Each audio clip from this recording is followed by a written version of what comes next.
The sealed book.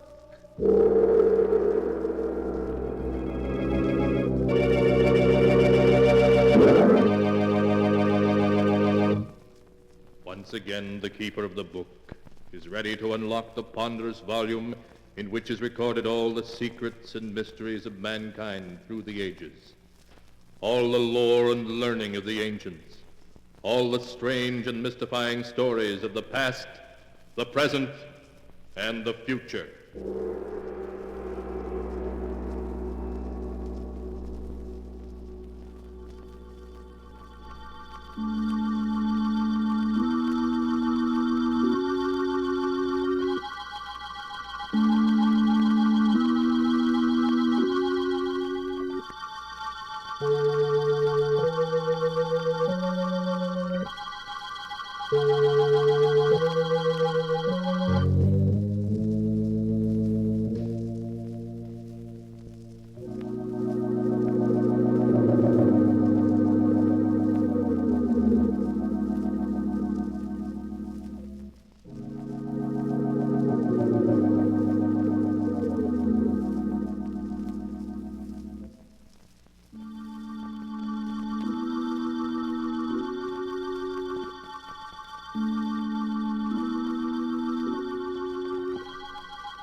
Keeper of the book, what tale will you tell us this time?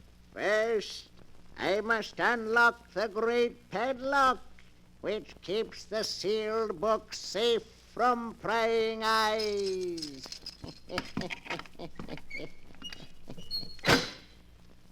Now, what story shall I tell you? I have here tales of every kind. Tales of murder, of madness, of dark deeds, and of events strange beyond all belief. There. Now let me see. Yes. Here's a tale for you. A dark story of two brothers. One of them killed because he could not help himself. The other one was interested in murder too, but in a very different way. The title of the tale is The Hands of Death. Here is the tale as it is written in the sealed book. It began in San Francisco on a night of thick, suffocating fog. A young man hurrying homeward turns a corner and bumps abruptly into a huge figure striding toward him. Oh, excuse me. Fog is so thick I didn't see you. It's all right. Tell me, do you live here? Here in San Francisco? Why, yes, I do. Do you know where Edward Morlock lives now? Why, no, I never heard of him. Now, if you'll excuse me. Wait. But I've really got to get home. I just want a light from your cigarette. Oh, of course. Here, I'll hold it for you. Just hold it like that. What is it? What's the matter? Nothing. It's nothing. It's my hands, isn't it? They frightened you. No, it's nothing. My hands, they disgusted you. No, of course not. They frightened you because they're not like other people's hands. No, let go of me. Are you sure you're the... You thought I was a freak. Let go of me. You're crazy. I'm not crazy, do you hear? I'll show you. No. I'll show you.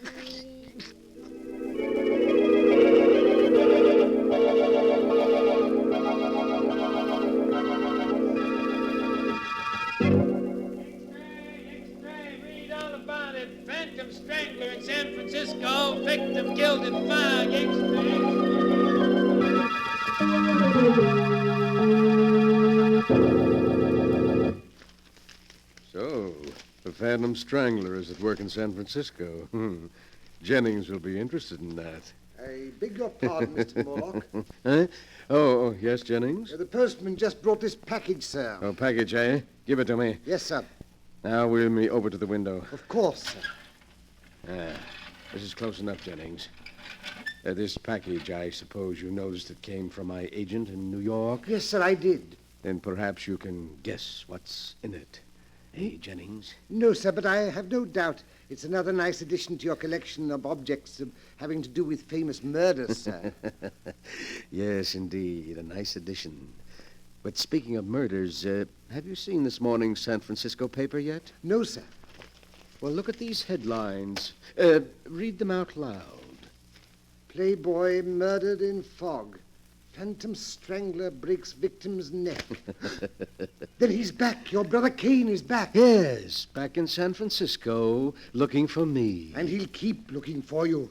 And if he finds you, he'll kill you. Yes, he's dedicated his life to that purpose. And all because he feels I cheated him out of his share of the money our father left us. Oh, it's a great pity. Yes, sir. Of course, we know the truth. Quite so. As you say, we know the truth. However, I hardly think Kane will find me here. No, sir. So we'll forget about him. Jennings, tomorrow afternoon, a neighbor's dropping in for tea. A neighbor, sir? Yes, Inspector Tennant, the head of the local police force. He's coming to view my little collection. Of course, sir. He may bring a friend with him, so have plenty of everything. Yes, sir. Well, that's all. What are you waiting for? Excuse me, sir. I wanted to speak to you about this check you gave me yesterday for my month's salary. Well, what about it? It's for the usual 500, isn't it? Yes, sir, but you see, Mr. Morlock, I've been thinking in these times I ought to have more. More? Just how much do you consider your services worth, Jennings? Shall we say 1,000 a month? 1,000 a month? It's quite reasonable, I think. After all, if I were to tell the authorities all I know about your father's will, and how it happened that the entire fortune came to you and none to Kane... Never mind, Jennings. I'll make out another check. Thank you, sir. But be careful you don't drive me too far, or you may regret it. Oh, I think I'll be safe enough, Mr. Morlock. After all, confined to that wheelchair as you are, you need me. That's enough. You'll get your check later. Yes, sir. Very good, Mr. Morlock. So you're getting greedy, are you, Jennings? I must find some way to discourage you. Yes, some way to discourage you.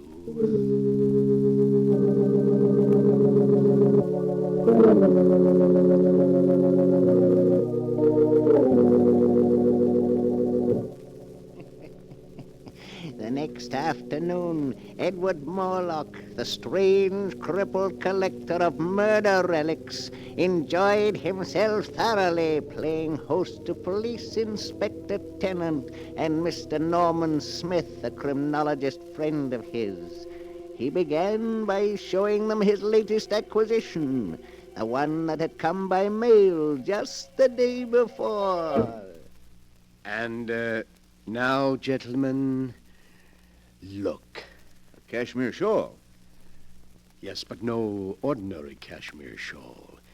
Until last month, it was owned by two very old sisters who lived in a dingy house in Baltimore. In Baltimore?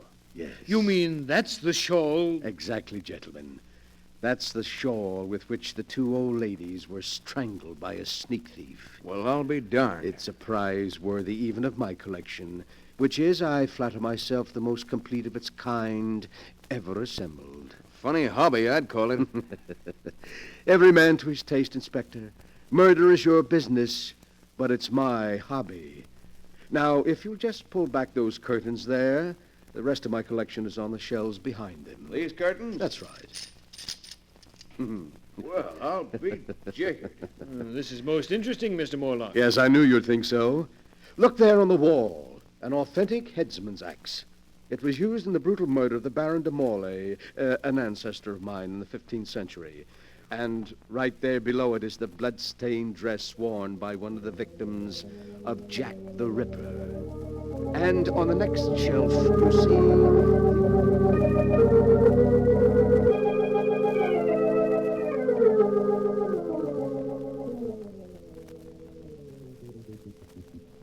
And so there, gentlemen, you have the highlights of my collection. How do you like them? Well, if that's the sort of thing you're interested in, I'll say your collection does seem complete. It is indeed. In fact, there's really nothing missing except perhaps a murderer and a victim. What did you say? That the only thing missing from your collection is a murderer and a victim. A most interesting thought, Mr. Smith. And after all, why not? Why not what? Oh, excuse me, Inspector. I was just thinking out loud. Oh. Well, I'm afraid we got to go now, Morlock. Hey, Smith? Yes, you're right, Inspector. It's been a great pleasure having you, gentlemen. And I do hope you'll call again.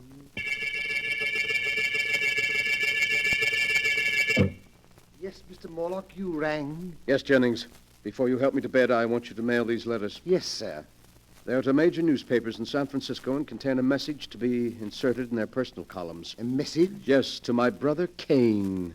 We used to communicate this way in the past. But, what? Here is a copy of the message. You may read it. If the gentleman with the unusual hands will visit his brother in Santa Villa, he will learn something to his advantage. You're inviting him here? Exactly. You've decided to play safe, to trap him and turn him over to the police? Oh, that's clever of you, Jennings. Yes, very clever. But you've already proved you're clever, haven't you? Now just take these letters out and mail them, and soon, quite soon, I think, we shall be seeing my dear brother Kane again.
And now for the rest of my story, the hands of death, as it is written in the sealed book.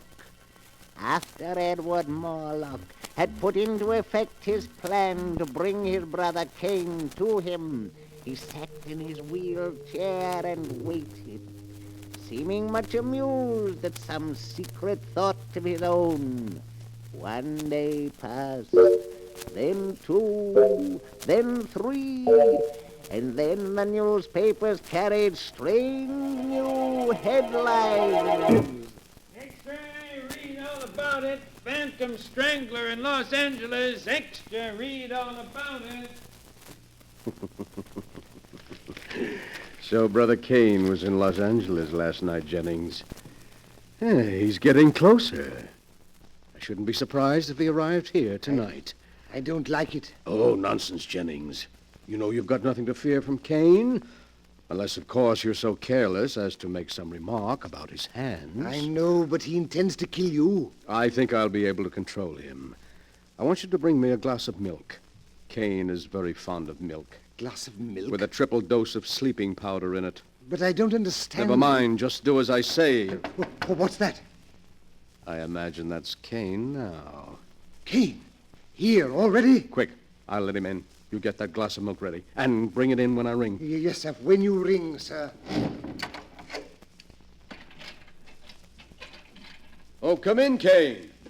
I've unlocked the window. Yes, I'll come in, Edward. Now that I've found you at last. Well, I'd hardly say you found me, Kane. I sent for you. It's the same thing. Now I'm where I can put my hands around your throat at last.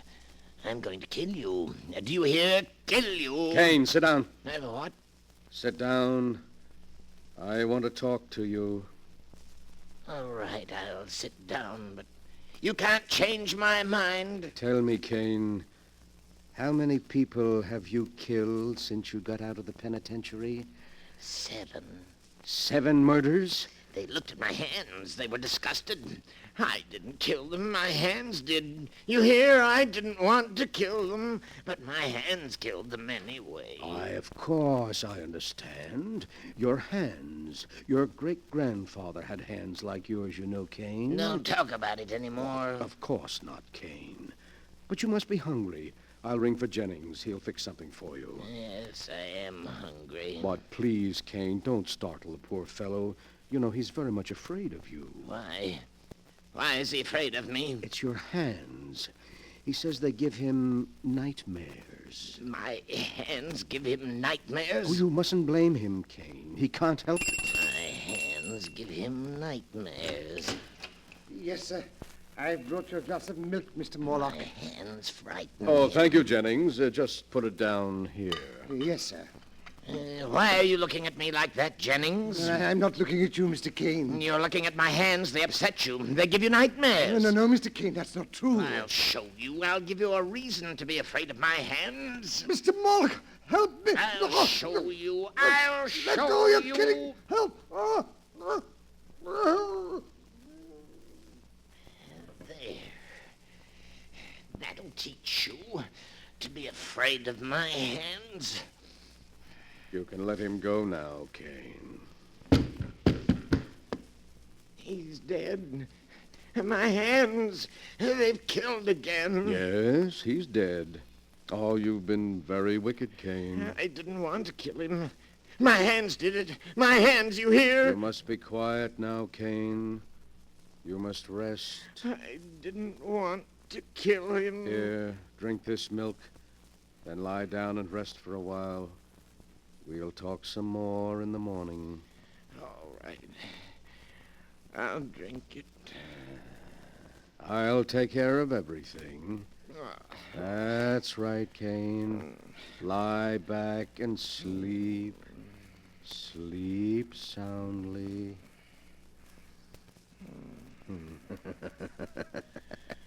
So you would blackmail me, would you, Jennings? And you would kill me, would you, Kane? But I've been too clever for both of you.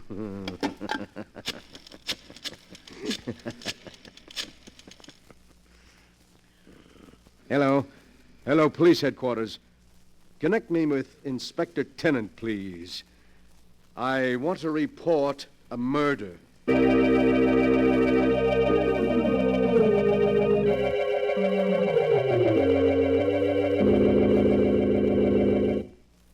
And so, there you are, Inspector. Kane was in the penitentiary for assault with intent to kill. Apparently, he escaped since then.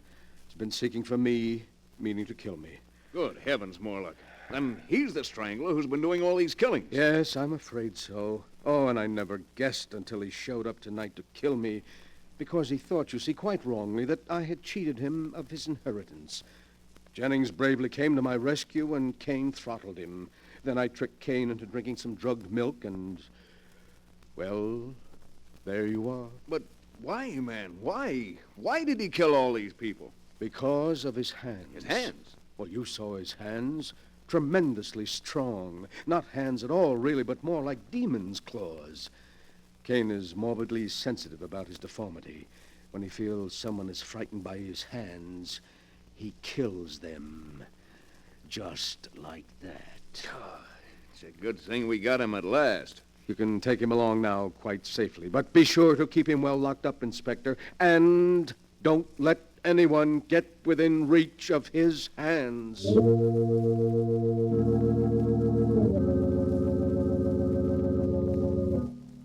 A few weeks later, Cain Morlock entered the lethal chamber of the state penitentiary.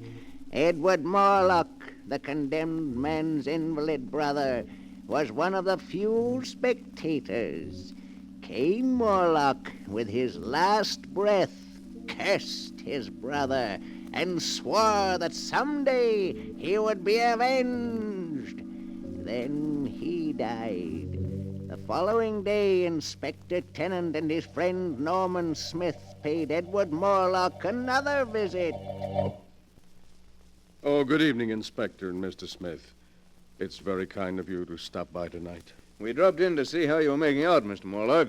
Thought maybe, what with your trip yesterday and the shock, that perhaps... Oh, no, I'm quite all right, thank you. What must be, must be.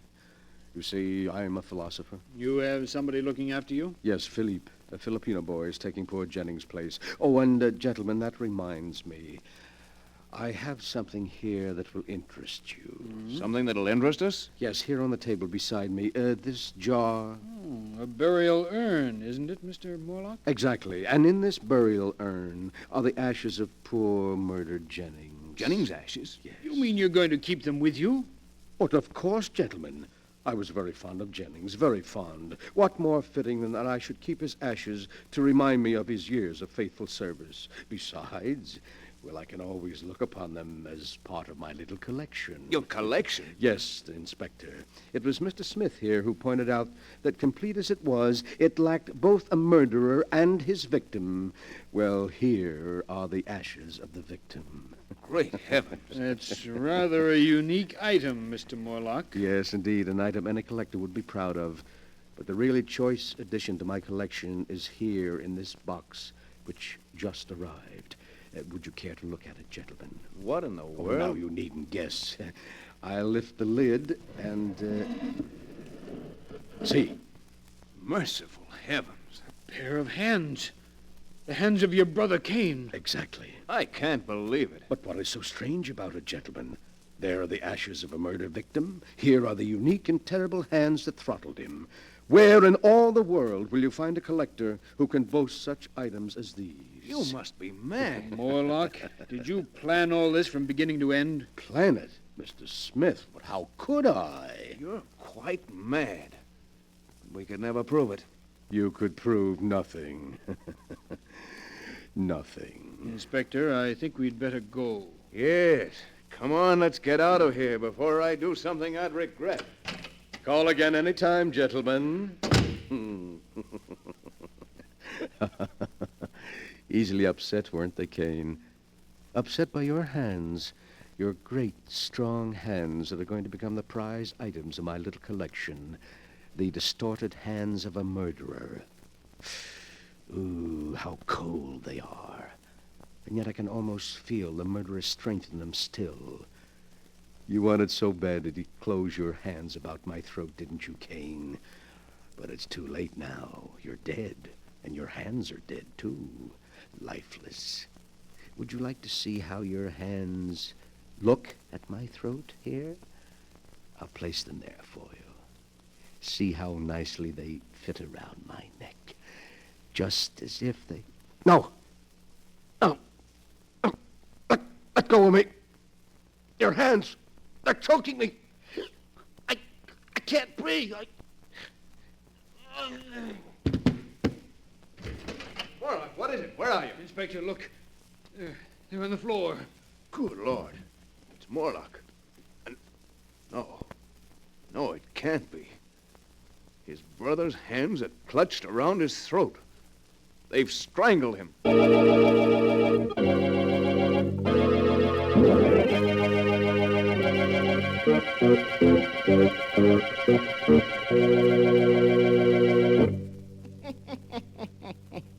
And that is the story of the Hands of Death as it is written in the sealed book. Edward Morlock was quite dead when they found him, with his brother's severed hands about his throat. But they called his death heart failure. For who would believe that two dead hands by themselves could wreak the vengeance that Cain Morlock swore to have before he died? And perhaps it was heart failure. Perhaps Edward Morlock, thinking he felt the hands move, died of sheer terror. You'll have to decide for yourself which is true. The answer is not written here.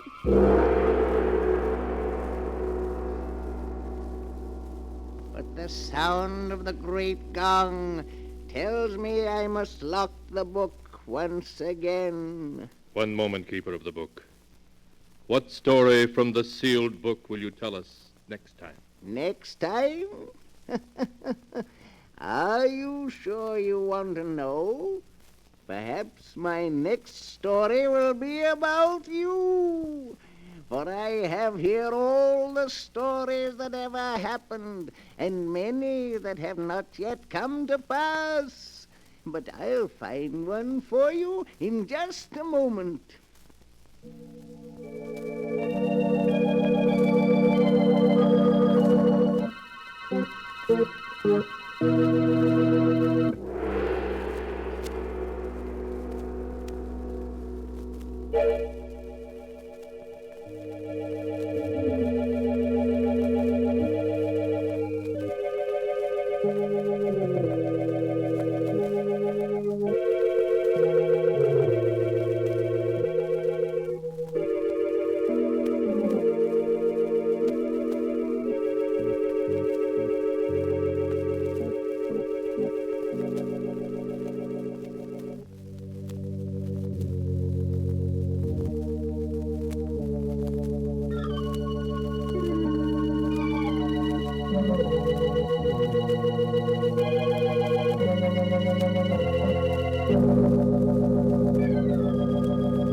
And now, Keeper of the Book, have you found the story that you'll tell us next time? Yes, I found one. It's the story about a man who found the secret of immortality, of life everlasting, and how he tried to use it to make himself master of the earth. The title of the tale is The King of the World.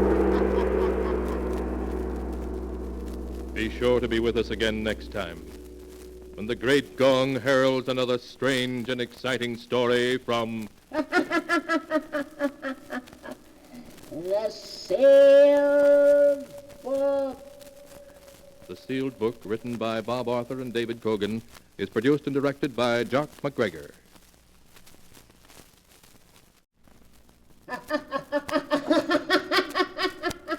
The Sealed Book.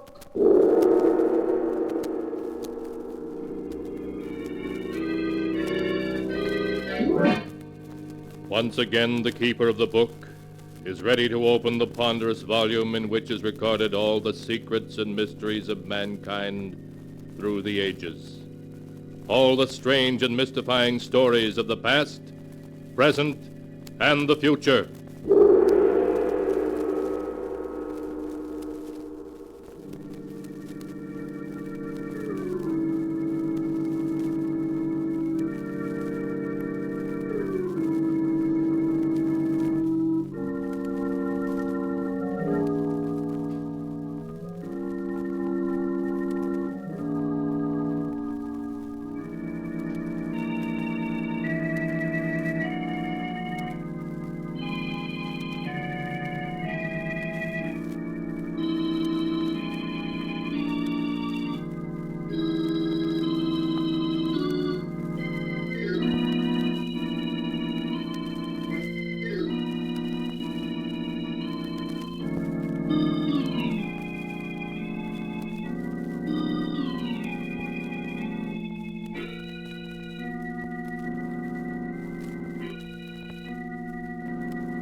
Keeper of the book, what tale will you tell us this time? What tale shall I tell you? I have here tales of every kind. Tales of murder, of madness, of dark deeds and events strange beyond all belief. Now, let me see. Yes. Here's a tale for you. A tale of a man who stole by force the secret of immortality, of life everlasting, and entered into a mad adventure. The title of the tale is King of the World. Here is the tale as it is written in the sealed book. It is late at night, and the wind howls over the desolate countryside. In the darkness, a man runs frantically through the woods, trying to elude his pursuers. I've got to shake him, or it'll mean a 10-year stretch. Stop, or we'll shoot! That's twice they got me in the same arm.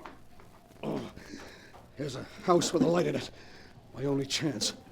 If I stick to these trees, they won't be able to see me. I'm almost there. Here's a door. If it's only unlocked. Oh, it is. Good evening. Now listen. And listen close. A couple of guards from the Horton estate are after me. I'll be behind this door covering you with a rod, so you haven't seen me, you understand? I understand. That must be them. Remember, any tricks, and I'll start blasting. I have no intention of being foolish. Okay, go ahead then. Open the door. Yes? What is it? There's been an attempted theft of the Horton diamond, sir. We chased the crook this way. Have you seen anything of him? Why, no. There hasn't been anyone here tonight. We'll keep on going. Good night. They're gone now. You did all right. I'm glad you're satisfied. Hey, what kind of a place is this? All those machines, bottles, and things. This is my laboratory. What are you, a professor? Yes, you might... Hey, what's that? Why, your nerves are on edge. It's only my Great Dane, Caesar. Come in, Caesar. We have a visitor. Hey, what's he growling at me for? I'm sorry. He always growls at strangers. Don't like him coming towards me that way. Keep him away, will you? Come here, Caesar. He won't listen to you. He's going to spring. Well, this'll stop him. Get him off! My arm! Take him away, will you? Here, Caesar. Here, stop it, I say. Stop it. That's better. I think I'd better put the chain on you, Caesar. Did he hurt you? Look, I put 3 slugs into that dog. Why isn't he dead? He isn't even wounded. You must have missed. You say I missed him, do you? I won't miss him this time. I suppose I missed him that time, eh? Why isn't he dead? Well, the truth is, in this laboratory, I've created a serum that has the power to defeat death. I call it Serum L. L for life. You mean the stuff protects you from a bullet or a knife wound? In a way, yes. Swifter than the eye can see, it heals all wounds. The damage is repaired in a fraction of a second. Yeah. My serum is what protected Caesar. A shot of that stuff and you can't be killed. It sounds screwy, but that dog, 4 slugs and not a mark on him. Look, Professor, I'm going to make a deal with you. A deal? Yeah. I'll let you keep on living if you'll give me a shot of that serum. But that's impossible. It hasn't been perfected What do yet. you mean it hasn't been perfected? It saved the dog, didn't it? Yes, of course, but I'm still in the experimental stage. I don't know how long the serum is effective or the condition in which it leaves the body after it has worn off. You're wasting time, Professor. I'd hate to have to persuade you. I see. You understand the responsibility is all yours. It's all right, Professor. You let me do the worrying. Now, come on, let's have a shot of that stuff. Very well. If you'll roll up your sleeve. Sure. And don't try pulling a fast one, Professor. It won't be healthy. May I ask why you're so anxious to have my serum? Any guy in my racket who can take a slug and not feel it would be top man. I see. Just hold still a moment. All right, go ahead.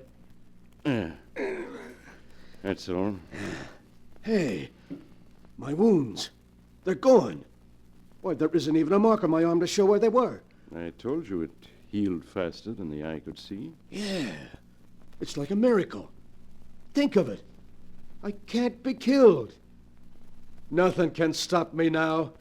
I can move in on all the rackets and take them all over.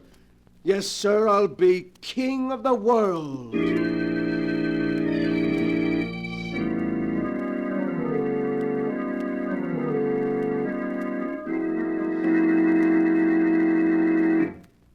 Hello, Duke. What do you want to see me about? I'm kind of busy. I won't take up much of your time. I'm after a job. Well, I'd like to give you one, but I haven't room for another man. You're wrong. There's one job in your racket that's going to be open soon. Yours. Mine? Yeah. Duke, you've got a funny sense of humor. Yeah, I know. But this is one time I'm not kidding. You better be kidding, or it might not be healthy for you. I don't have to worry about my health anymore. You'd better go while the going's good. I like it here. You're the one who's leaving. Right now. You haven't got a gun, Duke. The boys saw to that. And I have. You're a little nervous, ain't you, Williams? Stay where you are. I'll let you have it. I don't scare easily, not anymore. You asked for it. Couldn't have missed. I won't this time. Don't seem to be able to stop me, Williams. I shot you. I tell you I shot you. Why did you fall? Oh. Oh, it can't be. I put 6 bullets into you. Why did you fall? Your gun is empty now, Williams. It's just you and me. No, Duke, don't. I'll do anything you say. Stay away, please.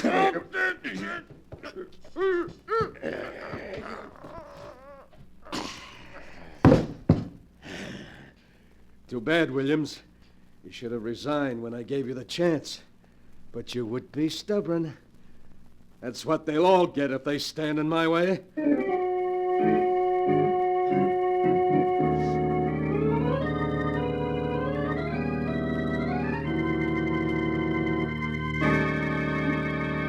Hello, Mike. Come on in. I'm just totaling up the take for last month. Gonna be quite a haul. Duke, you're headed for trouble. You've been expanding too fast, stepping on too many people's toes. They don't want to get stepped on. They better stay out of my road. They've tried to bump me off a half a dozen times in the past month, and I'm still alive. Duke, what is it that keeps you up even after they put a dozen slugs into you? Your job is to carry out my orders, not to ask questions. Oh, I didn't mean anything by it. I hope you didn't. Now, look, I want you to pick up a fast car. We're going after the Horton Diamond tonight. The Horton Diamond? Yeah. Ah, Duke, that's suicide. We're cleaning up right here. Why risk our necks on a dangerous job? Because I want the Horton Stone. The way I got it figured, we can't miss. Remember, their guns can't stop me.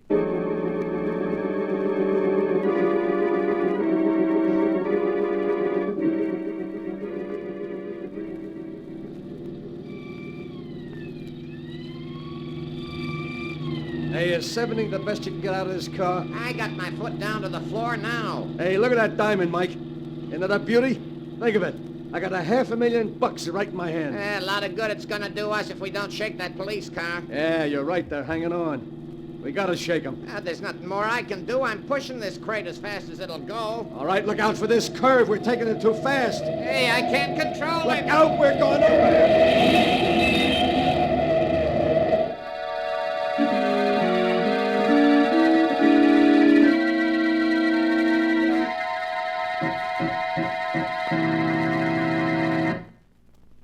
Look at that car, will you? They must have been doing all of 70 when they crashed. Yeah, they'll sure have a hard time identifying this guy behind the wheel. What a mess. What about the other guy? Let's have a look. Say, there isn't a mark on him. He's unconscious, but he doesn't appear to be hurt at all. But he must be after a crash like this. Take a look for yourself. I tell you, this guy is gonna live. A lot of good it'll do him. After killing 2 guards of the Horton estate, he's headed to the electric chair.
And now, to go on with the story of the King of the World, as it is written here in the sealed book. Duke Farson, having been duly tried and sentenced for the murders he committed, is being strapped into the electric chair. Warden, you're wasting your time. This isn't the last mile from me. I'm one guy you can't fry. All right, Richards, we can proceed now.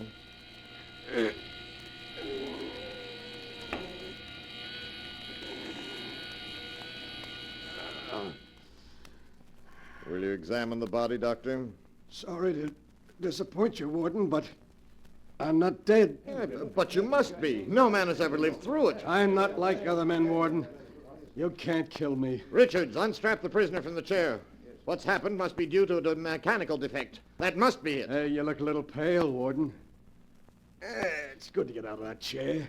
It's not very comfortable. But why are you all backing away from me? You afraid I'll hurt you? I'll just take this gun. That's better now. All right, Warden. Start marching. You're gonna lead me to freedom, if you want to live.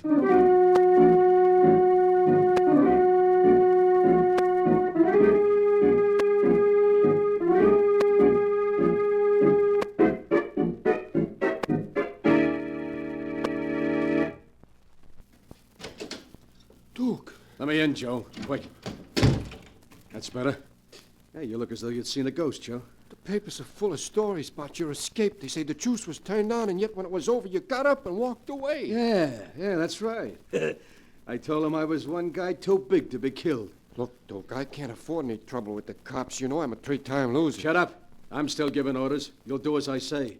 The cops can only send you up for life. I can do worse. Don't talk like that, Duke. You know you can count on me. I'll do anything you say. You'd better. I'm going to hole up here for a couple of weeks until the heat's off. Meanwhile, I'm going to make plans, big plans.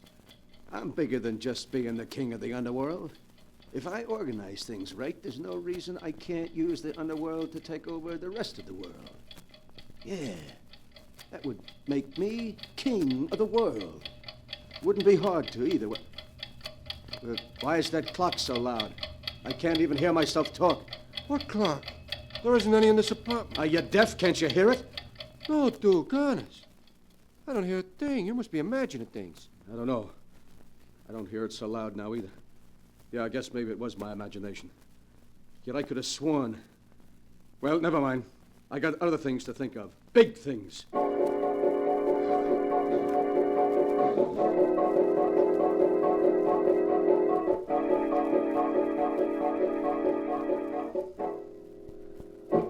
Why don't you sit down, Duke, and take it easy? I'm tired of sitting. 3 weeks in this rat trap is enough for anyone. I've had about enough. The heat's on as big as ever, Duke. I never saw them as anxious to get anyone. Every time I go out, I expect some dick to trail me back to this hideout. Suppose you let me do the worrying, Sure, huh? sure. I was only talking. Have you been having any more of those attacks lately? I'm okay. Stop talking about it. It's bad enough without having to be reminded about it. I don't want to hear... Hey, what's that? What, Duke? That buzzing sound. Keeps growing louder and louder. I don't hear nothing. Listen, you must hear it. It's a fly. Yeah, and it's getting louder. I tell you, I can't stand it. Fly? Yeah. I don't hear it. Wait, there's one over there flying around us cracks. Well, do something, will you? I can't stand the noise. It's driving me crazy. Take it easy, Duke. I'm doing my best to kill it. Oh, thanks, Joe. It's gone now. For a while, I thought I'd blow my top. Maybe you'd better see a doctor, Duke. You've been getting these attacks more and more these past 3 weeks. No doctor can do me any good. There's only one man that can help me. Who's that? That's the professor.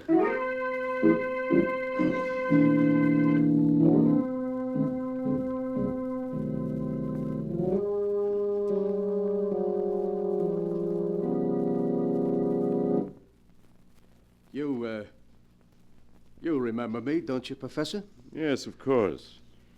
I've been reading quite a bit about you in the papers lately, Mr. Farson. Your serum was all right, Professor. It saved me from being electrocuted, but I don't know, these last 3 weeks, something's happened, and I don't like it. Suppose you tell me about it. I keep getting attacks. Maybe I'm listening to the radio. Everything's fine. Then all of a sudden it grows louder, as though someone was turning it on full blast. Mm-hmm. It pounds on my head until I think I'm going crazy. Professor, I can't stand it. You gotta help me. You recall that when you asked for my serum, I told you it hadn't been perfected? Well? That I didn't know what effect it would have on the human body? Yeah, I know, but you gotta help me now. I can't go on this way. I keep waiting for the next attack. Each one is worse than the last. You remember my Great Dane Caesar, don't you? Yeah, sure. He tried to take a piece out of my throat, didn't he? I'll open this trap door. You can see him in the cellar. Huh? There he is, Mr. Farson. Well, what's wrong with him? Why does he keep whining like that? Caesar, too, received an injection of the serum, Mr. Farson, 6 months before you received yours. Yeah? Now, every sound he hears is 100-fold greater. I'm speaking to you in normal tone of voice. Yet to Caesar, I'm shouting unbearably loud. You mean that... Caesar has passed into a condition where every sound is sheer torment.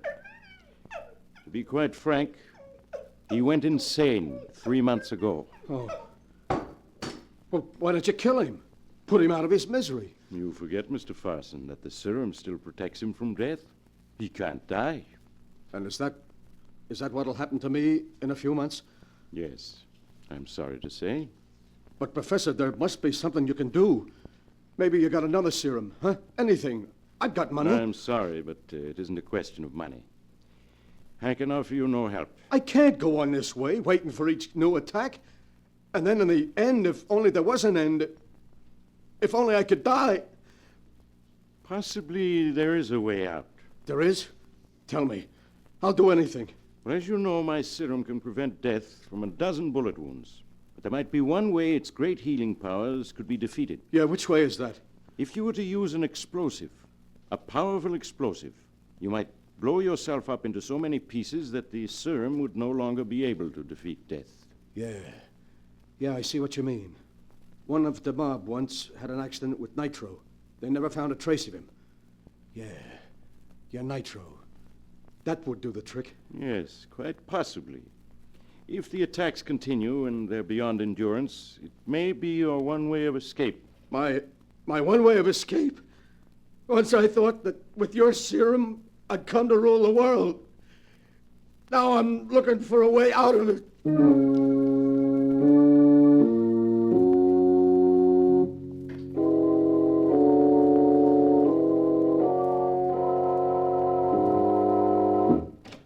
Oh, it's you, Duke.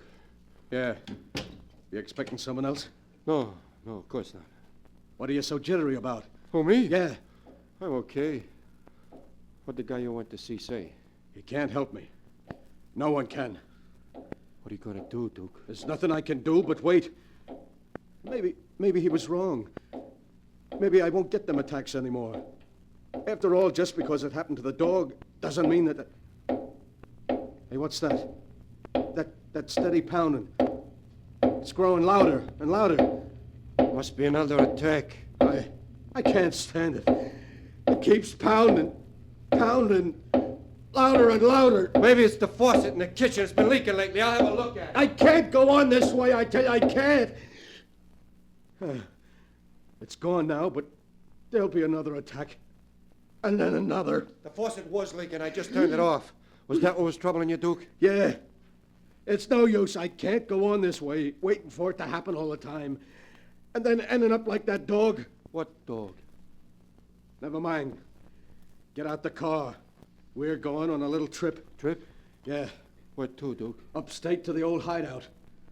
I'm going to try to take the one way out.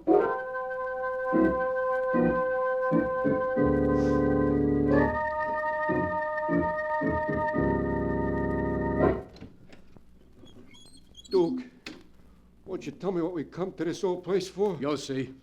Come on. What are you looking around for? Nothing. Nothing at all. Have you got the shovel?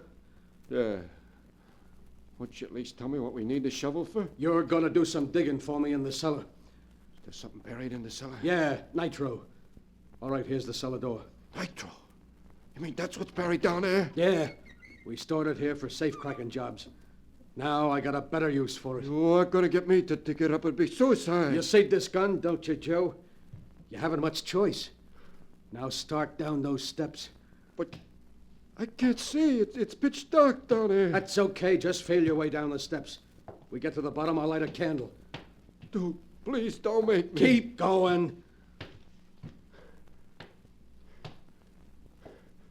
Duke, that was the bottom step. What about lighting a match? Okay, just a second. I've got one here. Grab him, Ross. I got his gun. I got him. Let go of me. I gotta reach that nitro. Let go. Get him, coppers! Get him or he'll blow us all Ah, up! you rat. You Hold squealed on me. Hold that light on him, Jordan. While I slip the cuffs on him. I got him. You've got to let me get to the nitro. It's the only way I can die. He's as crazy as a loon. Yeah, the place for this guy's in a padded cell.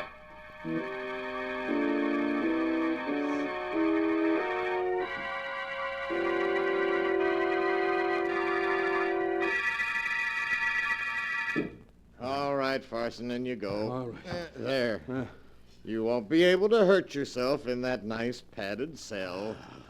And you won't be able to hear any of those loud noises again either. No noises. There aren't any radios or watches or automobile horns that can bother you in that cell. It's guaranteed 100% soundproof. Now be a good boy.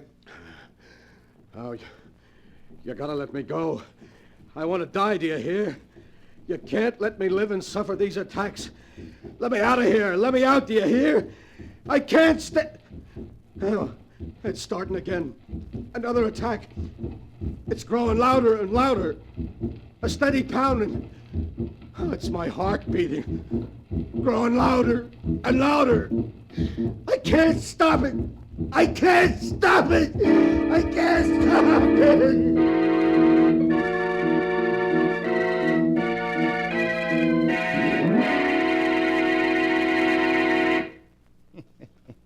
And that is the story of the King of the World, as it is written in the sealed book. Years have passed, but Duke Ferguson is still locked up in the padded cell. Day and night he begs to be executed, and yet at the same moment he knows he can't die, that the serum in his blood has given him immortality and sentenced him to a life filled with torturous sounds from which there is no escape. There is no escape. It is so written here in the sealed book.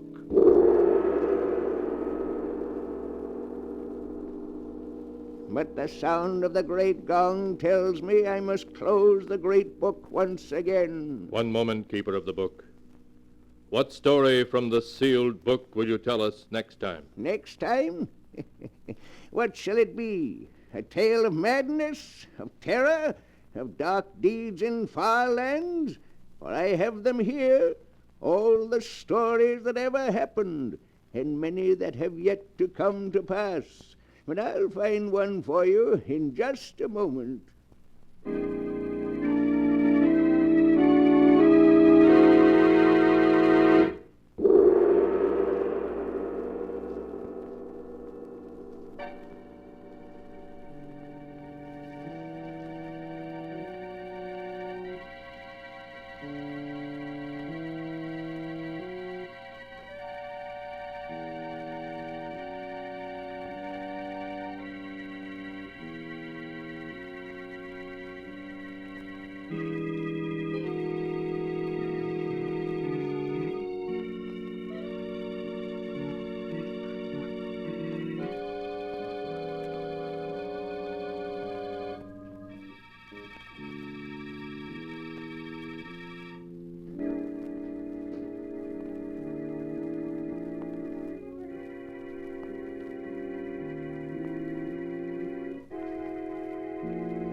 And now, keeper of the book, have you found the story you'll tell next time? Yes, I found one.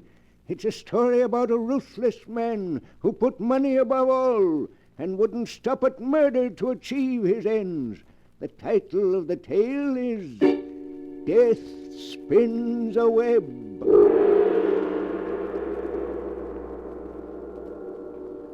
Be sure to be with us again next time when the great gong heralds another strange and exciting story from The Sealed Book. The Sealed Book, written by Bob Arthur and David Cogan, is produced and directed by Jock McGregor. The Sealed Book.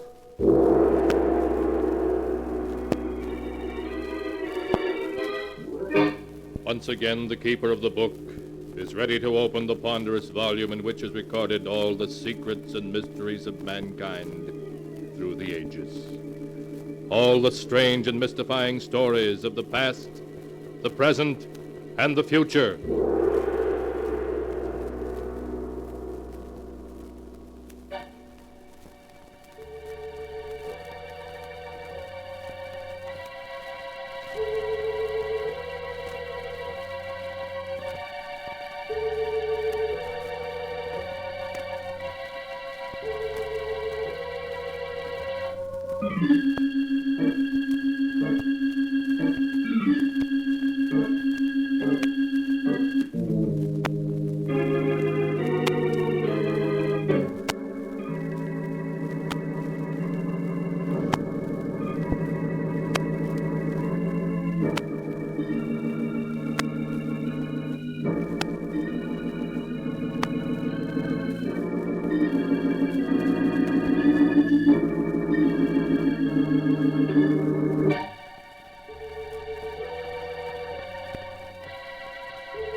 Keeper of the book, what tale will you tell us this time?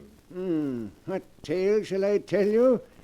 I have here tales of every kind. Tales of murder, of madness, of dark deeds and events strange beyond all belief. Let me see. Yes, here's a tale for you. The strange tale of an old woman and of 3 heirs greedy for her millions. A tale I call Death Spins a Web.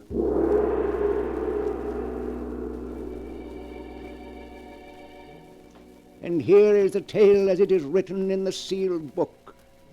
In a great mansion far from the city, Mrs. Oliver Drake lies dying. Her door opens, and her attorney, Henry Arnold, enters.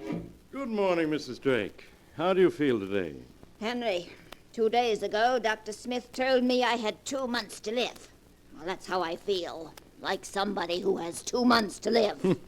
You take it well, Mrs. Drake. Tell me, have those 3 worthless grandchildren gotten here yet? Blanche and Vivian have. They're outside in the hall now.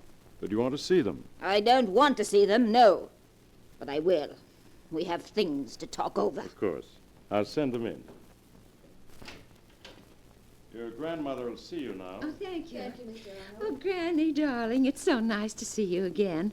Why, you don't look sick at all. That must be quite a disappointment to you, Vivian. Dear Granny, it's so good to see you again. How are you, darling? Dr. Smith says I may live for another 10 years. Now, Blanche, you mustn't look so downcast. Perhaps I can arrange to die sooner. Why, Granny, you know I didn't mean any... Hello, Granny. Sorry I'm late. Our family playboy has arrived. Chris, these are your cousins, Blanche and Vivian. Well, I'm very happy to meet both of you. Strange, Chris, that we've never met before. We've been to so many of the same places. Monte Carlo, Paris, Deauville. I'm sorry that we didn't, Blanche. Until now, I had no idea that I had such a beautiful cousin. Chris, I'm Vivian, one of your unknown polo admirers. I saw you play at Bentonhurst last year. You were magnificent. Chris is magnificent at everything that's a waste of time.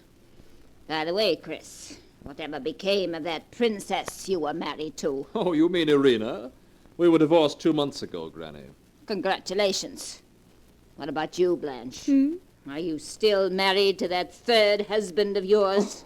Oh, no, Granny. I got rid of him a year ago. What about you, Vivian? I'm free at the moment, darling. You know, if I were to search the entire world for the 3 most useless people, I don't think I could do better than you 3. As far as I'm concerned, you're undoubtedly right, darling. If I had my way, I'd cut you 3 vultures off without a penny and leave everything to charity. Unfortunately, under your grandfather's will, I have to divide the fortune among the 3 of you. But I'm permitted to divide it any way I see fit. But of course you're going to divide the money equally between us, aren't you, Granny? No, dear, that's just it. I'm not. What? I'm going to leave the fortune to just one of you. The other 2 will merely receive token inheritances. But why, Granny? I feel that one of you must be just a shade less useless to society than the other 2. And to that one, I intend to bequeath the fortune. I see. And have you made up your mind yet? No. Ah? I want the 3 of you to live with me for a few weeks, so that I can become better acquainted with each of you. And at the end of that time, I shall make my decision.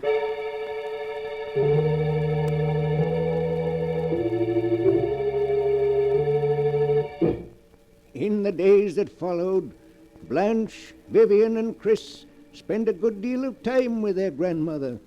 Mrs. Drake preferred to see them separately, and often, after one of the 3 had left her bedroom, there was a gleam of amusement in her eye, as though she were enjoying a private joke. Chris, meanwhile, working on a plan of his own, also saw a lot of his beautiful cousins separately. Oh, Chris. Isn't it beautiful out here? You're very beautiful, Blanche. As beautiful as the night itself. You don't have to say that, Chris. Just because there's a full moon. It's not the moon. Darling, life hasn't been the same since I met you. The moment our eyes met, I was lost. Oh, Chris. Chris, I felt the same way. Only I didn't think you did. But I do, darling. Then you're going riding with Vivian each morning doesn't mean anything? Oh, of course not. You're the one I love, and always will. Oh, Chris. Chris, I do so want to believe you. I've been so unhappy. None of my husbands ever understood me. But I do, darling. And I love you very much. Oh. Oh. You know that now, don't you? Yes, Chris. Yes. I do.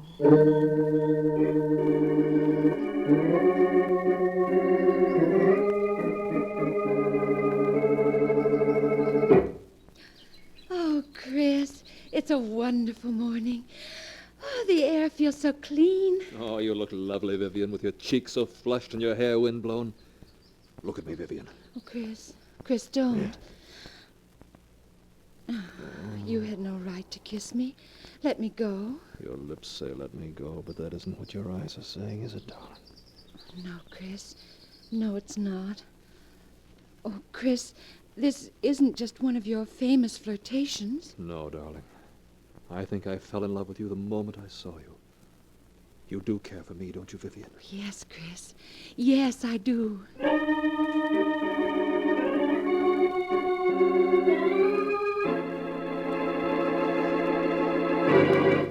I understand you want to see me, Granny. Yes. Come over here, Chris. Well, how did you make out? What do you mean? I said, how did you make out? With Vivian, of course. So you know that I was out riding with Vivian. I know everything that goes on in this house. Vivian may not know that you took Blanche for a walk down by the lake last night, but I know. Oh, now, Granny, you're not going to give my little game away, are you? Oh, no, Chris, no. I find it very enjoyable watching an unmitigated scoundrel make love to two women at the same time. Well, after all, Granny, if you don't leave me the fortune, I have no choice but to marry whichever one of them inherits it. But they're such stupid women, Chris. You yourself are a rogue, but at least an amusing one. But those women... And that's the reason you ought to leave me the fortune, Granny. It's a pity I'm not 20 years younger, isn't it, Chris? Then your charm might have some effect upon me. Yes, you're quite right. Well, Chris, you'd better get back to Blanche and Vivian. After all, one of them might be an heiress, and heiresses demand attention.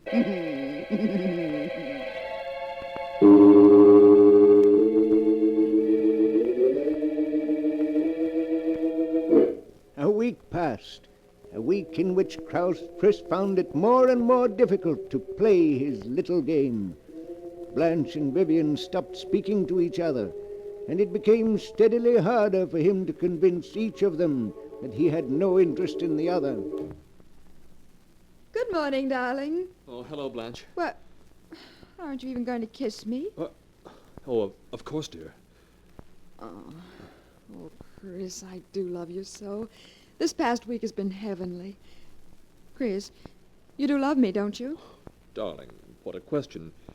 You know there couldn't be anyone for me but you. Then why do you spend so much time with Vivian? That's how I keep tabs on her. What? Well, what do you mean? Blanche, Vivian is cheating in an effort to get Granny's fortune. Cheating?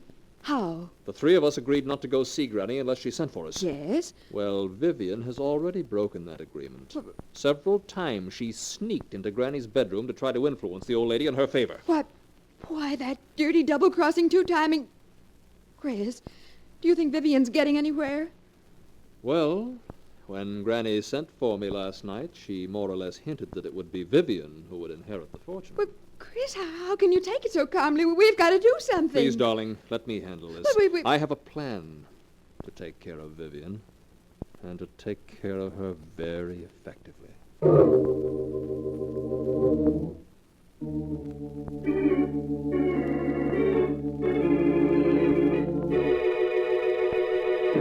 Hello, Vivian. How are you, darling? Let go of me, Chris. Let go.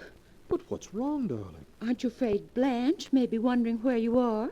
Oh, so that's it. Yes, that's it. Vivian, listen to me. Whatever time I've spent with Blanche hasn't been because I wanted to. All I've been doing is protecting our interests. Protecting our interests? You may not know it, but Blanche has broken the agreement the three of us had. She's been sneaking in to see Granny behind our backs. Why, that low-down, conniving, peroxide blonde. That's the reason I've spent so much time with Blanche. To learn if Granny is being influenced by her. And is she, Chris?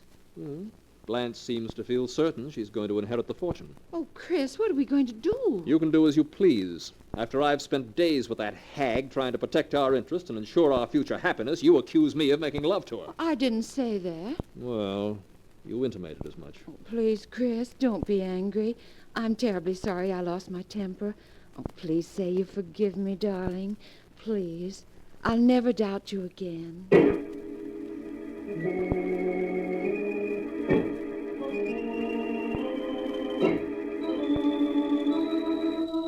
A few days later, after a particularly severe heart attack, Mrs. Drake sent for her 3 grandchildren.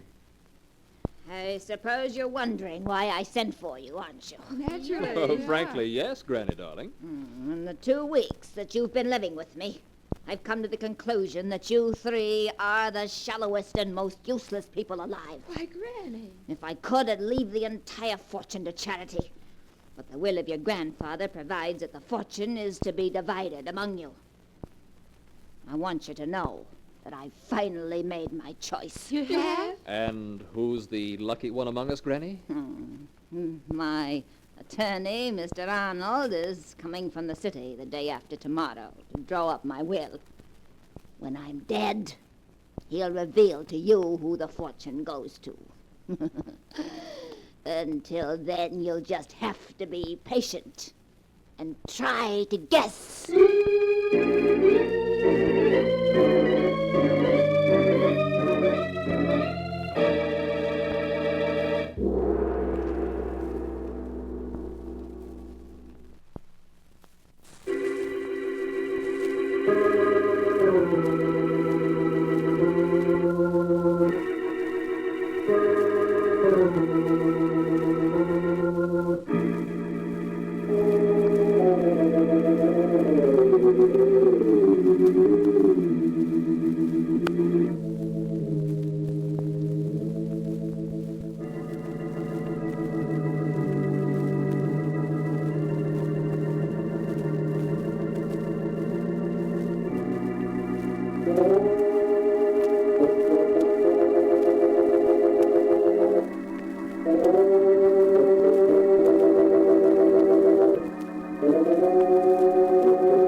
And now the story continues, as it is written here in the pages of the sealed book. For several days, Blanche and Vivian and Chris have waited in suspense to learn their grandmother's decision as to who is to inherit her money. Then one morning, looking very upset, Chris seeks out his cousin Blanche. Blanche? Chris, well, what is it? Is anything wrong? Everything's wrong. What is it? Chris, tell me. Early this morning, Granny sent for me. I managed to wheedle out of her who the fortune is going to. You did? Oh, Chris, who's going to get it? Vivian. Vivian? Yes. We're each to receive $5,000 while she gets millions. Oh, Chris. Chris, it's not fair. Oh, shh. Don't cry, darling. I could stand the thought of losing the fortune. If it weren't that I'd lose you also. But, Chris, what are you saying? We'll always be together. Oh, darling, there's no use pretending. If we're both penniless, we can't get married. Oh, Chris, it wouldn't matter if we were penniless. Really, it wouldn't. That's what you say now, Blanche, but I know better. Oh, no. Both of us are too used to luxury to do without it. And listen, if somehow Vivian failed to inherit the fortune, it would mean that either you or I would be bound to. In either case, we could get married and have our chance for happiness. Yes, you're right. Oh, I hate her. I hate her. Darling, if we want our happiness, we've got to fight for it. Chris, what are you talking about? If something were to happen to Vivian, our worries would be over. Chris, you don't mean... Oh, no. Darling, the happiness of two people is more important than that of one. And we could be so happy together. I can't bear the thought of giving you up. Oh, Chris. But murder... We'll be caught. Not if we're clever, darling. Now listen. This afternoon, suggest to Vivian that the two of you take the canoe and paddle to the other end of the lake. When you get about a mile from shore, you'll see me approaching in the motorboat. That will be the moment for you to tip the canoe over. Tip the canoe over? Yes. Then I'll pick you up and bring you back to the dock. As for Vivian, it was a simple case of drowning. By the time I reached the overturned canoe, she had gone under. You were the only survivor. Oh, Chris, I'm so frightened. Well, will you do it? Yes. I'll do it. If you want me to.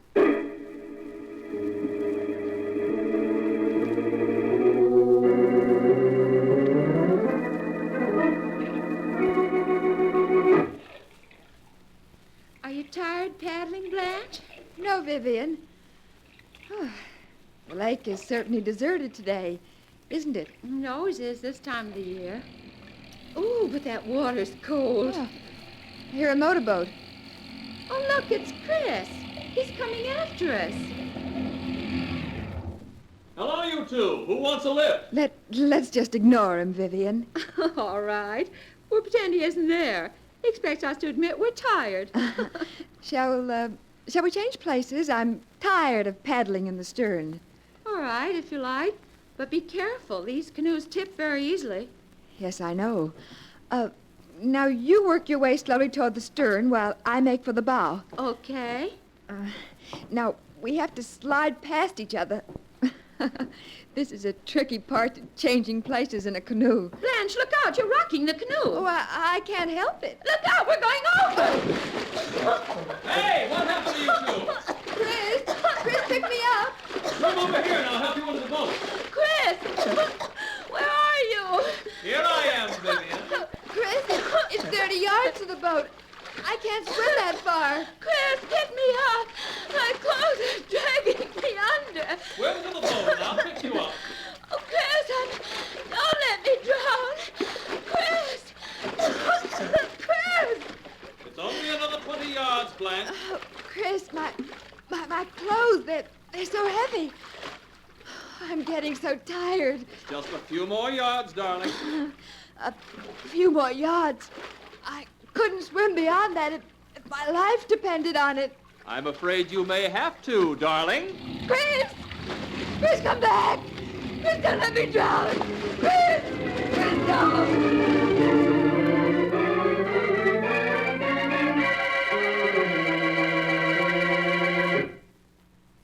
Hello, Granny. How are you? Have the police left yet? Yes, Granny. They asked me to convey their condolences over the tragic loss of your granddaughters. Oh, it was just one of those unfortunate accidents. Yes, wasn't it? It's a pity you weren't able to get there in time to save them, Chris. I shall never forgive myself for that, Granny. I'm sure you won't. Well, Mr. Arnold is waiting to see me about drawing up my will and naming my heir. But I no longer seem to have a choice in the matter. I must give you credit, Chris. You worked the whole thing out like a master. Why, Granny, whatever are you talking about? You may have fooled Blanche and Vivian and the police to boot, but not me, Chris. What do you mean? Chris, do you remember when the thought first occurred to you that with Blanche and Vivian gone, you would inherit all? Why, Granny. It was when you met your cousins for the first time in this room. The thought occurred to you because I said, it's a pity there isn't only one of you. Then I wouldn't have to bother deciding who should inherit the fortune. Come to think of it, I do recall your saying something to that effect. And when I did, your head came up and you stared at the two women, and then you smiled. And I knew exactly what you were going to do. Of course, this is all nonsense, but if you say you knew what I was going to do, why didn't you stop me? Because I wanted to see happen what did happen. But if you wanted me to inherit the fortune, why didn't you promise to leave it to me in your will without... Without forcing you to do what you did? Yes. My dear Chris, for reasons of my own, I wanted it to be quite impossible for those two vicious, stupid women to inherit my money. And equally impossible for you. Well, whether you want me to inherit the fortune or not, I'm going to. Oh, are you? Yes.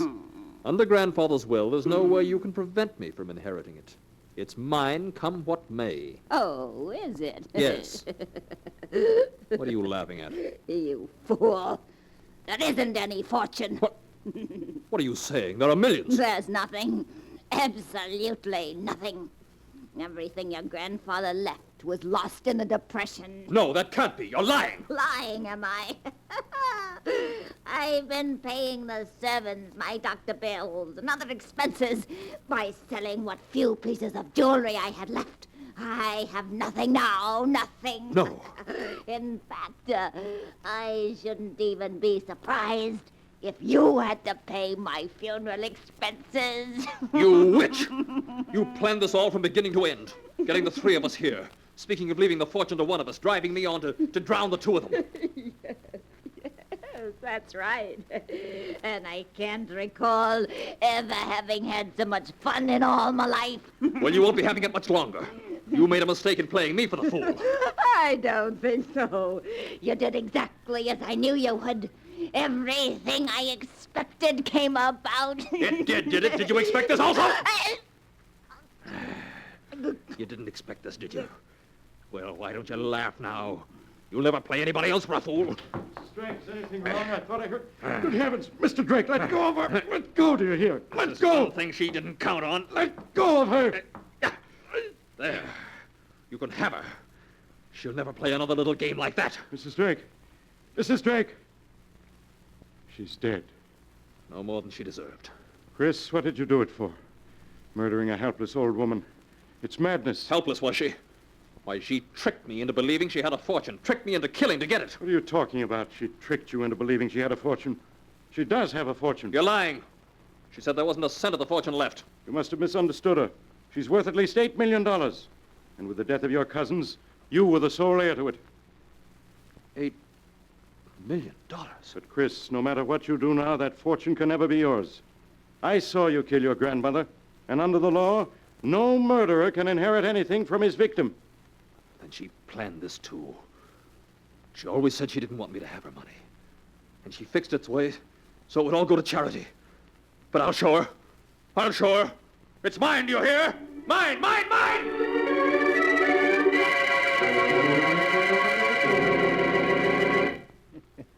So in the end, old Mrs. Drake defeated her 3 greedy grandchildren after all. But what a strange way to disinherit anybody. It looks as if murder ran in the family, doesn't it? But the sound of the great gong tells me it's time to close the sealed book again. One moment, Keeper of the Book. What story will you tell us next time? Next time? Would you prefer a murder or a tale of the supernatural? Remember, I have all the stories that ever happened here and all that have yet to come to pass. But I'll find one for you in just a moment.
And now, Keeper of the Book, have you found the tale you'll tell next time? Yes, I found one.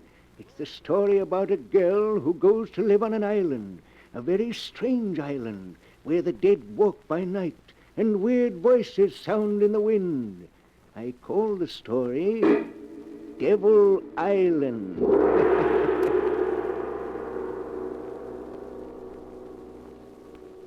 Be sure to be with us again next time. The sound of the great gong heralds another strange and exciting story from The Sealed Book. The Sealed Book, written by Bob Arthur and David Cogan, is produced and directed by Jock McGregor.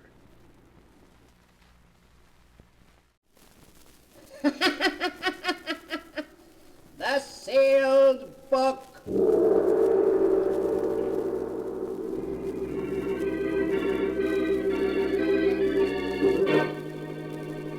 Once again, the keeper of the book is ready to open the ponderous volume in which is recorded all the secrets and mysteries of mankind through the ages.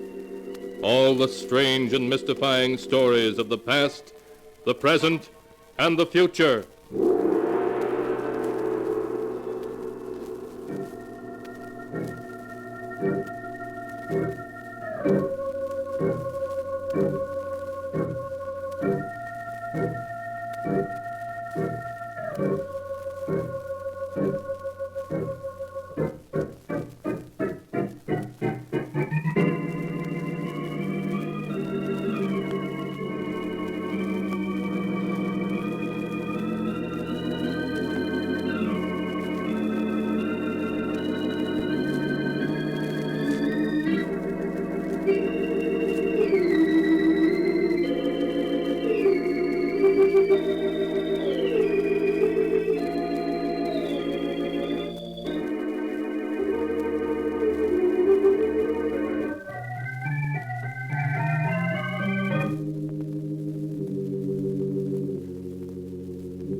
Keeper of the book, what tale will you tell us this time? What tale shall I tell you? I have here tales of every kind. Tales of murder, of madness, of dark deeds and events strange beyond all belief. Now, let me see. Yes, here's a tale for you. The story of a small and desolate island off the coast of New England and the people who lived on it. The title of the tale is Devil Island. Here is the tale as it was told by Anne Drake and is written in the sealed book. It all began on that bleak autumn day when I hired a motorboat to take me out to the island, Devil Island. The bleak-looking island which lay ahead and belonged to the Drake family for 200 years was to be my new home. I kept staring at it, wondering what it would be like to live on this island with my father, whom I'd never seen. 20 minutes later, the boatman had landed me at the dock and left. Towering above me was a high cliff, and on top of it was the house, a huge stone mansion that looked as old and weather-beaten as a medieval castle. I climbed the steep, rocky path that led from the dock to the house. Hello, I'm... Don't tell me. Anne, I've recognized you any place. You look exactly like your mother. Are you my father? Yes. Are you disappointed? Oh, no. No, of course not. Come into the drawing room. Your stepmother and uncle are waiting to meet you. Hester, Henry. Anne. I want you to meet my daughter, Anne. Anne, this is a great pleasure. Thank you, Uncle Henry. Anne, I'm your stepmother, and I can't tell you how happy I am to have you here. Won't you call me Hester? Thank you. I'd like to. Oh, and let me introduce you to the remaining member of the household, Anne. This is Abel. He served the family for 30 years. He can't talk, but he understands what you're saying. Oh. Abel, This is my daughter. Hello, Abel. Oh, Anne, it's going to be wonderful having you here. You're just what Drake Manor needs to make it live again. I do hope we'll be able to make you happy here.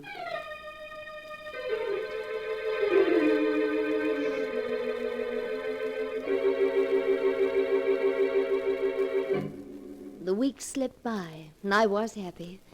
I spent the days reading with Father and taking long walks with Uncle Henry and being taught cooking by Hester.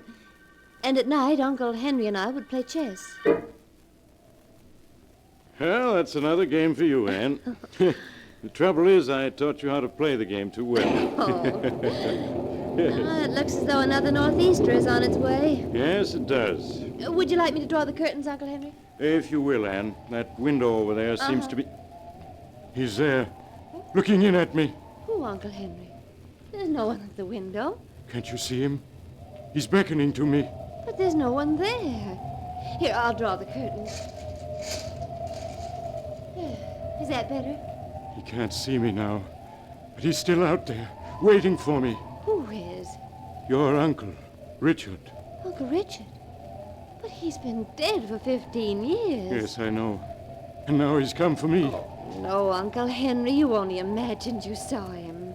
Perhaps the same thing is happening to me that happened to the others. What happened to the others? Your grandfather Daniel, Aunt Harriet, Uncle Richard. They all died insane. Oh, no. No, it can't be. They did, Anne. There's a strain of insanity in the Drake family. Aunt Harriet, for weeks before she died, kept screaming that Grandfather Daniel was trying to pull her into the grave. And Uncle Richard, he died crying out that Aunt Harriet was at the window calling him. No. They all died during a storm like this one. And now my time has come. Richard is waiting for me.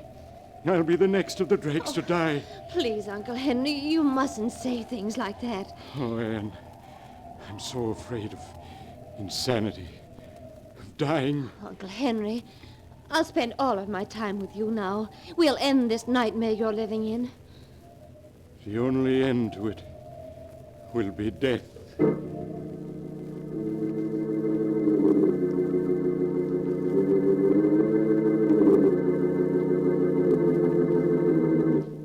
Uncle Henry never spoke of his terrible fear again.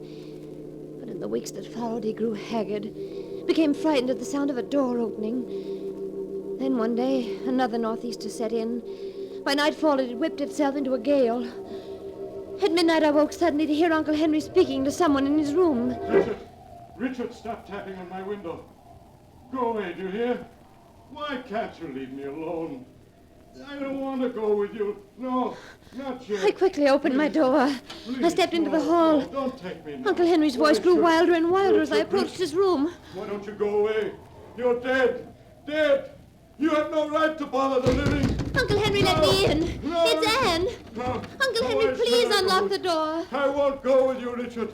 My time hasn't come yet. No, I won't. You can't make me. Henry.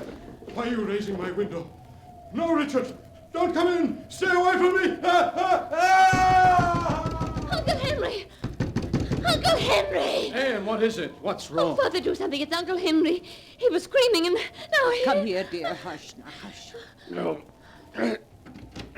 The door's locked. I'll have to break it down.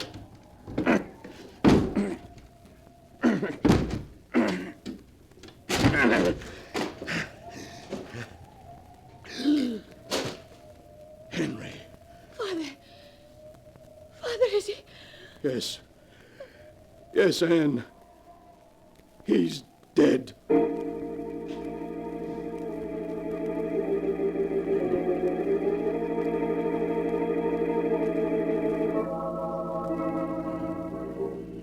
Here in the island, burying grounds of 6 generations of Drakes, we place the remains of our beloved brother and uncle, Henry Drake, secure in the knowledge that in thy arms he shall find everlasting.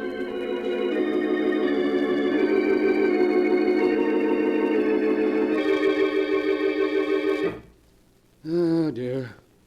Life in this house won't be the same without Henry. Father, Uncle Henry was terribly frightened for weeks before he died. Anne, whatever are you talking about? It all began during that northeaster we had last month. Uncle Henry and I were playing chess.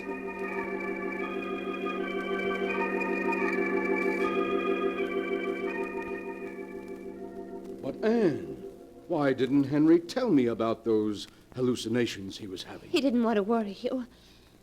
Father, did Aunt Harriet, Uncle Richard, and your father die insane? Oh, Anne, Henry should never have told you about them. Promise me you won't worry about our hereditary trouble. I'll try not to, Father. We've lost Henry, but the three of us will go on as before.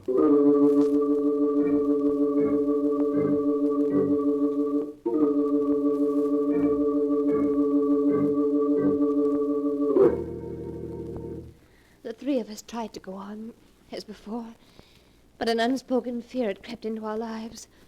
Often I turned to find Father and Hester watching me anxiously. Then a month after Uncle Henry's death, another storm lashed the island. I'll be glad when this storm blows over. It's getting on my nerves. Father, why don't we close up Drake Manor for a few weeks and take a vacation on the mainland? You mean leave the island? No, that's impossible, Anne. We have enough money to get along on the island, but not elsewhere. But I have all that money my mother left me. We could use that. You won't receive that money until you're 21. That's 6 months from now. Besides... Anne, well, what are you staring at? Look. Look at the window. Eh? It's Uncle Henry. He's beckoning to me. Anne, there's no one at the window. He's there. I tell you, he's there. Look. Now he's gone away. Oh, you saw him, didn't you? You must have. Darling, you only imagined you saw him. Oh, no, I did see him. He was beckoning to me, the way Uncle Richard beckoned to him. Means I'm going to be the next Drake to die. Anne, what are you saying? Oh, you mustn't talk like that. You just imagined you saw Uncle Henry. It was just an hallucination. Then I'm going insane. As he did. Oh, no, don't say that. Anne, you must rid your mind of all these fears, of everything Henry told you. Promise me you won't think about it anymore.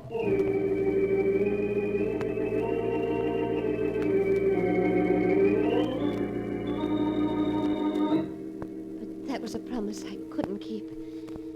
At night I'd lie in the darkness of my room, thinking of everything that had happened, listening to the night noises. Then one night I heard footsteps above me in the tower. That limp. Oh, that unmistakable limp. It was Uncle Henry in the tower. There was an icy coldness about the house as I climbed the steps to the tower. I opened the door. The tower was in complete darkness. But by a window, his face ghost-like in the moonlight, stood Uncle Henry. Come to take you with me, Anne. Your time has come. The grave will wait no longer. No. Do not be afraid.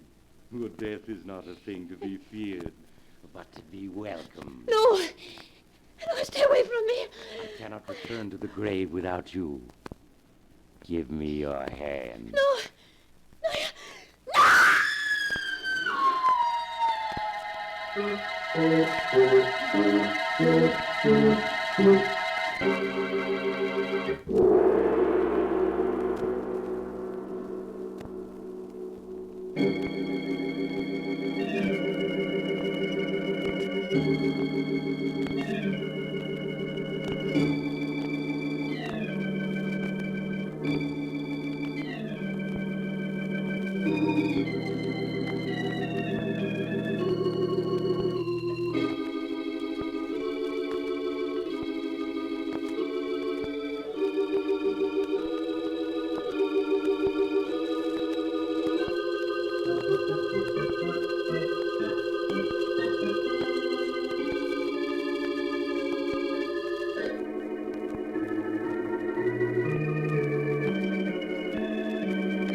And now for the rest of the story, Devil Island, as it is written in the sealed book.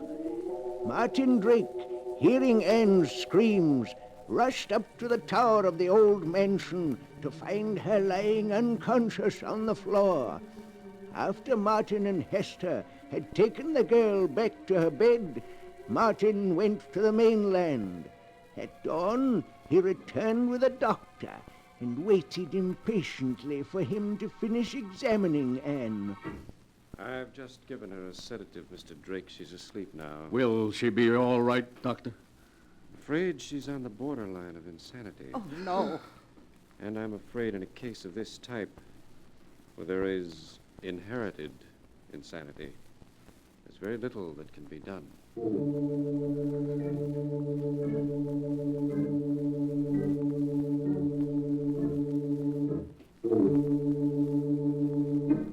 Well, sleepyhead, it's about time you were waking up.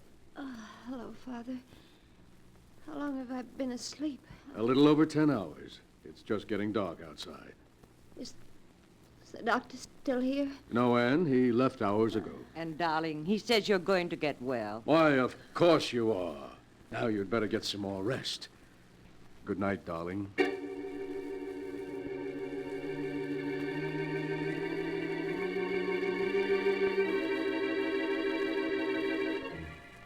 A moment later, they were gone. I was alone again. Alone in the dark. And all I could think of was... I was going insane. Perhaps I was already mad. The hours passed. The very stillness of the house made my heart pound in my ears. And then... the stillness was broken. That limp again. It was Uncle Henry in the tower. Back and forth from one end of the tower to the other he limped. Then silence. I lay in the darkness waiting. Waiting. And then suddenly, the door to my room was opened. I wanted to scream, but I couldn't. Oh, Abel. Oh, Abel, what are you doing in my room?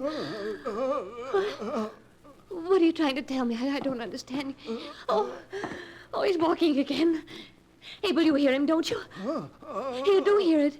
I told them that Uncle Henry had come back from the grave, but they said I was just imagining it. You mean no? He hasn't come back from the grave? But if he hasn't come back from the grave and you hear what I hear, Abel, you don't mean that he's still alive. But that can't be true. You buried him yourself. I saw you. You mean you didn't bury him? That he wasn't in the coffin? Oh, but you must be wrong. Oh, when we broke into his room, Father found him. No, what? What do you mean, no? Are you trying to tell me something about Father? You are. What do you mean, Father, no? Father, no. You mean he isn't my father? Oh, but you must be wrong. Oh, of course he is. That doesn't make sense. Why should he say he is my father if he isn't? What does he gain by it? My mother's estate. Oh, no, you must be wrong. Even if I were to die, he wouldn't get it. The estate would then go to charity. It's in Mother's will. Oh, why does he keep walking in the tower? He's driving me crazy. He's driving me crazy. You mean they want to drive me crazy? Oh, but why? What reason could they have? Oh, if I were to become insane, he could have himself appointed my guardian, take over the estate. Is that it? It is. But Abel, if he isn't my father, where is my father? Is he dead? You mean he is dead?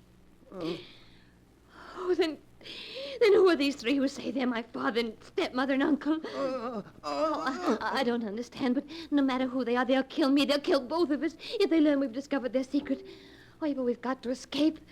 But how? The only boat is locked, and he has the key. Why are you handing me that flashlight? You mean the window? Signal the mainland for help. Yes, of course. Abel, you better go. We can't let them find you in here or they'll suspect. I'll keep signaling as long as the batteries last.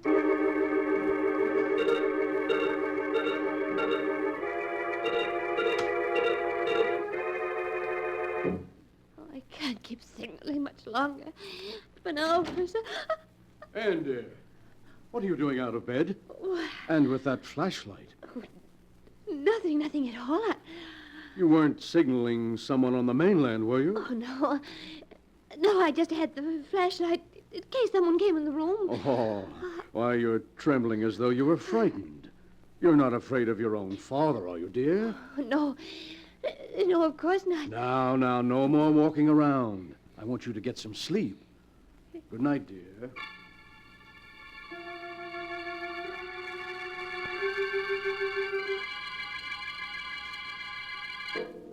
He was gone, taking the flashlight with him. Did he suspect that I knew? Oh, the hours seemed endless until the first rays of dawn came. Would rescue come with it, or had my signals gone unnoticed? After I dressed, I went to the window, and then I saw it. A strange launch tied up at the dock. Suddenly frightened lest the callers leave before I could speak to them, I rushed out of the room. As I ran down the stairs, I could hear voices in the drawing room. Well, Sheriff, if Dr. Arnold has spoken to you about my daughter's mental condition, I'm quite sure you'll understand Sheriff, don't listen to him. He isn't my father. Anne! What was that, miss? I tell you, he's not my father. He's an imposter, and so is she. Oh, Martin, she's having another one of her spells. Now, please, Hester. They're acting, I tell you. The moment I set foot on the island, they began their plan to drive me insane. First, they gained my love and trust. Then they had Uncle Henry confide to me his fears. And when Uncle Henry was found dead, they told me that... Who says I'm dead? I've never felt better. Oh, Sheriff, allow me to introduce my brother, Henry. Well, Miss Drake, your Uncle Henry doesn't look very dead. He wasn't. They just pretended he was. They even buried an empty coffin to make me think I was attending his funeral. I really think you should take Anne up to her room, Hester. She needs rest. Oh, Sheriff, they're lying, the three of them. Have you any proof, Miss Drake? Yes, Abel will tell you. He knows. I'm afraid that Abel can't tell you anything, dear.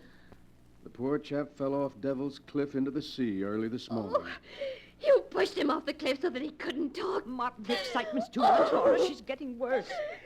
Sorry to trouble you, Mr. Drake, but it was my duty to investigate those signals. Oh, Sheriff, you can't leave me here. They will drive me insane. I assure you, Sheriff, she'll be given the very best of care.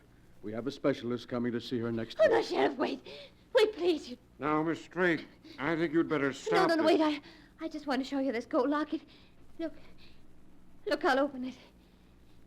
Do you see what's inscribed in it? Yes. For my daughter, in commemoration of her 5th birthday. What are you driving at, Miss Drake? If that man's my father, as he claims he is, ask him what my middle name is. It's inscribed in the locket. Well, just to humor her, Mr. Drake, what is her middle name? Her middle name? Well, frankly, Sheriff, I seem to have forgotten. Oh, he hasn't forgotten it, Sheriff. He never knew it. He isn't my father. Kind of strange you're not knowing your own daughter's middle name. Well, it's just that, I have an awful memory for names. So have I, but I know my kid's middle name. There's something peculiar about all this. I think you three and the girl better come with me to the mainland. What for? So I can do a little checking.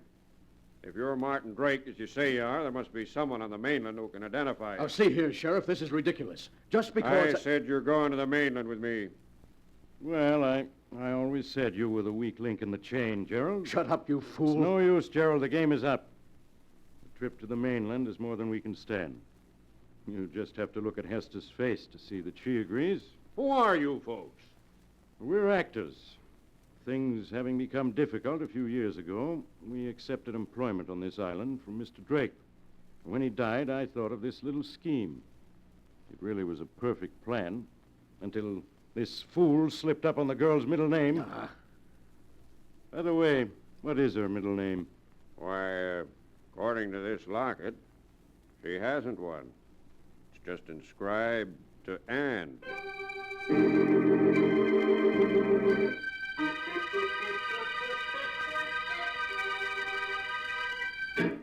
And that is the story of Devil Island, as it is written in the sealed book. Because an impostor slipped up on a middle name that didn't exist, an almost perfect crime was prevented by Sheriff Williams, and an innocent girl was rescued from imprisonment and probable death. It was a small slip, but a fatal one. But the sound of the great gong tells me I must close the sealed book once again. One moment, keeper of the book. What story will you tell us next time? Next time? Are you sure you want to know? Perhaps my next story may be about you.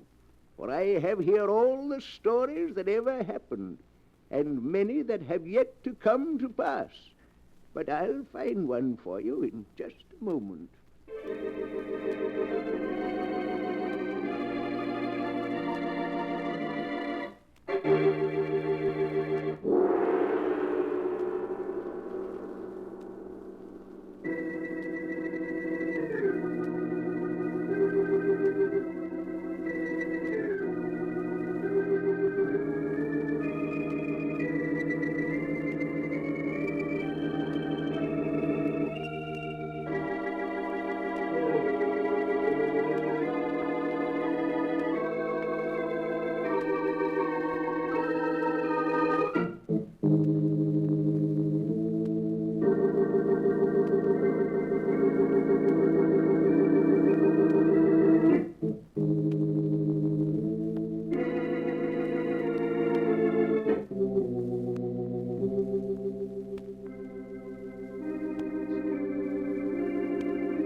And now, keeper of the book, have you found the story that you'll tell next week? Yes, I have found one.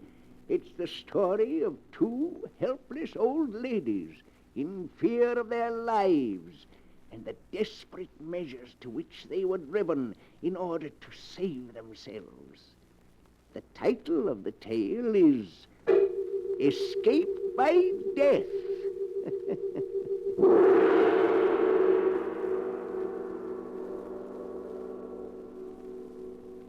Be sure and be with us again next time when the great gong heralds another strange and exciting story from The Sealed Book. The Sealed Book, written by Bob Arthur and David Cogan, is produced and directed by Jock McGregor.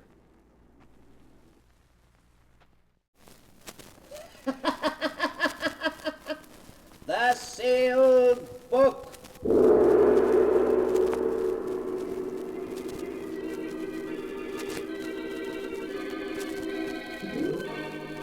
Once again, the keeper of the book is ready to open the ponderous volume in which is recorded all the secrets and mysteries of mankind through the ages.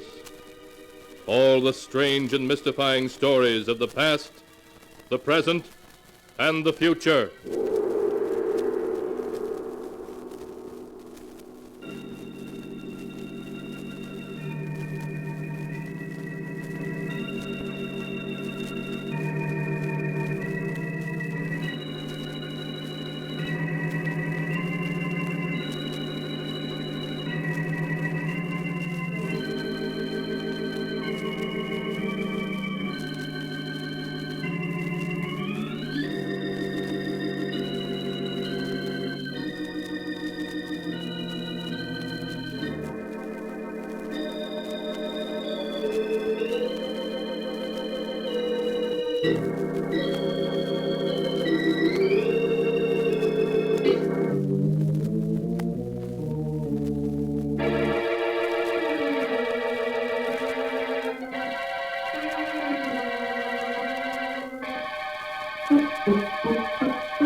Keeper of the book, what tale will you tell us this time? What tale shall I tell you?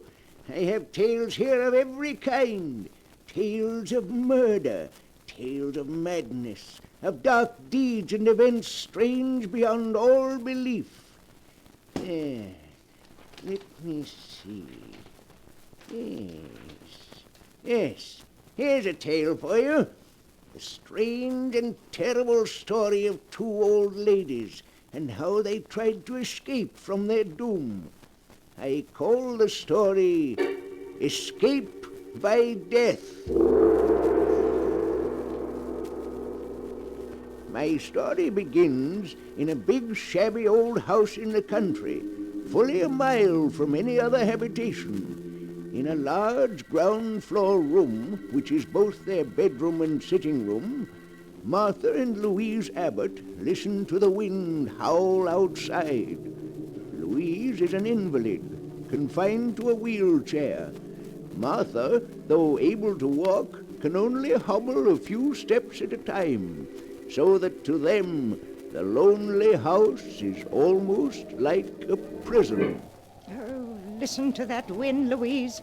Oh, I do hate living out in the country like this. We're so isolated from everybody. Oh, yes, Martha. It was so much nicer when we lived in our own house in the village. Even if Roger and Hester are our nephew and niece, we should never have let them persuade us to move out here with them. Oh, what is it, Toby? Queenie? Oh, our mother's darling's hungry. Even Toby and Queenie don't like living here. Yes, they do seem unhappy.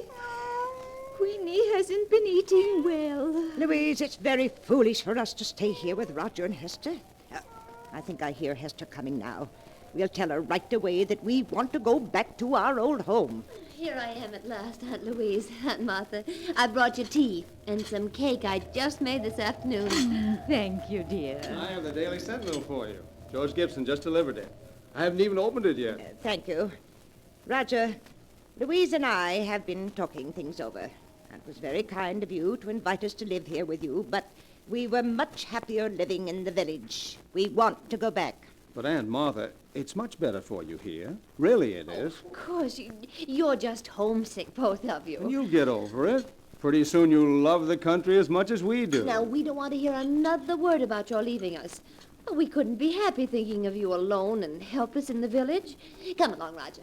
Let them drink their tea. All right, Heston. See you both later.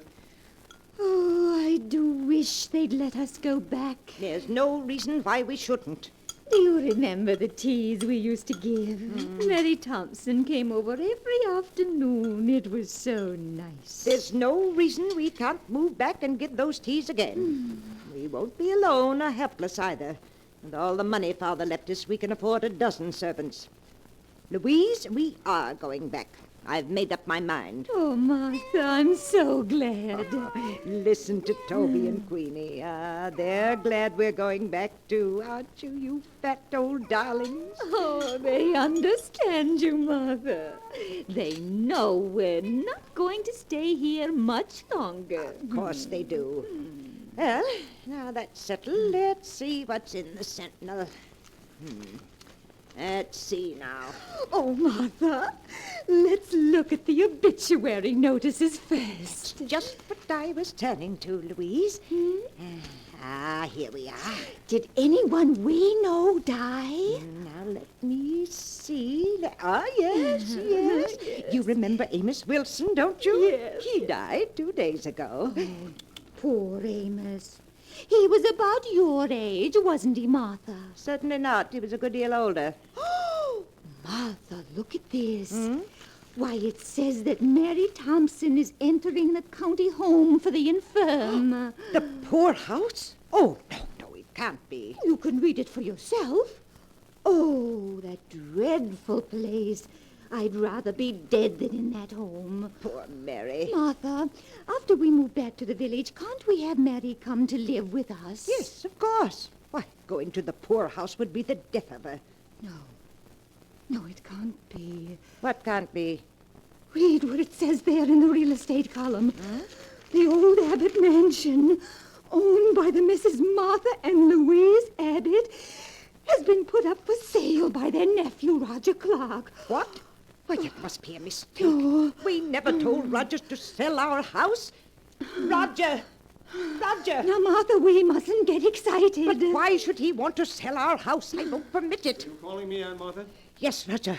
What's this in the Sentinel about our house being up for sale? Oh, is it in the Sentinel? Oh, I'm so sorry. It is a mistake, isn't it, Roger? Well, no, Aunt Louise.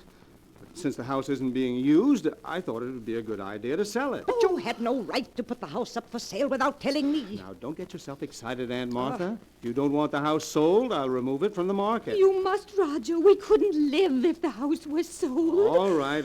Now I'll take care of everything. Don't you worry. Everything's going to be all right. I don't like it, Louise. I don't like it at all. Why should he try to sell it without telling us? It does seem strange. Louise, we must get in touch with Judge Morris at once. He's the administrator of Father's estate. He'll take care of everything for us the way we want it. I didn't like the look in Roger's eyes just now. I've always been suspicious of Roger, and if you want my opinion, he and Hester are up to something.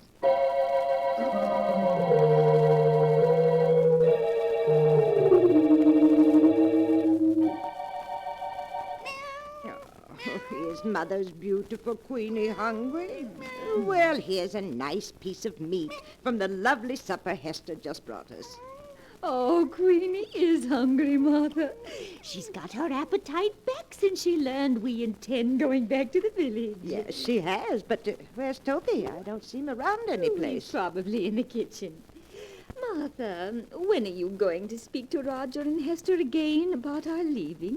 I'm waiting until we can get in touch with Judge Morris. He'll come get us whether Roger wants us to go or not. There's been something very strange about Roger's manner ever since we told him yesterday we didn't want to stay.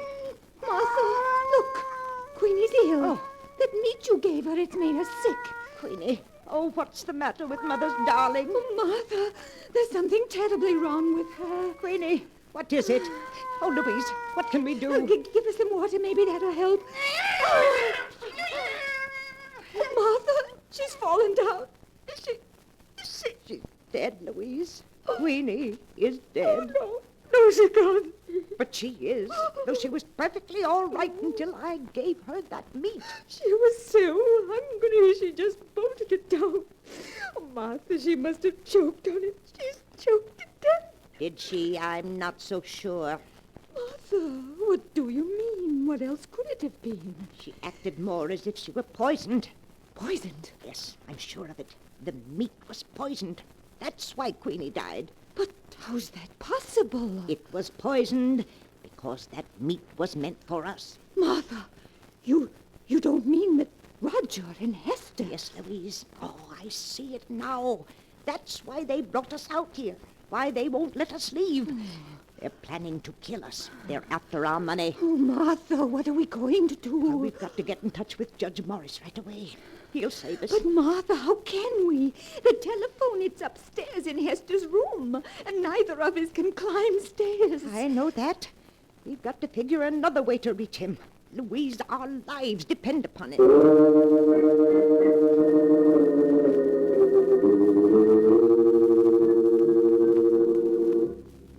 All that night, the two old ladies, terror in their hearts, tossed and turned in an effort to think of a way of escape from the horrible trap in which they found themselves. In the morning, they thought they had discovered how to do it. When George Gibson, the rural mail carrier, came by, Louise called to him and gave him a frantic message to Judge Morris, which he promised to deliver. However, a few minutes later, encountering Roger, their nephew, George Gibson told him what had happened, and Roger managed to persuade him not to deliver the message. Then Roger hurried home to consult with Hester. Roger, you say that while Martha was out here in the kitchen with me, Louise was giving George Gibson a message for Judge Morris? Yes, and she seemed so excited that George stopped me on the road to tell me about it. Hester, I'm afraid they suspect. Oh, no, they mustn't. We mustn't let them. I should say not, after all the trouble we've gone to. We would ruin everything. We've got to quiet their suspicion somehow. We've got to make them like it here, so they'll be perfectly content to stay with us until they die.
And now to return to the story of escape by death, as it is written in the sealed book. For 24 hours, Martha and Louise have waited in trembling impatience for George Gibson to bring word that Judge Morris has received their frantic appeal for help. Oh, Martha, where can George be? He's more than an hour late. Well, he's probably just been delayed. Maybe the car broke down. He'll be here soon. Yes, here he comes now. He's turning up the drive.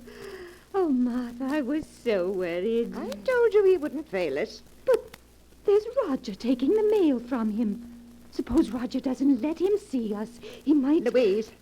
What is it, Martha? What's wrong? That isn't George Gibson delivering the mail. Not George Gibson? No, that's a much younger man. Now he's leaving. Roger's coming back in the house. Martha, where do you suppose George is? I don't know. I don't understand. Perhaps he's sick today. Here comes Roger. Hello, Aunt Martha. Aunt Louise. Here's a magazine that came in the mail. I thought you might like to see it. Thank you, Roger. Why didn't George Gibson deliver the mail today? Oh, you saw that there was a new driver. Well, I'm sorry to have to tell you this, but yesterday afternoon, poor George was killed. Killed? Oh, no. He had a bad accident as he was returning to the village. An accident? Yes. I'd rather not talk about it anymore now. It'll just upset you. Hester will bring you some supper soon. Poor George. Well, that means Judge Morris didn't get our message. Oh, Martha. Don't you see, Louise? That wasn't any accident.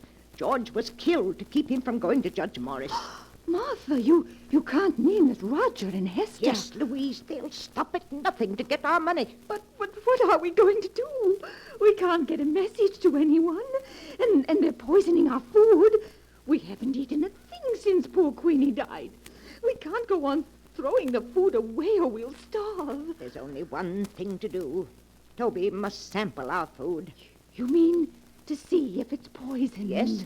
It's dreadful, having to risk poor Toby's life, but it's the only thing we can do.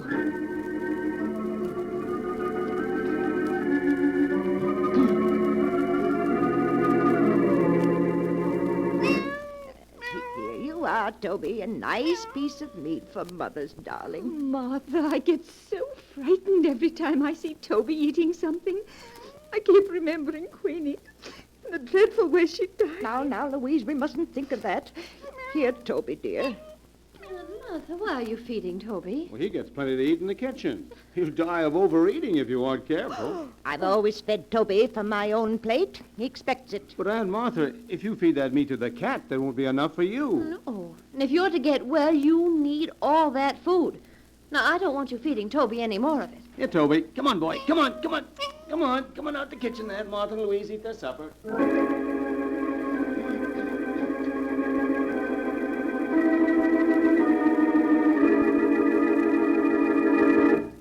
Here you are, Aunt Martha. Aunt Louise, I've bought you your lunch. Doesn't it look good? Yes, Hester. It's very nice. Here, Toby. Here, kitty. Hester, have you seen Toby? No, Aunt Martha, I haven't. Oh, but where could he be? Toby's always on time for meals. Oh, he's probably someplace around the house. Now, eat your lunch before it gets cold. Oh, Martha, where can he be? Toby'll be along in a few minutes. We won't touch a bit of this food until he's eaten some of it. I do wish he were here. I'm so hungry. Louise, don't touch a thing on that tray. It isn't safe. Here, Toby. Here, kitty,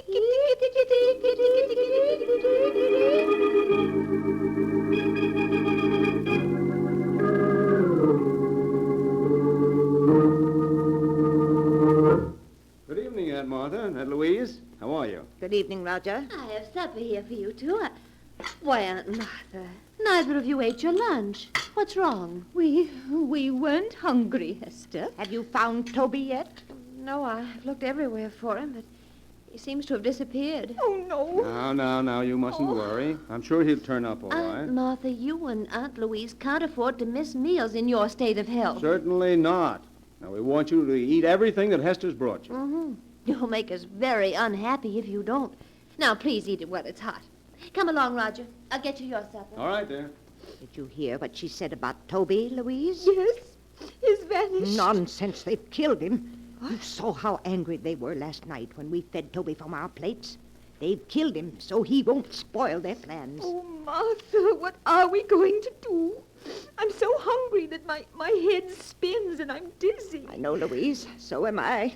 Oh, I hate them. I hate them. We're leaving them our money and our wills. They'll get it soon enough. Why must they kill us? Because they're nothing but common murderers. I distrusted Roger from the minute Hester first brought him to our house. Yes, it's his fault. He's changed Hester. She used to be such a sweet girl. Oh, there was only some way to get word to the village or to bring somebody here to help us. Louise, I have an idea. What is it, Martha? There's one way to bring people here. What, Martha? If we were to set fire to the house, somebody would be sure to see the flames. Yes, of course. And then the fire company would come out. Then we'd be able to tell them we'd be saved. Oh, but Martha, Hester and Roger would put out the fire before it could get big enough to be seen. Louise, I know a way we can prevent them from putting out the fire. You do? Yes, we can save ourselves, Louise. We can save ourselves.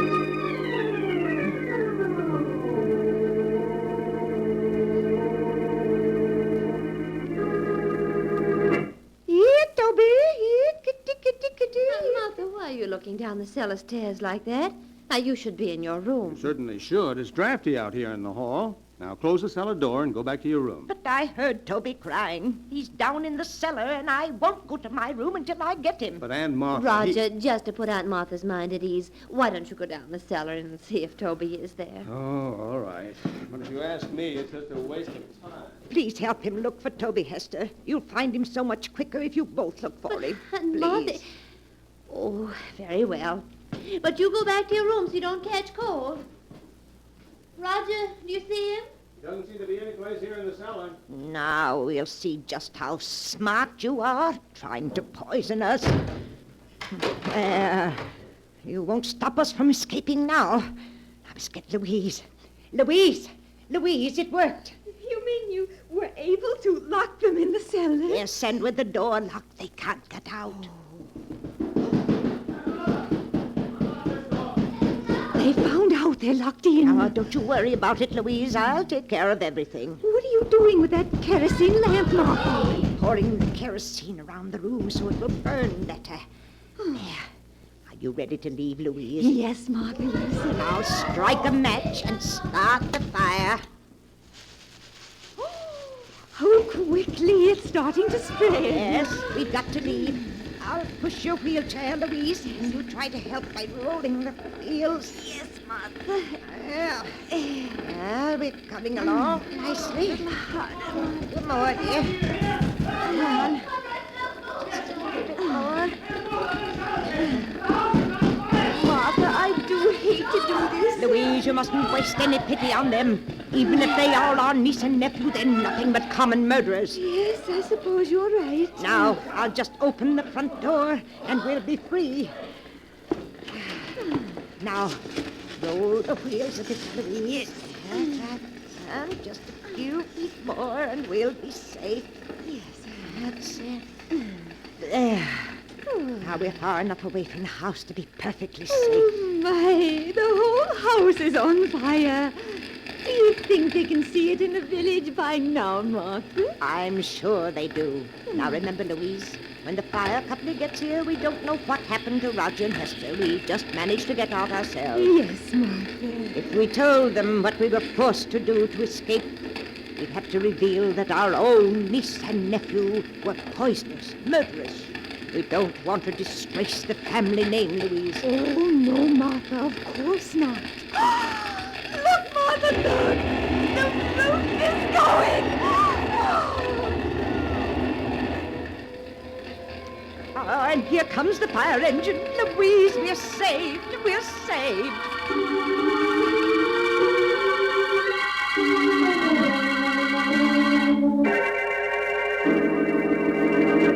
Good morning, Judge Morris. Good morning, Miss Martha, Miss Louise. I trust you're well after that terrible ordeal last night. Oh, we're feeling much better. Thank you, Judge Morris. I know it'll be painful for you, but now that your niece and nephew are gone, we must plan for your future. Oh, you don't have to bother, Judge. All we want to do is move back to our old house, hire a few servants, and live as we used to. Yes. And I was wondering if you could arrange to have Mary Thompson come live with us. I won't hear of her going to that dreadful home for the infirm. Why, the poorhouse would be the death of her. Oh, no, we can't let her go there. With all the money Father left us, there's no reason why she should. Ladies, I'd hoped I'd never have to reveal the truth to you, but now it appears I must. The truth? I don't understand, Judge.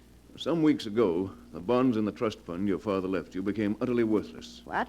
Your nephew and niece were afraid the shock of learning you were penniless would be too much for you.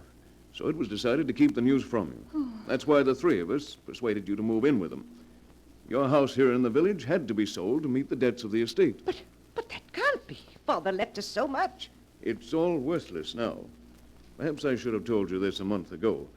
But your niece and nephew wouldn't hear of it. In spite of the fact that they had only Roger's salary to live on, they were determined to prevent you from ever learning of your misfortune. But the deaths of poor Queenie and Toby, of George Gibson. George Gibson? Yes. I'm afraid I don't understand. Surely you heard that he was killed. The tire blew out and his car turned over. You mean he wasn't murdered? Certainly not. Oh. You feeling well? Has my news been too much for you? No. Well, now that your niece and nephew are gone, there's no one to support you, I'm afraid there's only one thing left. One thing left. What's that? I'm sorry to say, believe me, I am. The county home for the infirm. Oh. The poorhouse.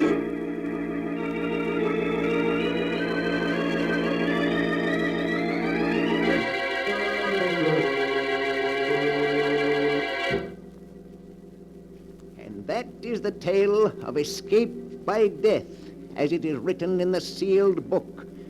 Louise and Martha, because they could not believe that the death of their cat was an accident, convinced themselves that they were in danger of being killed, and in their frantic efforts to escape, ruthlessly destroyed their only protectors. Strange are the ways in which fate plays tricks on mere mortals.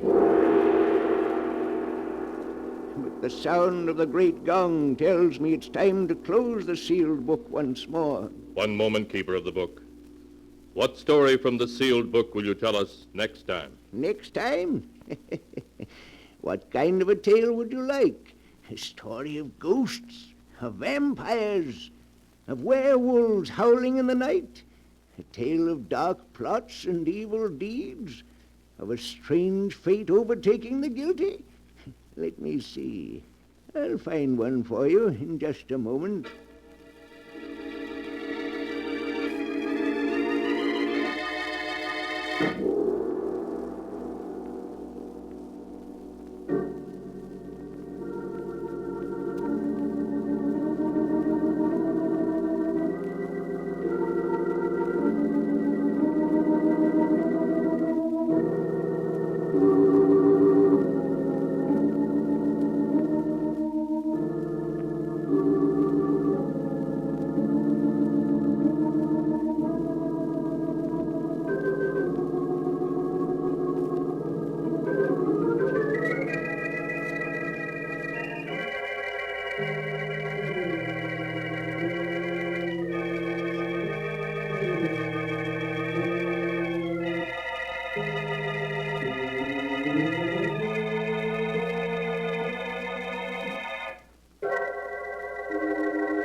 And now, Keeper of the Book, have you found the story that you'll tell next time? Yes, I found one for you. It's the amazing story of a woman's jealousy, so great that it would not let her lie quietly in her grave, but made her seek revenge even from behind the dark veil of death. I call it Death at Stormhouse. Be sure to be with us next time to hear another strange and mysterious story from The Sealed Book. The Sealed Book, written by Bob Arthur and David Cogan, is produced and directed by Jock McGregor.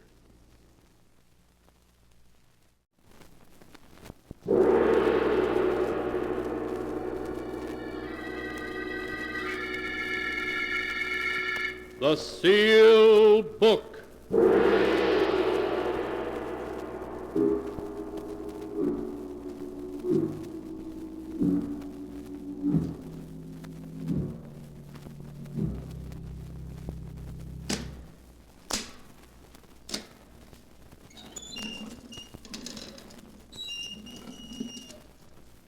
Once again, the keeper of the book has opened the ponderous door to the secret vault, wherein is kept the great sealed book, in which is recorded all the secrets and mysteries of mankind through the ages. Here are tales of every kind, tales of murder, of madness, of dark deeds strange and terrible beyond all belief. Keeper of the book, I would know what tale we tell this time. Open the great book and let us read. Slowly, the great book opens.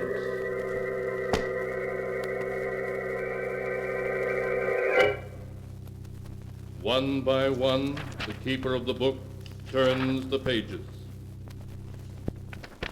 and stops. Ah, the strange story of a beautiful woman whose jealousy was so great that even the grave could not give her peace. A tale called Death at Stormhouse.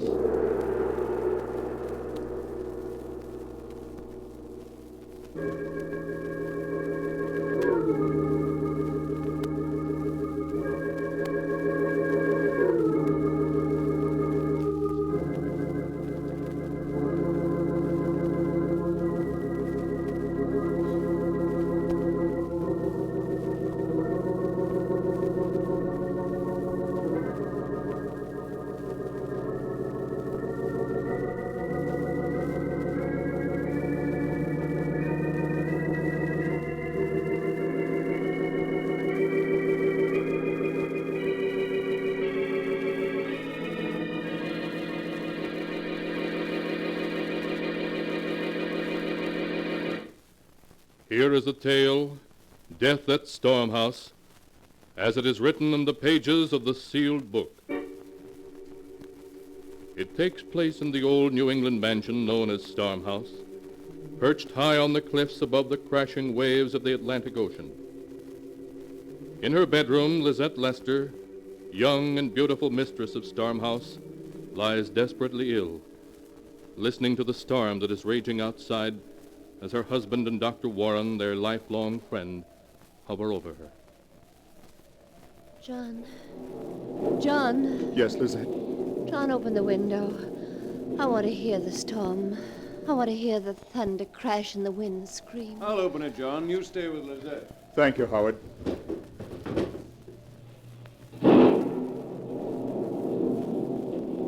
Oh, it's a wonderful storm. I've known it was coming for 3 days. I've always known when a storm was coming, haven't I, John? Yes. Yes, Lizette. You've always known. And I've been waiting for this one.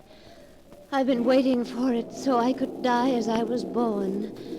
On a night when there's a storm filling the sky and death riding the wind to take me as it took my mother that night. Lizette, don't say that. You mustn't excite yourself, Lizette. It weakens you. I'm dying, Doctor. You know it as well as I do. It's only the storm that's keeping me alive now. Oh, Lizette.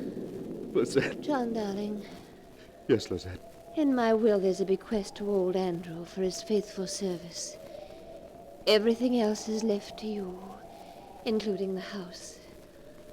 On condition that you live here at least 6 months out of every year for the rest of your life. Lizette, I can't bear to talk about it. We must, darling. You don't mind the condition that you live here half of every year, do you? Of course not, my dearest. I couldn't bear to think of you as ever very far from me, in life or in death. I'll always be with you, my darling. And you won't marry again, will you, John? Never, Lizette. I swear it. You've sworn it, John. You mustn't break your vow. If you do, I'll be angry. Very angry. And when I'm angry, I do terrible things. You know that. I know, darling. You have my promise. I'll never break it. It's such a beautiful night. All my life, I've never been able to sleep on a night like this. I wonder if now when the storm sweeps in from the sea, I'll know it and wake up. Oh. Lizette. Lizette. John. She's gone.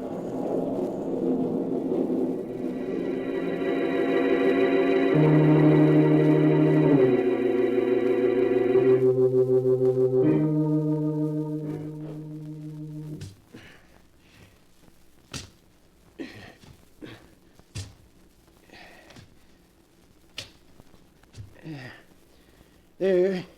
It's done, Mr. John. I couldn't want better if it was myself buried down there in the ground. Thank you, Andrew. I'll put the tools away now. Call me if you want me. I can't believe it's Lizette we've buried here, Howard. Somehow she seems still alive. She loved living so. It's a beautiful spot here on the edge of the cliff. She made me promise she should be buried here, where she could watch the storms come in from the sea, hear the waves beating on the rocks below. John, do you mind if I speak personally to you? Why should I? You're my best friend. My only one, in fact. That's one of the things I wanted to talk about. In the 3 years since you married, you haven't painted a single picture. No. No, I haven't. I've started some, but there was always something Lizette wanted to do. For 3 years you've been cooped up here, seeing no one. You might as well have been in prison. You should get away for a while now. Why don't you spend the winter in New York? Renew old friendship. Catch up on what's happening in painting. Yes, I'd like that. And there's another thing. Yes, Howard? The promise you made to Lizette. Promise? Oh, you mean not to marry again? Yes. You mustn't take it too seriously. You're too young to spend your life alone, grieving. Lizette wouldn't have made you promise if she had thought... I don't know. It seemed to mean so much to her. Well, when Lizette was alive, it seemed quite impossible to me I should ever love another woman. But you will, and I'm sure Lizette would understand. I'll think about it, Howard. The truth is, just now I feel a little confused. Well, let time take care of the matter. But you will close up Stormhouse and try a few months in the city? Yes, I will. I'll come back in the spring. After all, I'm obligated to live here half the year. But I'll leave old Andrew in charge and spend the winter in New York.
And now to continue the story, as it is written in the sealed book.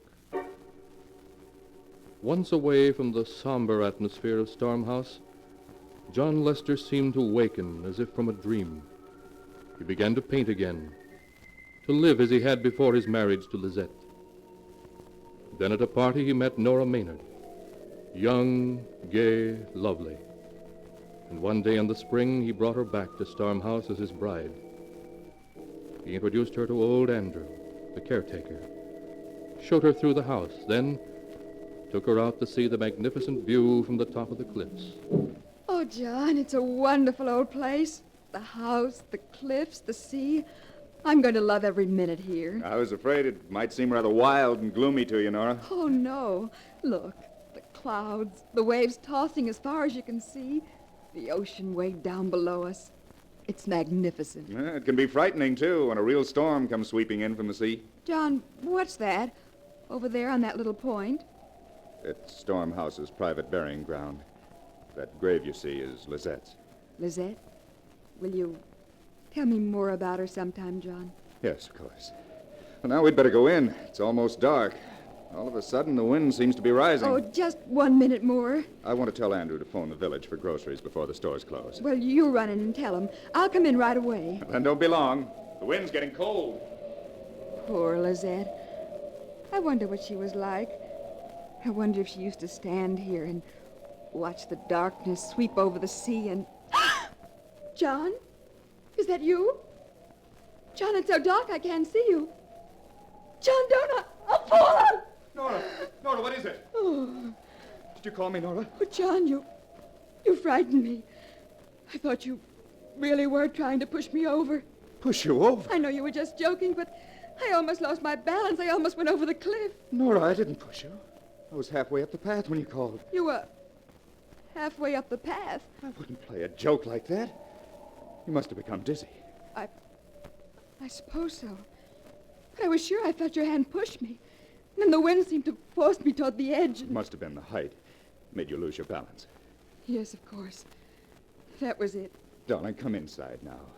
And promise me you won't ever go close to the edge of the cliff again. Yes, let's go inside. And I promise, John, the cliff frightens me now.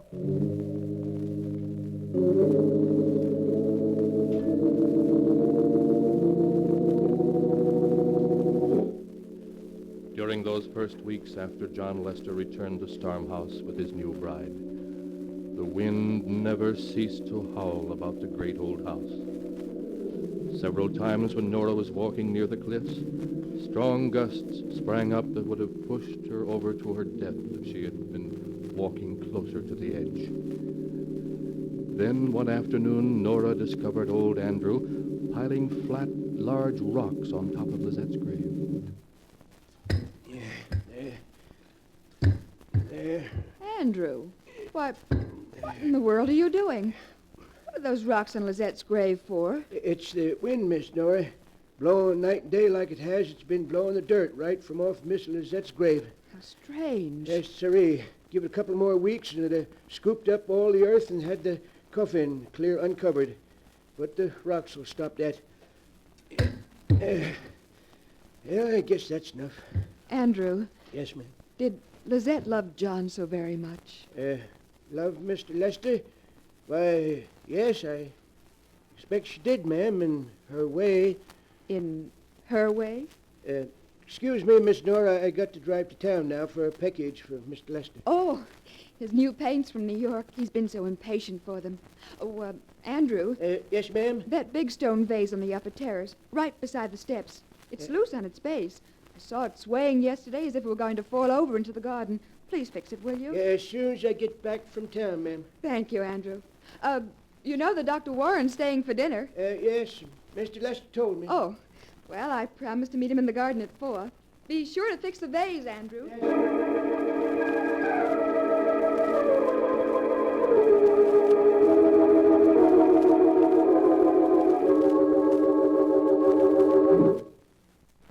Hello, Dr. Warren.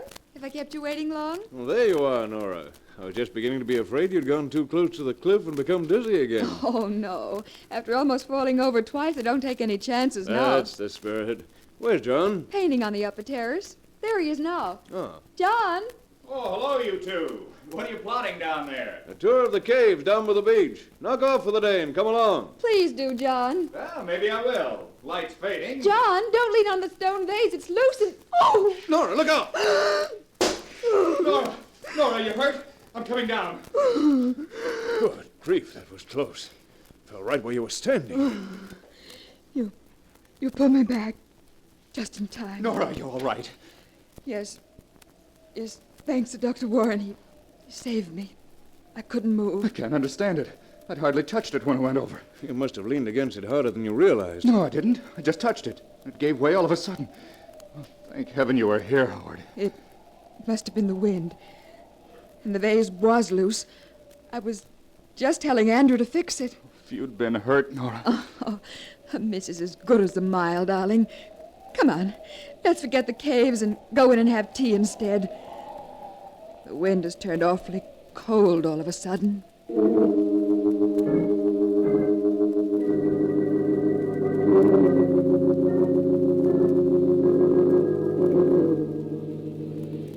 Listen to that confounded wind.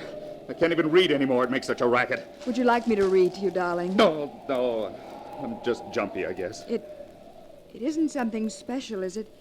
You're not regretting that you married me? Oh, don't be silly, Nora. It's just the wind.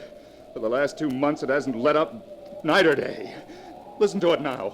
Oh, it is upsetting, darling. Sometimes it sounds just like a voice saying something you can almost make out, but not quite. I haven't painted a stroke in 2 months. Every day I get my canvas and my paints ready, and then the wind rises and distracts me. You're not sleeping well, are you, John? No, I haven't slept for weeks. Nora, I can't stand it any longer. I can't stand it. That wind doesn't stop blowing, I think I'll go mad. Oh, my darling, my darling. John, listen to me. Listen to me, dear. We must go away from Stormhouse, away from the wind. We must, John. But the will. The will doesn't matter. Oh, John, please say yes.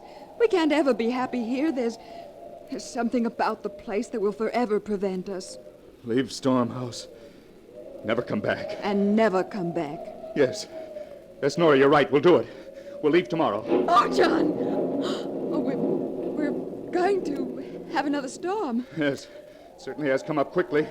Sunset, there wasn't a sign of a storm. It's as if Stormhouse knows we're leaving and wants to live up to its reputation on our last night. Well, darling, I think I'll go to bed and dream about leaving here tomorrow. Coming? No, I'll finish my pipe and tell Andrew our plans. All right, darling. I'll bring my diary up to date while I wait. Don't be long now.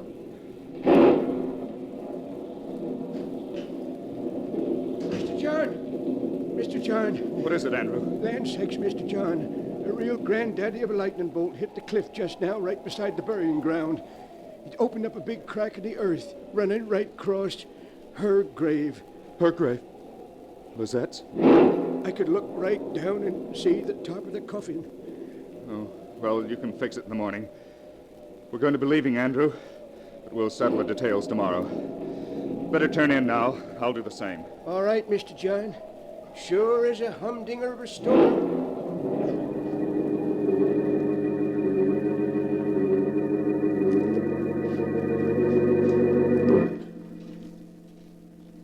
And tomorrow we leave here forever. I do so hope it's going to make a difference. John has seemed so depressed lately. I wonder if it's my fault. If he regrets marrying me. No, I won't think that. Not even this storm tonight can frighten me now. I know John loves me and... Who turned out the light? Who came in then? John, is that you? John, where are you? Don't tease me like this. You're frightening me. John! Ah!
Now to continue the story, as it is written in the sealed book.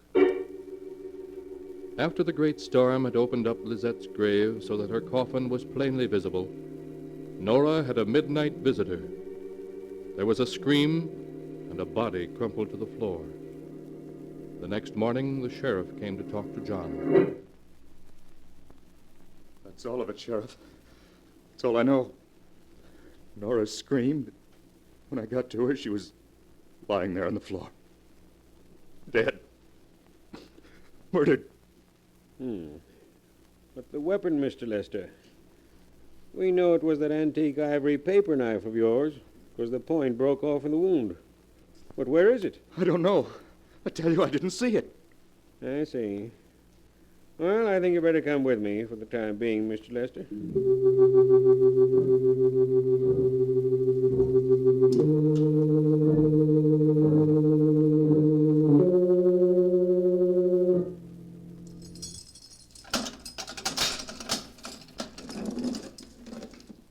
Here's the prisoner, Doctor. You can see him for 15 minutes. Oh, Howard, thank heaven you've come. John, how are you? Oh, how am I? I don't know. I don't care. Howard, have they caught Nora's murderer? They still think you did it. I gather that they did. And the ivory knife hasn't been found? Nowhere. And we've searched every inch. John, think. I know when you found Nora, you were shocked and dazed. But the knife, surely you saw it. Surely you drew it from the wound, put it down somewhere. You must have. I've tried to think, Howard. I'm sure I'm right. There was no knife. Only Nora, crumpled beside her writing desk. The blood staining her nightdress. The wind screaming outside as if in triumph. I understand. I know you didn't murder Nora. I don't know how we're going to convince the world. Is it as bad as that? As bad as that. If only the knife had been found, it could have been suicide then. But the knife is gone, and you testify that Andrew is innocent. So, as there wasn't any other living soul but yourself in the house that night... I see. Well, I've told them all I can. I don't know how the knife could have disappeared. There's nothing more I can do. Even though they hang me.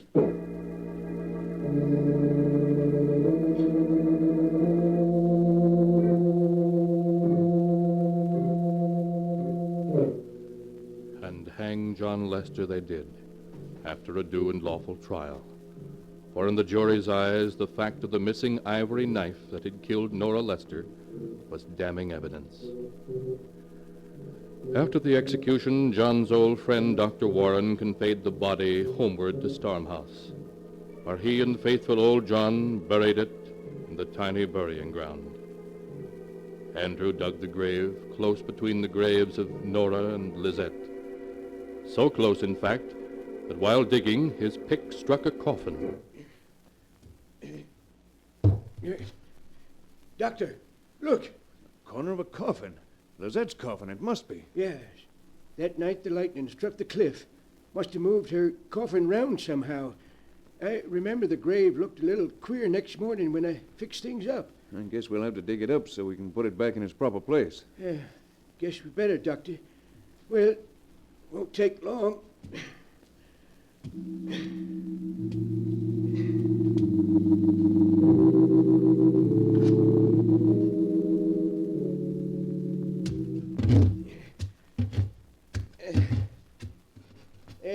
Doctor. Guess that does it all right. Good. Now we'll just slide the coffin back into its place. You've made plenty of room. Dr. Warren. What is it, Andrew? The lid of this coffin's been tampered with. Tampered with? But that's impossible. Come take a look, Doctor. You'll see I'm right. I guess I'd better. Stand aside, Andrew. Yes. Now, just what do you mean? Look, Doctor. All along both sides and this end. The screws.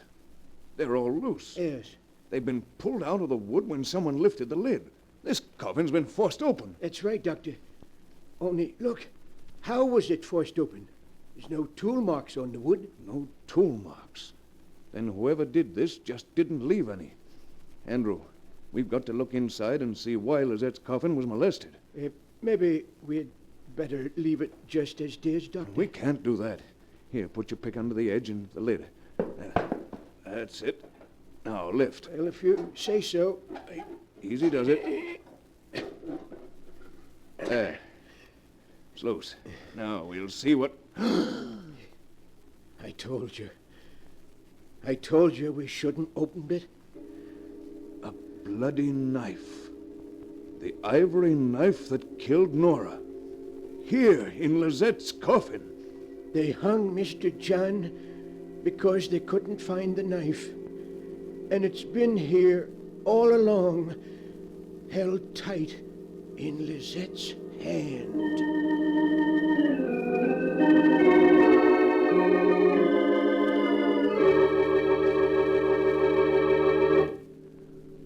So it was beautiful Lizette who killed Nora. Lizette, whose jealousy was so great that it reached back from behind the veil of death. And it was Lizette who took the knife of murder back into her grave with her, so that John, too, would suffer her vengeance. Or was it? Was there some other answer? You must decide that for yourself, for the sealed book does not say. You have heard the story in all its strangeness, just as it is written here.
And now, keeper of the book, before you close the great book, show us the tale we tell next time.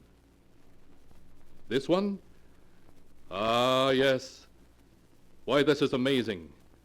It's a tale of a man who killed, a corpse that laughed, and a murder victim who died twice. A tale called The Accusing Corpse.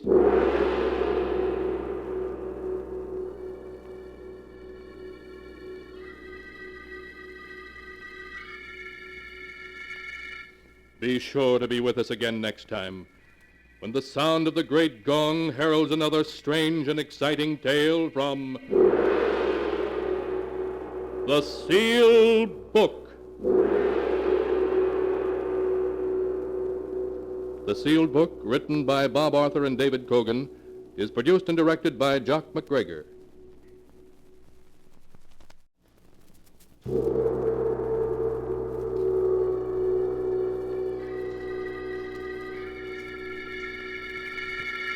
The Sealed Book.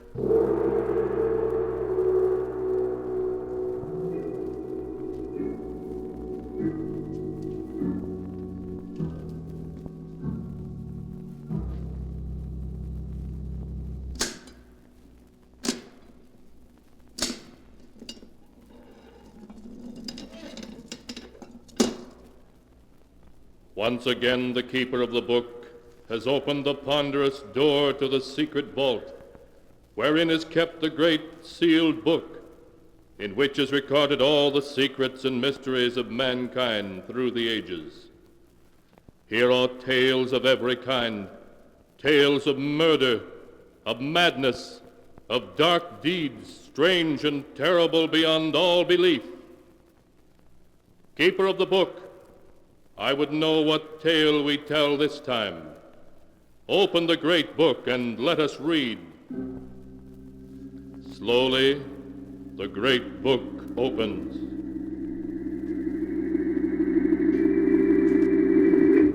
One by one, the keeper of the book turns the pages.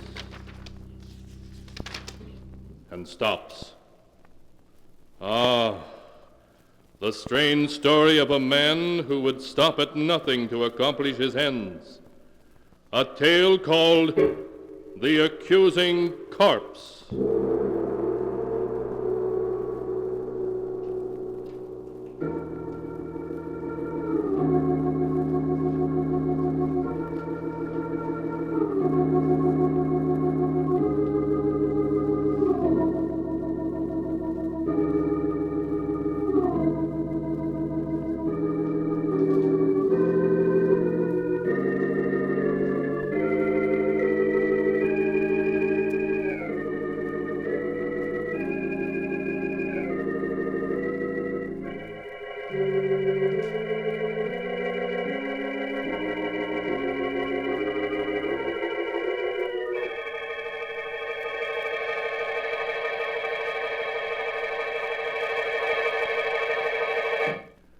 Here is the tale, The Accusing Corpse, as it is written in the pages of the sealed book. Philip Drake, the wealthy stockbroker, is pacing nervously back and forth in the drawing room of his country mansion. His face becomes pale as Vivian, his wife, enters the drawing room, a suitcase in one hand. Well, Philip, I'm all packed and ready to leave. I do hope Vivian, that how can you do this to me? You know I love you, that I'd do anything to make you happy. Oh, Philip, let's not go over that again. Oh, please, darling, don't leave. At least not until your brother Roger's arrived and had a chance to talk to you. He'll be here any minute. Oh, nothing that righteous brother of mine can say will change my mind. Now, would you mind lending me your car to get to town? Vivian, if you leave me, you won't get a cent. Not a cent, you hear? Really? Did you ever stop to think, Philip, that there might be another man? One with more money than you? Another man? Oh, no, Vivian, there couldn't be. And why not? But we've only been married 3 months. Why, there couldn't have been anybody in that time. Oh, but there was. Oh, Vivian, you can't do this to me. I love you. I love you. I won't let you go. I really must be saying goodbye now. He's waiting for me in town. I don't want to be late. If I can't have you, no one else will. Do you hear? Oh, really? You're being ridiculous. I must go now. No. Philip, what are you... A gun? Yes, Vivian. A gun. I told you if I couldn't have you, no one else would, and I mean it. Even with that gun, you can't keep me, do you hear? I'd sooner die than go on living with you. I'm going, and you're not going to... Oh, you shot... Vivian. Philip, what happened? I thought I heard... Vivian. I didn't mean to do it. She was going to leave me. Vivian. Roger. Is she dead? Yes. Philip, do you know what this may mean? Life imprisonment, perhaps even the electric chair? Yes, I know. I lost control of myself. Nothing seems to matter now. You simply can't throw your life away like that. Even if Vivian was my sister. I don't mind telling you that I always felt you were far too good for her. She didn't deserve to be your wife. Oh, please, Roger. Look, if we were to get rid of the body, who could possibly know that she didn't leave here tonight as she'd planned? No. It wouldn't work, Roger. You can't get away with murder. That's nonsense, Philip. Now, if we were to bury her in the woods, no one would ever find her body. Bury her in the woods? I couldn't do that. Philip, you must let me handle this. Oh, and you better give me that gun. All right, Roger. Here you are. Good. Now you wait here. I'm going to get rid of the body.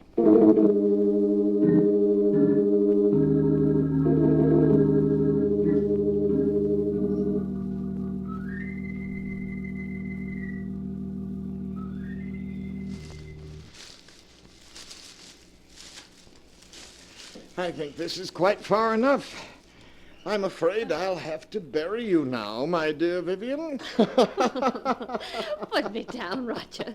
I'm tired of being carried like a sack of potatoes. All right. There. Oh, and let me congratulate you on your performance as a corpse as I carried you out. Roger, do you think he suspects anything? Of course he doesn't. He's positive that he shot and killed you. It was very clever the way you taunted him into doing it. You've got the gun, haven't you? Certainly I've got it.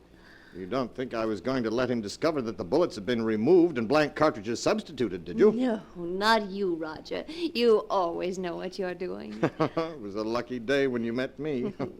Look, now here's the key to the apartment I rented in town. You'll find my car a quarter of a mile down the road. All right. I'll be waiting for you at the apartment. I'll be there in a few hours. Well, now let's see. This seems like a nice place to dig.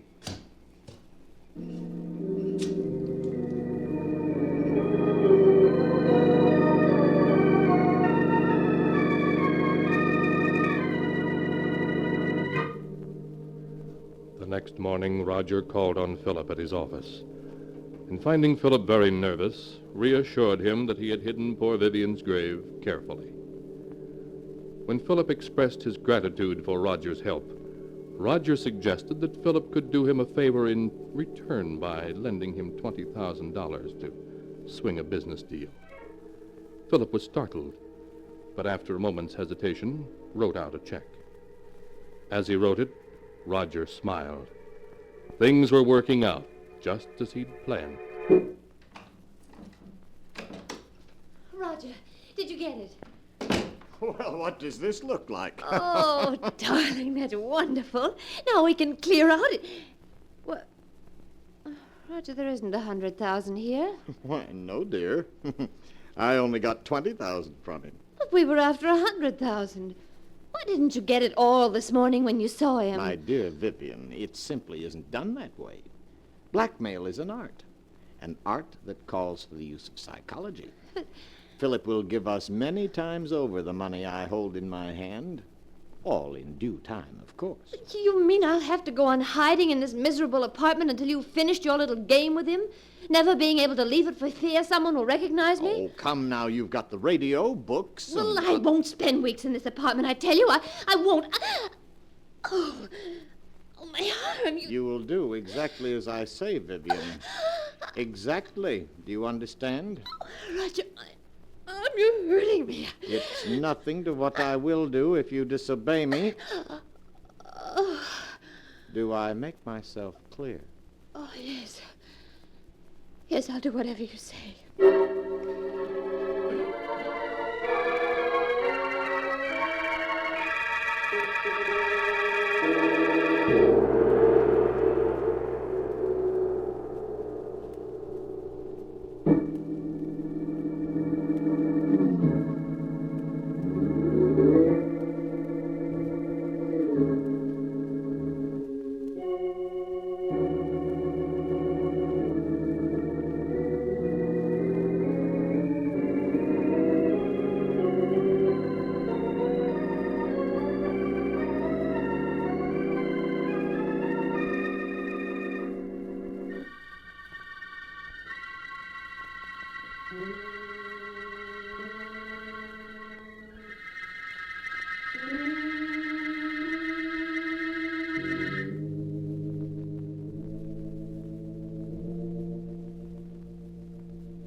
And now to continue the story, as it is written in the sealed book. A week passed. A week in which Roger patiently bided his time. For time he knew was working on his side against Philip. Then one morning he called on Philip at his office. Good morning, Philip. How are you? How do you expect me to be? This past week I've been able to think of nothing but Vivian. What happened that night? Philip, you must stop brooding over it. Whatever happened was her fault, not yours. Yes, you're right. Perhaps what I need is a vacation. Of course. A trip would do you a world of good. And if I could afford it, I'd go along with you. You mean you haven't any money? I'm afraid not, Philip. That's what I've come to see you about. I must have $40,000 at once. 40,000? Yes. If I don't get the 40,000, it may mean prison for me. You wouldn't want to see that happen, would you? No, of course not, Roger. After all, Philip, I saved you from prison.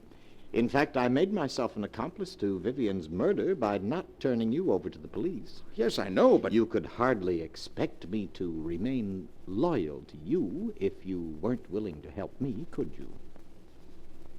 I see. Seems I haven't any choice. Very well, Roger. I'll write you out a check.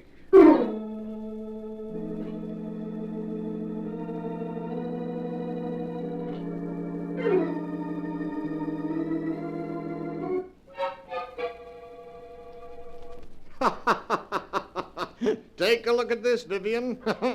$40,000 in cash. Oh, darling. Wasn't this worth staying in hiding for? And there's plenty more where this came from. What? Oh, who could that be? You better get behind that screen. All right, Roger. Yes? COD for Miss Brown. Comes to $64. Oh, you must be mistaken. There's no Miss Brown here. Well, this is the address she gave. It's in care of Mr. Roger Martinson. That your name? Why, yes, but I Those don't know. packages are for me, Roger. How much did you say the COD was? $64, miss. Oh, yeah. Here you are. Thank you, miss. Here's your receipt. Bye. Bye. When did you buy those clothes? This morning? You mean you went out shopping in spite of what I told you? Well, I was sick of being cooped up in this apartment day and night. I had to do something for a change. And what of my plans? You risked everything with so much at stake. Roger, stop looking at me like that. I tell you, I couldn't stand being cooped up in this apartment any longer. And if you don't get the rest of the money at once so that we can clear out, I'll go shopping whenever I feel like it. You can't make... You'll do exactly as I say. I won't allow anything or anyone to interfere with my plans. I've worked every step out perfectly, and there isn't going to be any slip-up.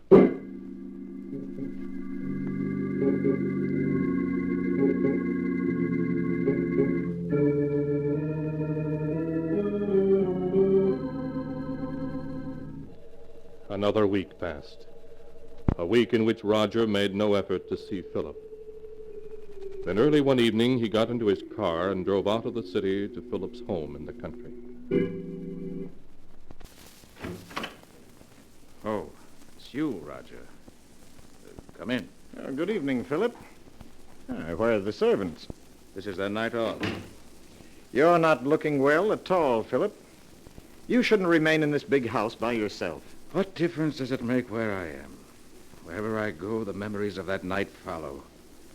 It's hard to believe that it was only 2 weeks ago tonight that I killed her. 2 weeks ago tonight? Why, so it was. By the way, Philip, do you think you might possibly lend me $60,000? 60? Well, you can't be serious. Oh, but I am. But I've lent you that much already. Yes, I know, but I must have more. No. I won't give you another cent. You've blackmailed me enough. Blackmail is a harsh word, Philip. What else would you call it? You're just as hard and grasping as Vivian was. Oh, yes, but you must remember I'm alive and she isn't. I suppose you're glad she's dead. In life, she was worth nothing to you. In death, you were able to get $60,000 for her. In death? How do I know she is dead? Don't be foolish, Philip. You shot her yourself. Yes, but how do I know she was dead? It was you who examined her, you who told me so, and you who buried her body all by yourself. I just wanted to spare you, Philip. Just exactly where did you bury Vivian? As a matter of fact, how do I know the whole affair wasn't staged for my special benefit? You're quite capable of such a scheme? I tell you she's dead, Philip, and buried out in the woods. And I want to see the grave. And the body, you say, is in it. This is ridiculous. I won't go searching for a grave in the middle of the night. You shouldn't have to search for it, Roger, not if you really dug one. Come along. I won't do it. Why, this is I said all... come along, Roger. Oh, very well. But I'm not certain I'll be able to find the grave. After all, the woods is fairly large, and it's been 2 weeks since I buried her. It's quite all right, Roger. We'll stay out there until you do find her.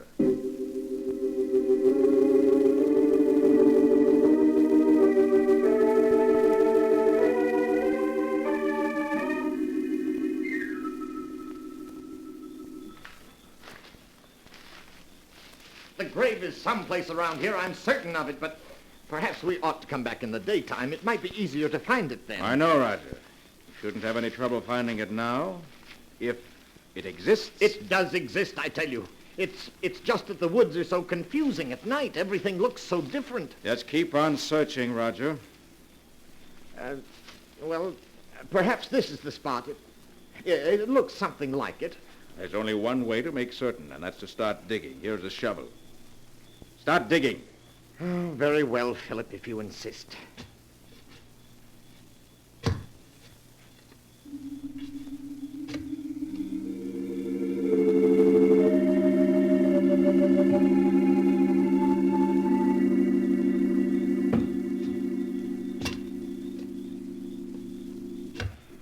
Well, Roger, you've been digging for 20 minutes now, and you haven't uncovered a body. You're a great actor, but I'm afraid this time you've overplayed your role. What do you mean? Vivian isn't dead, and there's no use pretending she is. Everything that's happened was part of a scheme the two of you planned to extort money from me. I tell you she's dead, Philip. And where's the body? I thought this was the spot, but I must be mistaken. I'm sure I didn't bury her any deeper than this, but... Philip, turn the flashlight this way. What is it? Look. Do you see what I've uncovered? A hand. Yes. This is the spot where I buried her. Just a few more shovels full. I'll have her body uncovered. Vivian. No. No, it can't be. But it is Vivian. Look, Philip. Here's the bullet hole under her heart. The bullet hole you made. I don't want to see any more. I've seen enough. You should trust me a little more, Philip. Everything I did was for your own good. After all, you don't want to go to the electric chair, do you? I don't care what happens anymore. I can't stand having her death on my conscience any longer. I'm going to call the police. Don't be a fool, Philip. You know it can mean the electric chair. I'll take my chances. Anything's better than going on living the way I have these past 2 weeks. I'm going back to the house and call the police. Philip, come back! Philip!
And now to continue the story, as it is written in the sealed book. After Philip and Roger had dug up Vivian's body, with the bullet hole through the heart, Philip decided that the only thing left for him was to call the police and confess. So, in spite of Roger's protests, he rushed back to the house. Operator, Operator. Philip, wait. Don't do anything foolish. You've cut me off. Take your hand off the phone, Roger. All I want you to do is to listen to me for a few minutes. Then if you still want to call the police, you can. Now, please, put the receiver down, Philip. That's it. What do you want to tell me? Well, do you mind if I mix myself a drink first? It's been a rather difficult evening. Very well. What about one for you? You look as though you could stand a drink. No, thank you. Nonsense now. It'll do you good.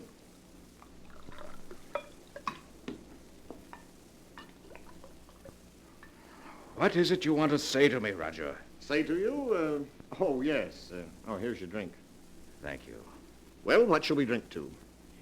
We'll drink to your good luck, come what may.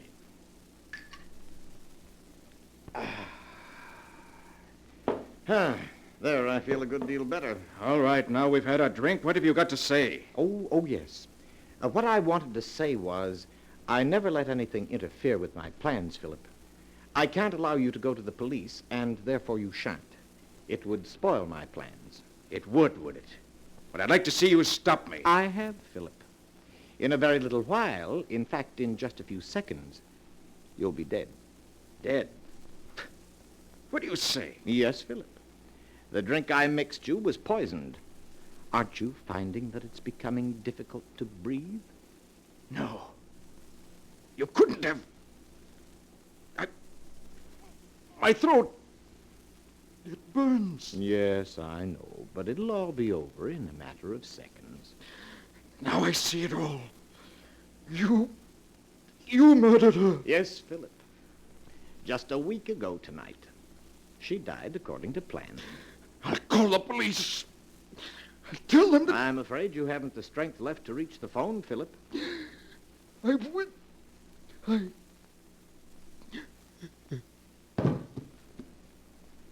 You and Vivian never had a chance, Philip. I had things worked out perfectly, down to the smallest detail. Hello, operator. Operator, please connect me with the police.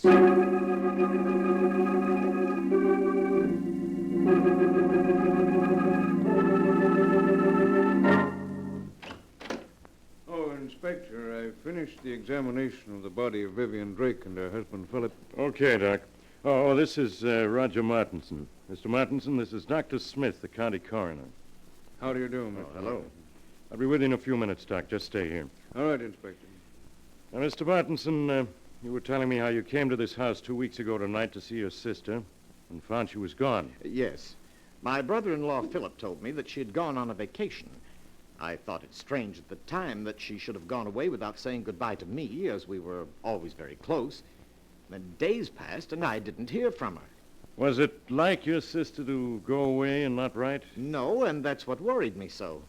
The past 2 weeks, Philip kept putting me off when I inquired about Vivian's whereabouts. Tonight I couldn't stand it any longer, and I came to this house to have it out with him. Well, what did your brother-in-law say when he saw you? He was quite agitated at my unexpected arrival. When I threatened to go to the police, he broke down and confessed to having murdered Vivian. When had he murdered her? He told me he'd done it 2 weeks ago tonight. That was the very night I'd come here to see Vivian, and he'd told me that she'd left for a vacation. I see. Go on. Naturally, when he told me he'd murdered her, I was aghast. He led me to the woods and showed me the grave. We returned to the house, and before I could stop him, Philip had taken poison. I then called the police. Well, seems like a plain case of murder and suicide to me. Right, Doc? Perhaps, but Mr. Martinson, I was very much interested in what you had to say regarding the murder of your sister. You say that your brother-in-law confessed to murdering her 2 weeks ago tonight. Yes, that's correct. And you never saw her alive after that night? Oh, why, no, of course not. What are you getting at, Doc? Please, Inspector.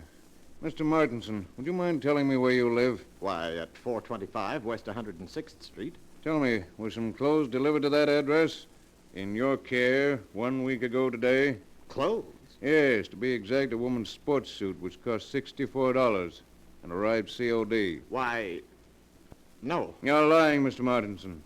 I have in my hand a slip of paper that not only proves that you're lying, but will send you to the electric chair. Doc, what are you saying? Yes, Inspector. Mr. Martinson's plan was perfect, but he slipped up badly. He forgot to search Vivian Drake's clothing before he buried her. When I examined her body just now, I found in one of her pockets this receipted bill bearing the date April 9th. That proves beyond a doubt that she was alive 1 week ago, and consequently couldn't have been murdered by her husband on April 2nd, as Mr. Martinson here claims. I know. Yes, Mr. Martinson. It was you who killed her. The corpse has accused you from the grave of murder and has given us proof of your guilt. No, it can't be. I had everything planned perfectly. Perfectly, do you hear? Down to the last detail. I couldn't have failed. I couldn't.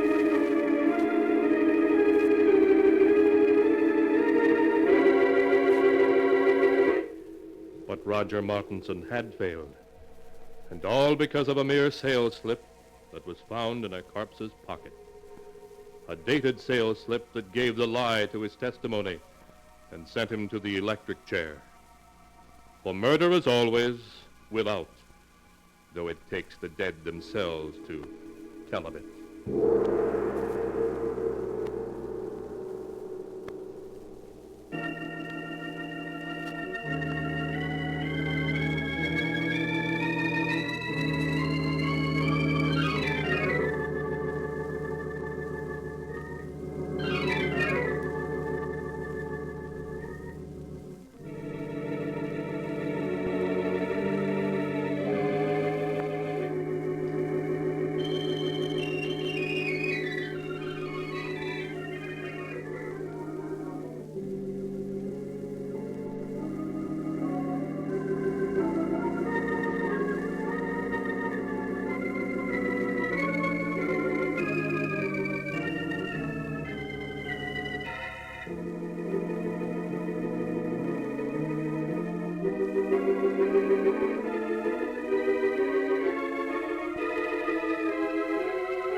And now, keeper of the book, before you close the great book, show us the tale we tell next time. This one? Ah, yes, an incredible story about a young married couple who bought an old New England colonial house, a house that was cursed with the evil spirit of a dead woman. A tale called Stranger in the House.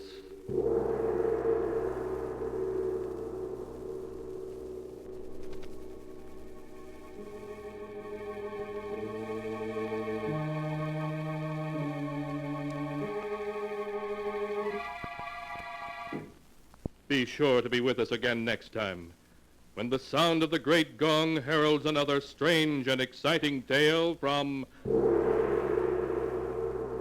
The Sealed Book.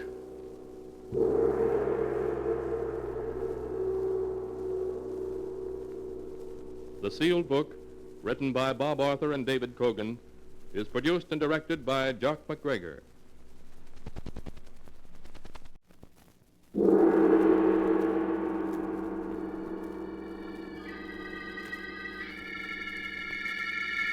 The Sealed Book.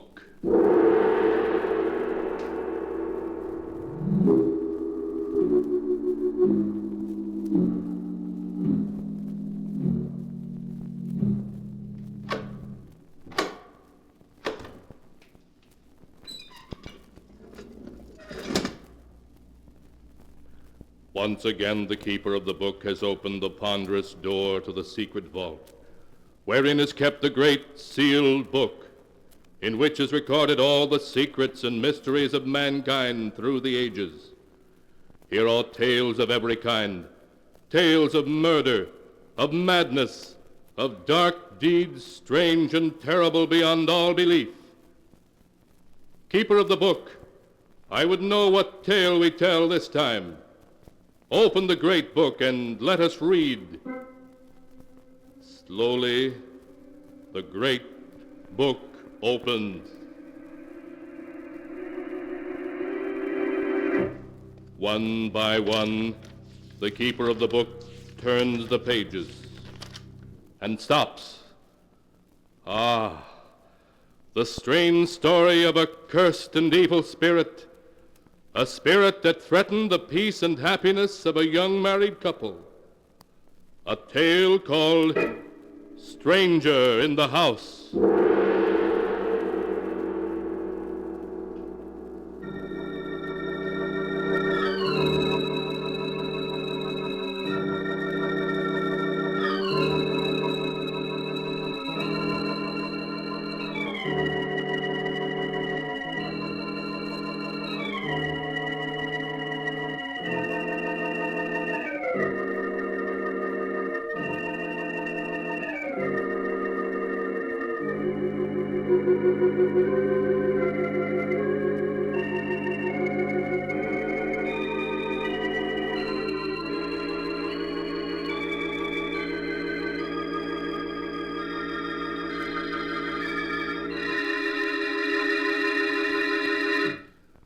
Here is the tale, Stranger in the House, as it is written on the pages of the sealed book. The tale was told by Jane Barton herself. From the first moment I saw Wickford Manor, I was filled with a sense of uneasiness, almost fear, a fear I couldn't explain. To all outward appearances, Wickford Manor was just another old, staunchly built colonial house, the kind you see through all New England. Roger, my husband, was delighted with the house. Its beauty and remoteness won his heart from the beginning. Say, take a look at that beautiful staircase. Look at this magnificent fireplace in the drawing room. Yes, it is beautiful, Roger. It's just the size house we need, with 4 rooms upstairs. 4 rooms upstairs? How do you know, Roger? The agent never mentioned how many rooms the house had. Didn't he? Well, there's only one way to find out. Let's go upstairs and look. Come on, Janie. All right, Roger. This house would require very little in the way of repairs. But it hasn't any electricity, Roger. Oh, well, we could use lamps until a line could be run to the house. Look, Janie, there are 4 rooms up here. So there are. It's as though you've been in this house before. Yes, I have a feeling I have. Well, perhaps that's the reason I like it. But, darling, you've been ever so quiet since we entered the house. Don't you care for it? I don't know. It seems unfriendly. Well, if you don't like it, then we'll keep on looking until we find a house we both like. Oh, nonsense. I've been married to you too long not to know you've got your heart set on this place. We'll never find anything nicer. Now, that room with the southern exposure will be our bedroom. Oh, Janie, you're wonderful. And we will be happy here. I know we will.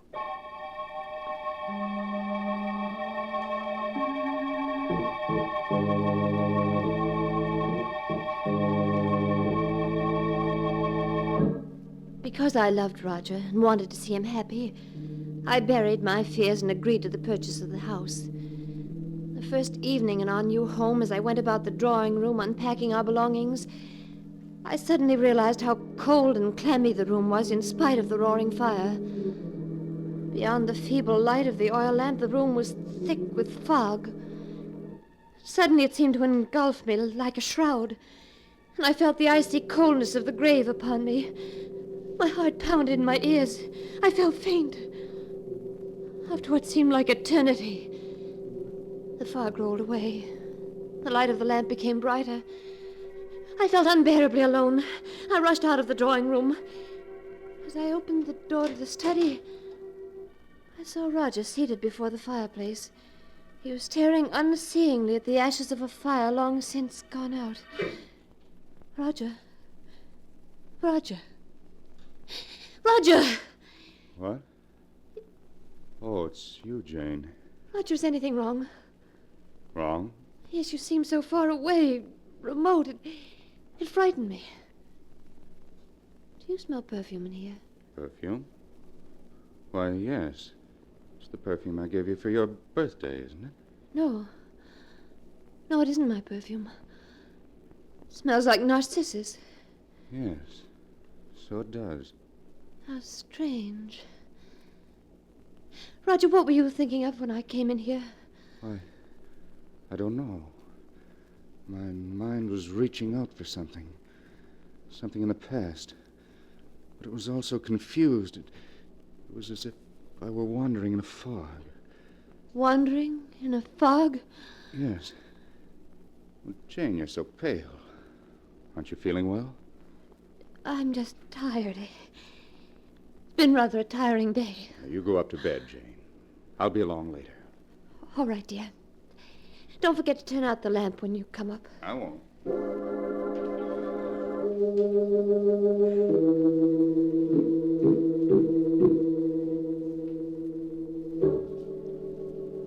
I left the study and Roger.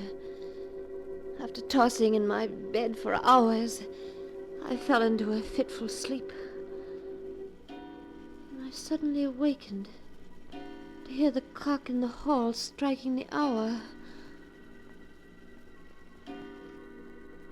It was 5 o'clock, and Roger's bed was empty.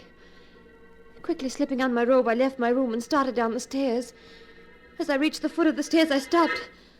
For to my astonishment, I heard Roger's voice in the study. I slowly approached until I was at the door. Who are you? This mist. If I could only make you out clearer. It's so difficult. The mist obscures your face. Who are you? Why don't you say something? Roger! Roger! Unlock the door! It's Jane! What's wrong? The mist, it's coming between us. I can hardly see you. Oh, don't go. Come back, please. Please come back. Darling! Darling, please unlock this door. Please! Roger!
And now back to the story as it is written in the sealed book. It was 5 o'clock in the morning when Jane suddenly woke and found Roger locked in his study. He was apparently talking to someone, although there could be no one there. Hysterically, Jane pounded on the study door. Darling! Darling, unlock the door, please! Roger! Oh, Roger. What is it, Jane? I was so frightened. Who are you talking to?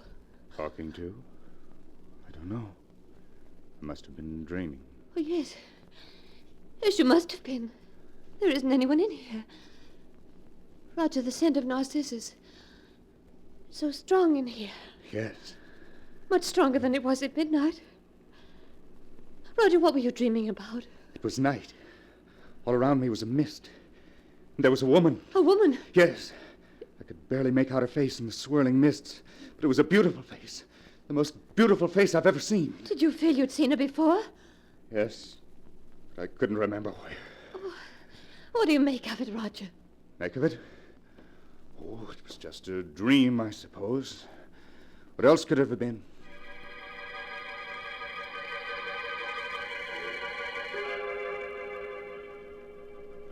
Roger said it was a dream. But in his heart, I knew he believed it was more than a dream. During the days that followed, he'd pace incessantly in the study, paying no attention to me, living only for the coming of twilight. And when night did fall, he'd lock himself in the study, forbidding me to disturb him. Hours would pass, and then suddenly I'd hear him talking to her. begging her to come closer, pleading with her to speak to him. At last one night I couldn't stand it any longer. When he began talking to her, I knocked on the door of the study until he opened it. What do you want? I thought I told you I wasn't to be disturbed. I must talk you to must you. be fool. She was about to speak to me for the first time. And you knocked on the door and caused her to vanish. Oh, Roger, you're not in love with her. You couldn't be. But I am. There's never a moment I don't think of her. Wish that I might see her. Oh, what you're saying is madness. You can't be in love with her. She's from another world, a phantom, an evil ghost. No, she isn't evil. She's beautiful. So beautiful I'd give my life for her. Roger, listen to me. You must come away from this house and from her. She's cast a spell over you, and it can only lead to disaster. Roger, we must leave this house at once. No, never. I insist. Get out, do you hear? And don't come back. I'll never leave her, never.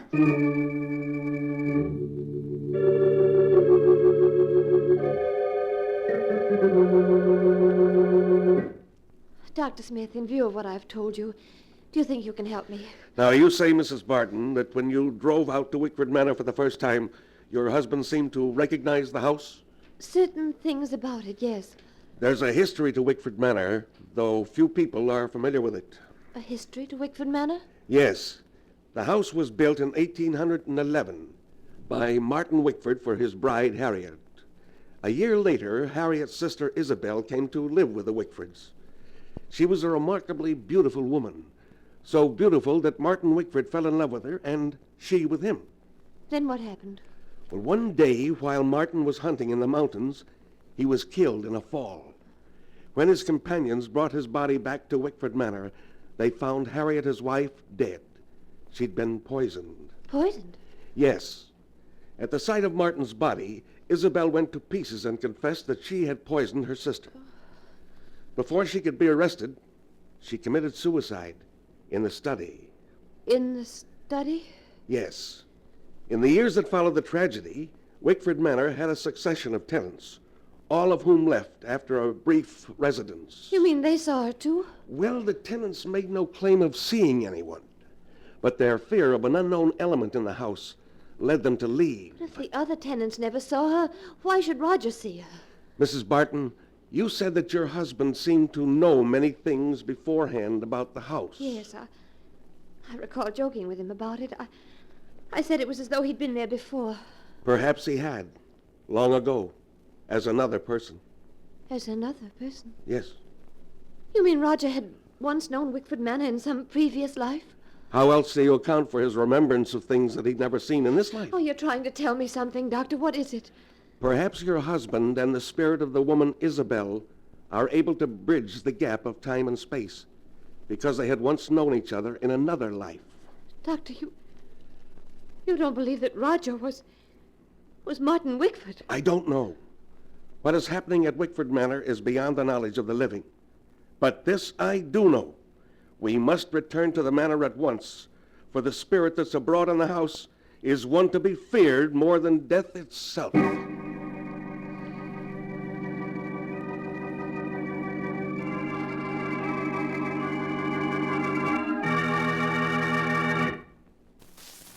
Please come closer so I can see you better. Oh, you're beautiful. Beautiful. Won't you tell me who you are? We have met before, haven't we? Yes. We've met before. What? You spoke. I've waited so long for you, Martin. Why do you call me Martin? My name's Roger. It was Martin. Then. Then? What do you mean? Look at me, Martin. Look into my eyes. Don't you remember me? Yes, but where? Think, Martin. Think. Time is the barrier between us, but we shall surmount it. Think back into the dim past when you lived in this house and we loved each other. Isabel. Yes, Martin. Isabel. Do you remember now? Yes, Isabel, yes. I remember everything up to the day I went hunting in the mountains and fell. What happened to me, Isabel? What happened to us? To our love? Don't think of that accursed day, darling. But think of the future. Our happiness together. Oh, yes, Isabel. Our happiness together. Roger! Roger, please open this door. Roger! Martin, she's come back. Yes. Darling, don't go. Don't leave me. I must, Martin. I must. We could be so happy together. Come back. Please come back. Roger! Please unlock this door, please! What do you want? What did you come for? Roger, this is Dr. Smith. Doctor, this is my husband. What the devil did you bring him here for? Roger, please. I thought perhaps he could help us. Help us? I don't need anybody's help. I must warn you, Mr. Barton. The spirit of the woman you see in the study is an evil one that will lead you to disaster. I don't need help from you or anybody else. I'll get out of this house. Get out, both of you! Doctor, we must do something. We must. We shall, but not tonight. I must have time to think about it. You'd better return to the village with me. No, I don't want to leave him in the house alone. Something might happen to him. Very well, then. I'll return late tomorrow afternoon, and when I do, we shall take action.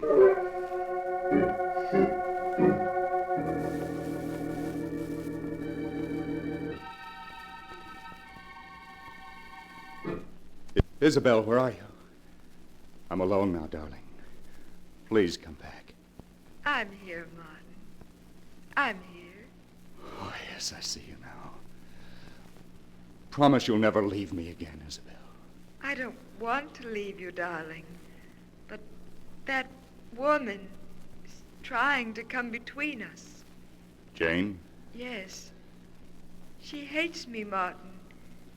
She will come between us if you don't get rid of her.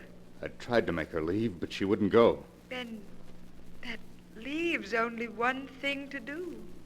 One thing to do? Yes. Come. We must hurry. It's almost dawn, and I'll have to leave you soon.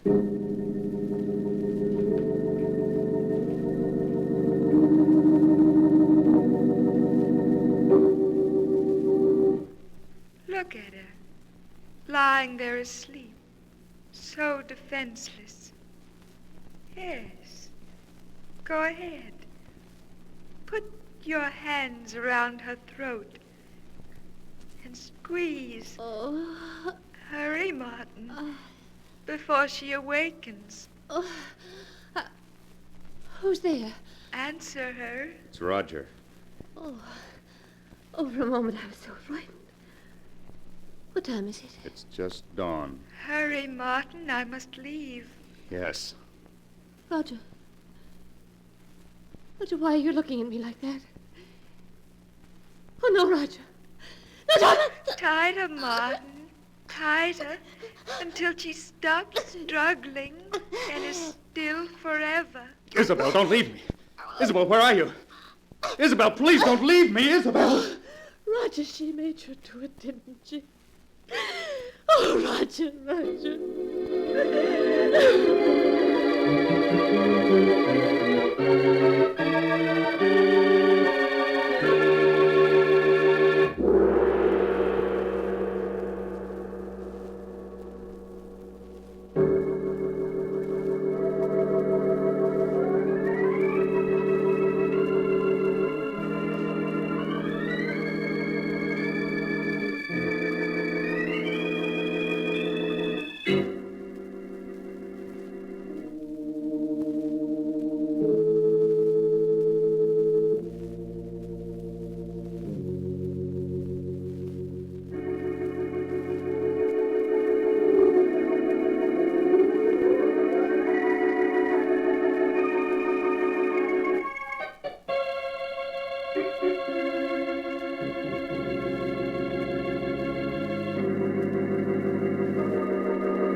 now to continue the story as it is written in the sealed book. As Jane finished describing to the doctor how Roger, urged on by the sinister spirit he called Isabel, had nearly strangled her, the doctor spoke. And then, Mrs. Barton, you say your husband stopped choking you and ran out of your room and down to the study? Yes, Dr. Smith. Oh, I should have known better than to let you remain in this house last night. Don't you see? This Isabel knows that if he murders you, he will then join her cursed spirit forever in this house. Oh, look. Look, it's growing dark out.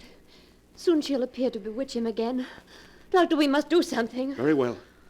This woman, Isabel, has been denied the peace of the grave because her sister's blood is on her hands.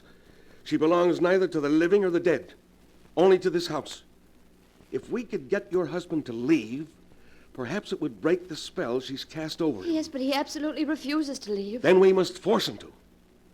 I could very quickly give him a hypodermic and render him unconscious. Yes. Then we could carry him away. And to make sure he never returns to this house, we must burn it to the ground before we leave. Yes, we will burn it. And the evil that's in it. Then if you'll lead me to the study. All right, Doctor. Have you the hypodermic ready? Yes. Now, when your husband opens the door, just gain his attention for a moment. Long enough for me to give him the injection. Yes, very well. Roger. Roger, open the door. I want to talk to you. What do you want? Why has he come back to this house? He's come to take me away, Roger. To take you away? Yes. Good. I'm glad to see you. What have you stuck me with? What's that in your hand? Just a hypodermic, Mr. Barton. A hypodermic? What are you up to? You're trying to take me away from this house. From her. Well, I won't go. I won't go. Do you hear? You'll... Oh, Doctor, quick, quick, he's falling. I've got him, Mrs. Barton.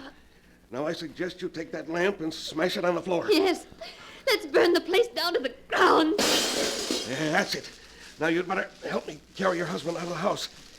In a little while, this house will be a raging inferno.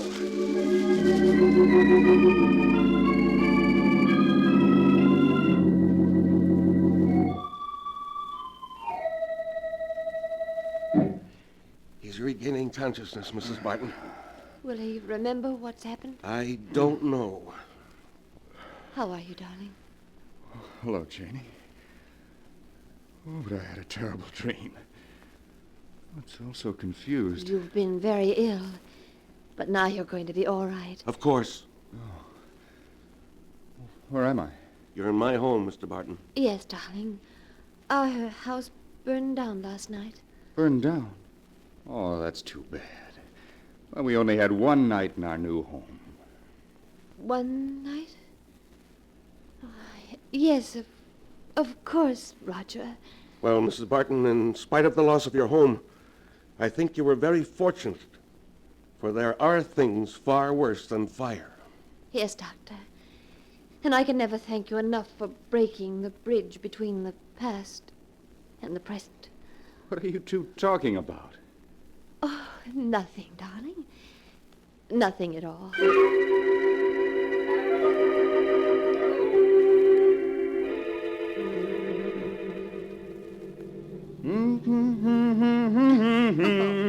Roger, you've been humming that all day. Well, I like it. But you can't carry a tune. Oh, nonsense. I've carried this tune for 300 miles, and I'll carry it the rest of the way to California. Oh, what a trip this is going to be.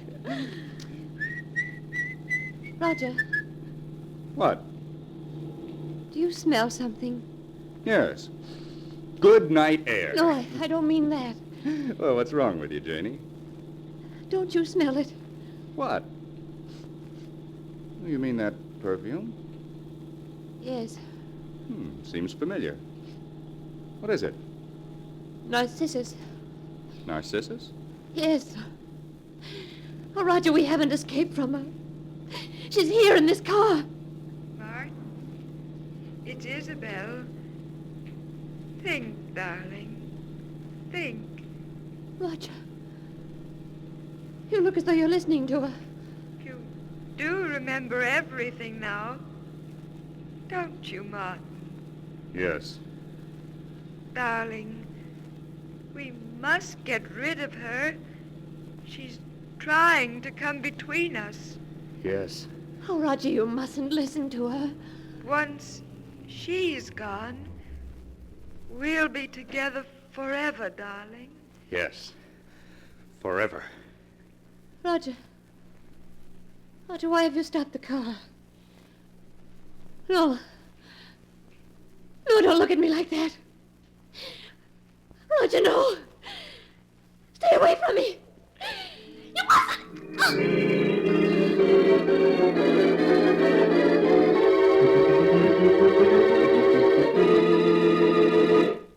A few hours after Jane was found strangled in the abandoned car, state police arrested Roger Barton and charged him with murder. Strangely enough, as Roger was being hanged for his crime, witnesses at the execution noticed a strange scent of perfume about the gallows. Some people said afterwards that it was Narcissus, and they remarked on the expression of joy on Roger's face as he died.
And now, keeper of the book, before you close the great volume, show us the tale we tell next time. This one. Ah, yes, a weird and incredible tale of a wife who was being blackmailed because of her past. But because she did not know the identity of her blackmailer, she suffered 1,000 times over. The tale is called Out of the Past.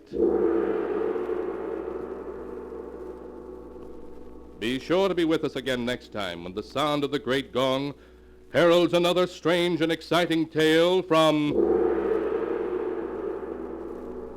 The Sealed Book.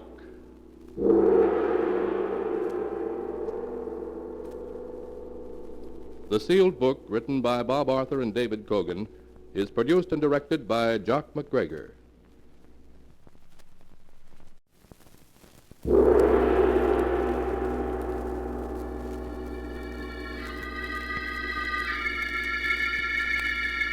The Sealed Book.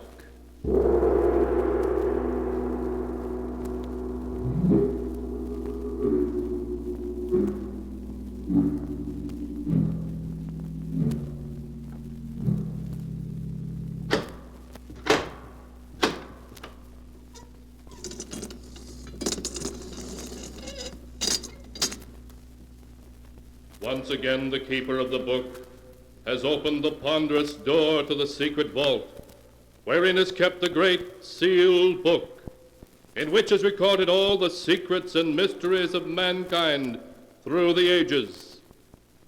Here are tales of every kind, tales of murder, of madness, of dark deeds strange and terrible beyond belief. Keeper of the book, I would know what tale we tell this time. Open the great book and let us read. Slowly, the great book opens.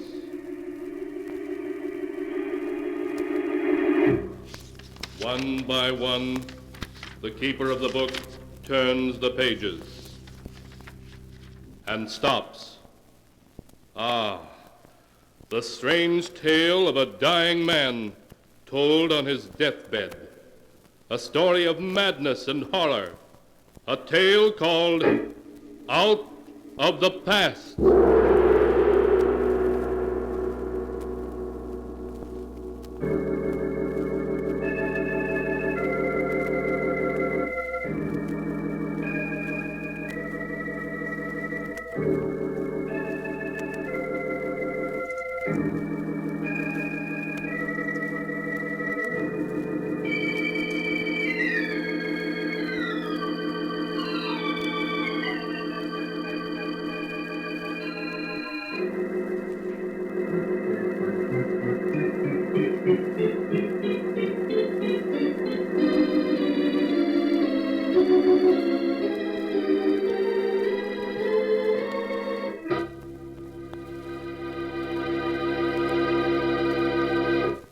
Here is a tale out of the past, as it is written in the pages of the sealed book. It is 5 o'clock in the afternoon, and Helen Morgan has just received the afternoon mail. As she's about to look at it, her husband Gerald enters their luxurious suite. Hello, beautiful.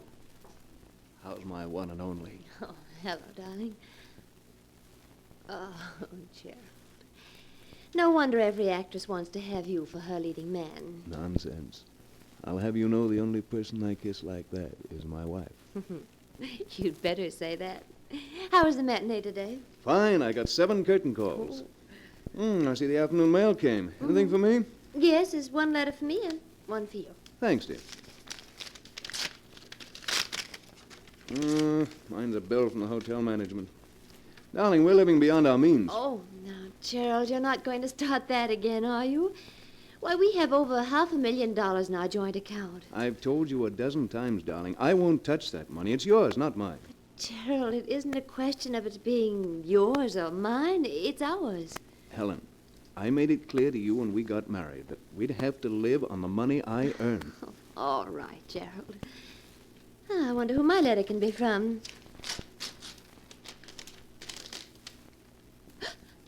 Helen, what is it? For a moment, as Helen stared at the letter in her hand, she felt as if her heart had stopped. Then it began to beat again wildly, as though it would burst.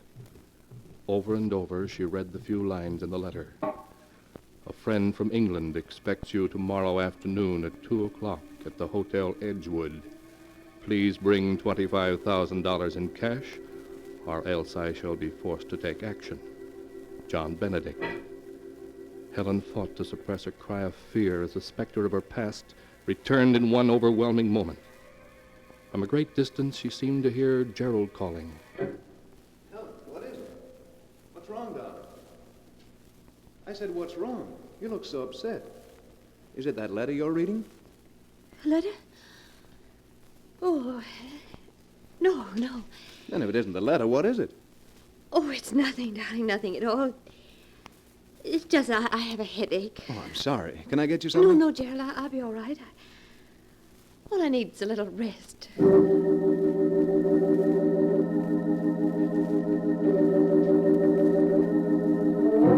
Helen noticed the worried look in Gerald's eyes and strove to act natural. That night she lay awake hour after hour, staring at the ceiling, seeing the words of the letter before her, the letter that reached out for her from the terrifying past. The next day, after Gerald had left the apartment, Helen ordered a cab.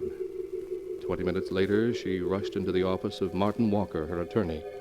Martin, you must help me. I'm in trouble. Great trouble. Helen, what is it? What's wrong? I'm being blackmailed. Blackmailed? Yes. By whom? A man named John Benedict.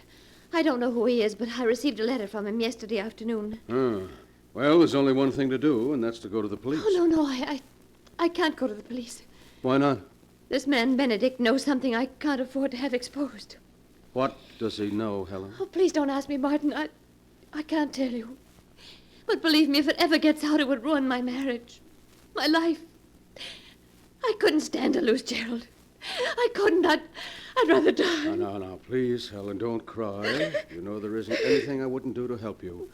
But as I see it, your only chance is to go to the police. No, I can't. It would ruin everything. Oh, Martin, if you really wanted to help me, you'd do as I ask you. I've got to buy him off. All right, Helen. I think you're making a mistake, but I'll help you. How much money does this Benedict want?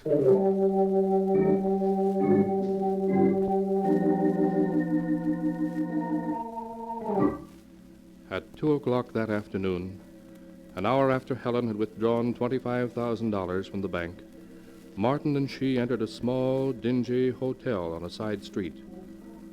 Following the hotel clerk's instructions, they climbed one flight of stairs and walked down a long, dark hallway to room 14. Come in.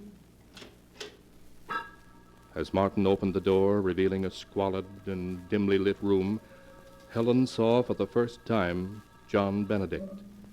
He was a large man with coarse features and a thick black beard. In the half-light, he appeared to be about 50. His clothes were of a fine English cut, but time and wear had taken their toll. He stared at Helen for a moment, then spoke. How do you do, Mrs. Morgan? Won't you please come in? Thank you. This is Mr. Walker, my attorney. Yes, of course. How do you do, sir? I'm very pleased to meet you. I'm afraid I can't say as much. Yes.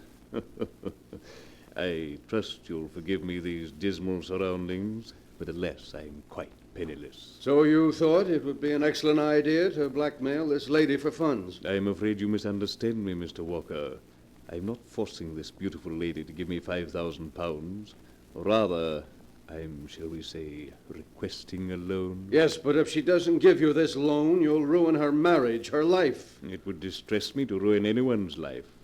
But then it also distresses me to live in a pigsty like this. A much more suitable place would be the state penitentiary. Martin, please don't talk like that. Evidently, Mrs. Morgan, your friend is more interested in having me placed in prison than in saving you from disaster. I'm afraid you haven't revealed our little secret to Mr. Walker, have you? No, I haven't. Well, perhaps if we were to tell him, he wouldn't be quite so eager to imprison me. Perhaps if he knew that at one time you had... No, don't say any more. I'll pay you. Allow me to commend you on your good judgment. Martin, give him the money. Give it to him. Very well. Here's your filthy blood money. Thank you. I think you've been very wise, Mrs. Morgan. Very wise indeed. Good day.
And now to continue the story, as it is written in the sealed book. In the days that followed Helen's payment of money, the money Mr. Benedict demanded, she tried unsuccessfully to forget him and the terrifying secret he shared with her. Life for Helen became tense, watchful, frightening. Then one afternoon, while Gerald was at a rehearsal of a new play, she received another call. A call that sent her in panic to Martin Walker's office. Martin, I've heard from him again. Who? Benedict? Yes, he phoned an hour ago. He wants $50,000. $50,000? Now maybe you'll have sense enough, Helen, to let me turn this over to the police. No, I can't do that. You can't? You mean you're going to buy him off a second time? Yes, I must. But you can't, Helen, you can't. What's to prevent his extorting money from you a third and a fourth time? He'll squeeze you dry. The money doesn't matter, do you hear? Nothing matters but keeping what Benedict knows from Gerald. If he finds out, it will mean the end of everything for me. Everything.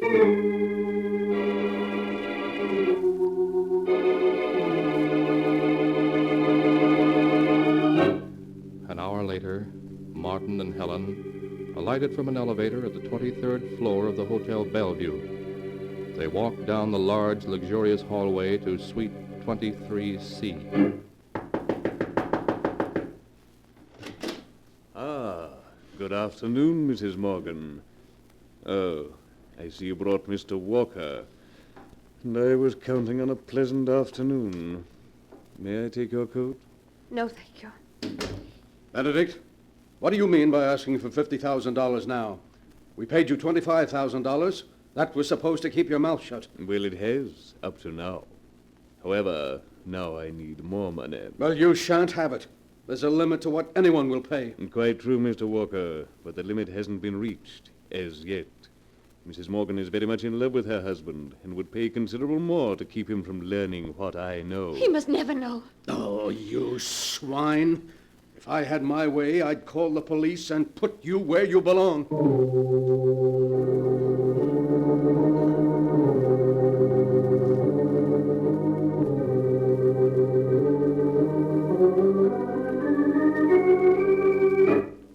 A week passed.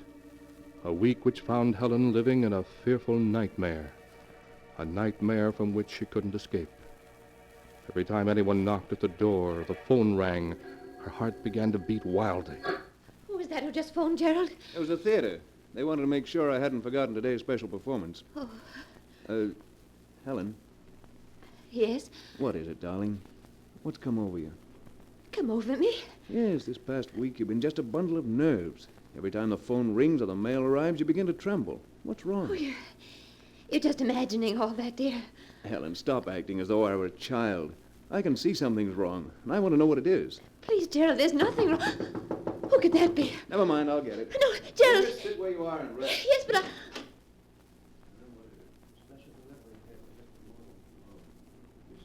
Oh, why doesn't he come back? What's taking him so long? Gerald, who is it? Gerald! Helen, what is it? Why did you scream like that? I didn't scream. Who was it at the door? Well, just a bellhop. He brought this special delivery letter for you. A special delivery letter? Yes, here it is. Thank you. Aren't you going to open it? After all, it's a special delivery. Yes, of course.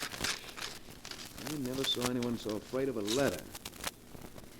Who's it from? Anything wrong? No. No, nothing. Nothing. Don't tell me that. You look as though you were going to collapse. Here, let me see that letter. No. I said give it to me. There. That's better. Perhaps this letter will tell me what's wrong. What? It's only one sentence. I will phone you at 2. There isn't even a signature. Who wrote this note, Helen? I don't know. You must know. Else why would you have gone so pale? I'll phone you at 2. It's almost 2 now. I'll wait for that call. Please, Gerald, you must have faith in me. All these weeks I've had faith, said nothing, hoped you'd tell me what was wrong. Now I must find out for myself.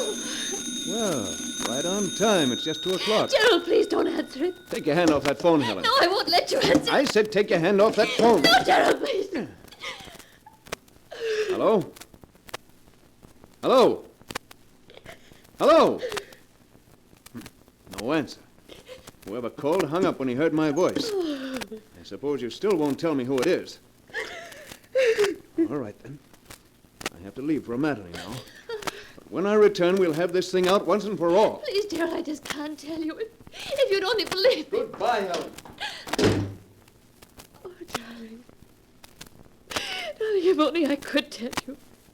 If only I could, but I know you wouldn't want me then. How could you if you knew? Oh, the phone. It must be he again. Hello? Good afternoon, Mrs. Morgan. You promised you'd leave me alone, that I'd never hear from you again. That was only a week ago. Yes, I know. But then I'm always making promises I can't keep. What do you want? I'm tired of your playing cat and mouse with me. I should like you to call on me at 5 o'clock this afternoon. If it's money you're after, I won't pay you another cent.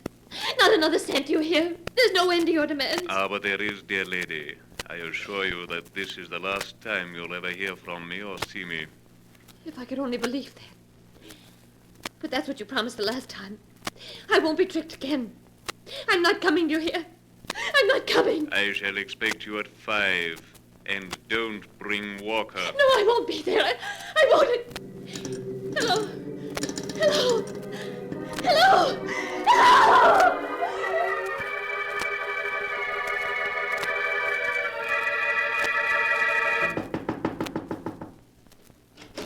Ah, come in, Mrs. Morgan. You're right on time. It's just 5. It's good to see you without that bounder Walker around. If I gave you money now, how do I know you won't be asking for more in another week? Oh, that's very simple.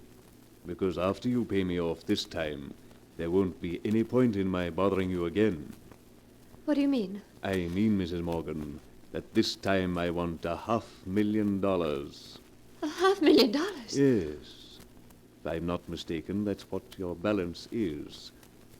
Don't you see, once you've paid it over to me, there'd be no point in my bothering you any more, as you wouldn't have any money left. Simple, isn't it? Oh, you must be mad. I? Oh, no, Mrs. Morgan, not I. Come now, you love your husband and he loves you. There are years and years of happiness before you. If he doesn't learn your little secret, if you're wise, you'll turn the money over to me. But I can't. I can't. My husband and I have the money in a joint account. If I were to withdraw $500,000, he'd know about it at once. Ah, but there's always a chance that he won't find out. But if you don't do as I ask, I assure you he will. Oh, no. No. Yes, Mrs. Morgan, your husband will learn that while you were in England in 1934, you murdered your sweetheart. I won't listen. I won't listen. But your husband will, and he'll learn that after you committed this murder, you spent the following 7 years in an English insane asylum. No, you can't tell him. You can't tell him. But I will. And what do you think your husband will say when he learns his dear wife had murdered a man and spent 7 years in an insane asylum? No, you can't tell him. You Think of what a sensation the tabloids would make out of it. Your husband will have to divorce you. No! So, fainted, have you?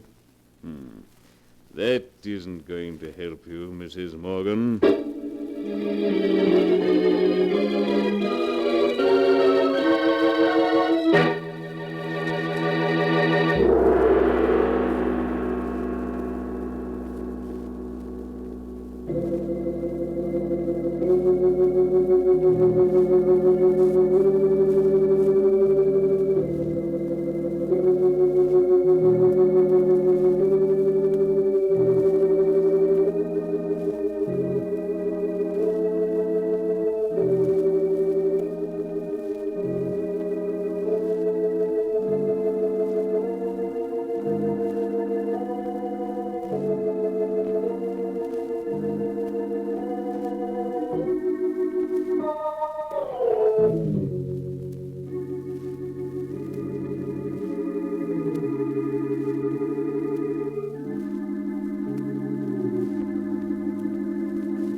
And now to continue the story as it is written in the sealed book. After Helen Morgan fainted when Benedict threatened to tell her husband of her terrible past unless she paid him $500,000, she lay helpless and stunned in her bed. When Gerald came home that night... Helen, where are... Why, Martin, Dr. Smith, what are you two doing here? Is anything wrong? Where's Helen? She's in her room, Gerald. What's wrong? She's had a breakdown. A breakdown? Yes. I must see her. Very well, Gerald. But only for a moment. I'm afraid you'll have to wait out here, Mr. Walker. I understand, Doctor. Now, you must be very quiet, Gerald. Yes, of course. Helen. Darling, how are you? Helen, please speak to me. I'm not Helen. My name is Grace. Grace Arnold. Helen, what are you saying? Yes. Grace Arnold. Grace Arnold. Doctor, why does she keep saying her name is Grace Arnold? Why doesn't she recognize me? We must let her rest now, Gerald. Come along. She doesn't even know me. What's wrong, Doctor? Come along, Gerald. Well, how is she, Doctor? You said she had a breakdown, but she didn't even know me. Gerald, I'd hoped I'd never have to tell you what I'm going to, but now I must. Tell me what? Helen comes from a family which has insanity in its blood. Insanity? Yes. For many years, Helen had a fear of becoming insane until, in 1934 in England, she had an unfortunate accident, and as a result, did become insane. No, that can't be. It's true, Gerald. I went to England with her father to look after her. She spent the following 7 years in an English nursing home. She was discharged as sane in 1941. Her father had died a short time before, so I brought her home. She never told me a word about it. One day she came to my office and asked me if she had any right to marry you. I'm afraid I was being unfair to you when I said yes. No. No, you weren't being unfair to me. You see, I felt that with a person like you at her side, someone strong, someone who loved her, she'd overcome her fear of insanity. During the first 2 months of your marriage, my theory seemed correct. She never looked so well or was so happy. Then what caused her breakdown? I don't know, Gerald. I suppose she was so happy that she began to fear it couldn't last, that you'd find out about her past. Probably preyed on her mind day and night, leading to this breakdown. She'd only told me. Why does she keep saying her name is Grace Arnold? It's a symptom of her illness, Gerald. She's seeking to escape from herself. Oh, there must be something you can do. Will she always be like that? That's very difficult to say. Naturally, she'll have to go away. She may recover in a year or two, and then again she... Oh, no. She's so young and beautiful. You're tired, Gerald. You'd better sit down and rest. Yes, Gerald, that's an excellent idea. Meanwhile, I must return to Helen. Look after her, Mr. Walker. All right, Doctor. Well, how do you feel, Gerald? Tired, if you want to know. Well, that's only natural. These past 3 weeks have been quite strenuous for you. But with $500,000 and a joint account and a wife who will probably never be in any condition to ask you about it, you've done quite well. Quite well? That's an understatement. Name one actor, living or dead, who could have given as great a performance of Mr. Benedict as I did. You were superb as Benedict, I admit. Superb? I outdid myself. You should have heard me this afternoon.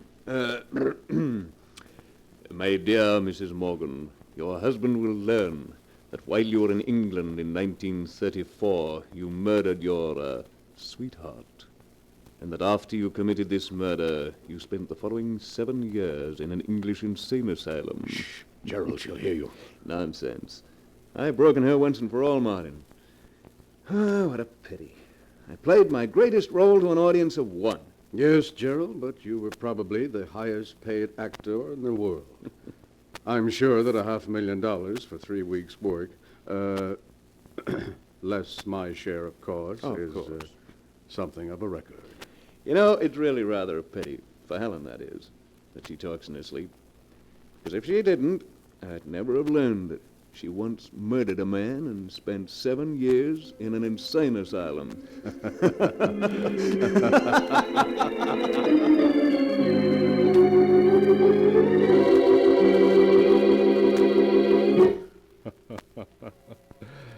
Clever of Gerald, wasn't it? The way he played his wife's love against her. But unfortunately, he never had a chance to enjoy his ill-gotten gains, for 2 weeks later he died as a result of an automobile accident, and on his deathbed confessed to everything. Even after Helen's recovery, which took some time, she was never told the truth about her dear departed husband.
And now, keeper of the book, before you close the great volume, show us the tale we tell next time. This one. Ah, yes. A story about the dark and mysterious Louisiana bayou country, and voodoo in the night, and the water rising in an old mausoleum built underground. A tale called Welcome Home.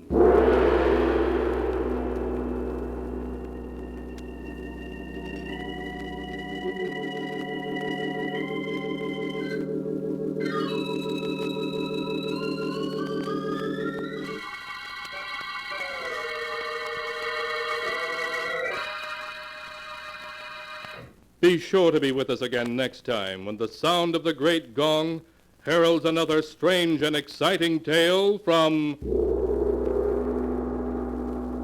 The Sealed Book. The Sealed Book, written by Bob Arthur and David Cogan, is produced and directed by Jock McGregor.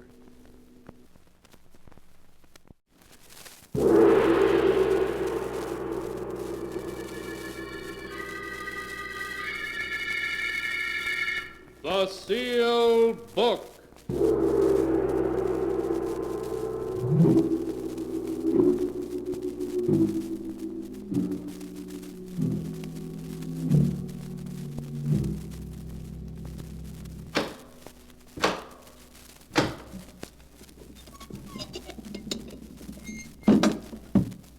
Once again, the keeper of the book has opened the ponderous door to the secret vault, wherein is kept the great sealed book, in which is recorded all the secrets and mysteries of mankind through the ages.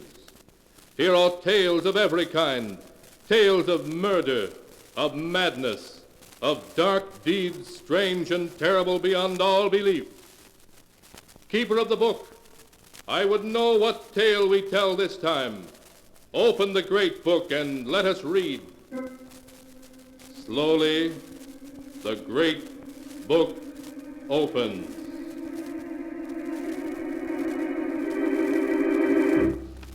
One by one, the keeper of the book turns the pages and stops. Ah, the strange and terrible story of a man who returned to his birthplace and found himself treated as though he were truly a ghost. A tale called Welcome Home.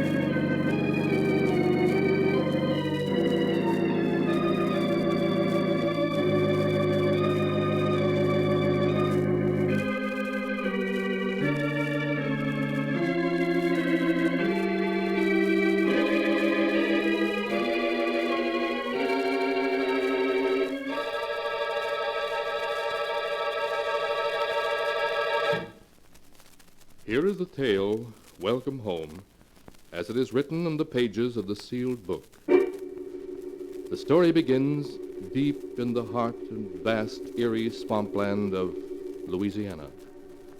It is late in the evening and the moon is bright when an automobile containing a man and a woman stops in a weed-grown driveway before a great lonely old mansion, crumbling now into ruins.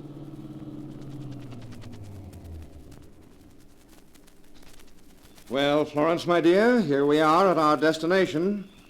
Let me introduce you to Pirate's Rest, my boyhood home. Leonard, no. This isn't your home, this lonely old place here in the heart of the swamps. Why, you must be joking. Of course I'm not joking. This is Pirate's Rest, where my family has lived for 100 years. I'm the last living male Lejean, so Pirate's Rest belongs to me now. Leonard, it frightens me. That little white building over there through the trees down by the water looks like something in a cemetery. As a matter of fact, it is. That white building is the family mausoleum. Oh. Most of my ancestors are buried there, including my notorious great-grandfather, Paul. He was a pirate, you see. Hence the name Pirate's Rest. You never told me this before, Leonard. Well, the truth is, my dear, I left home under a cloud and was forbidden by my father ever to return again, alive. Oh, you'd have enjoyed dear father. He had the odd notion that someday he would be buried alive. You mean he was crazy? Not at all. You see, his father, my grandfather, was buried alive. Oh, Leonard, you're just making this up. Oh, it's quite true. Grandfather died, or at least everybody thought so, of acute alcoholism. So the family buried him down there in our private burial vault. Next day, my father became worried and opened the coffin. He found that Grandfather had changed his position in it. Oh, no. Consequently, my father had an extension telephone installed in the burial vault, just in case the same thing happened again. A telephone in the burial vault? Yes, so he could call for help if necessary.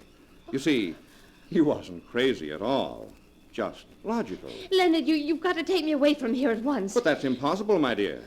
Besides, you won't have to meet any of the family, except Aunt Emily. Is she all right? Oh, yes, except she thinks she can talk to ghosts. All the others are dead, so come on now. It's time we made our presence known. Well, all right, Leonard, but I'm not staying 1 minute longer than necessary. Oh. You understand? Of course not.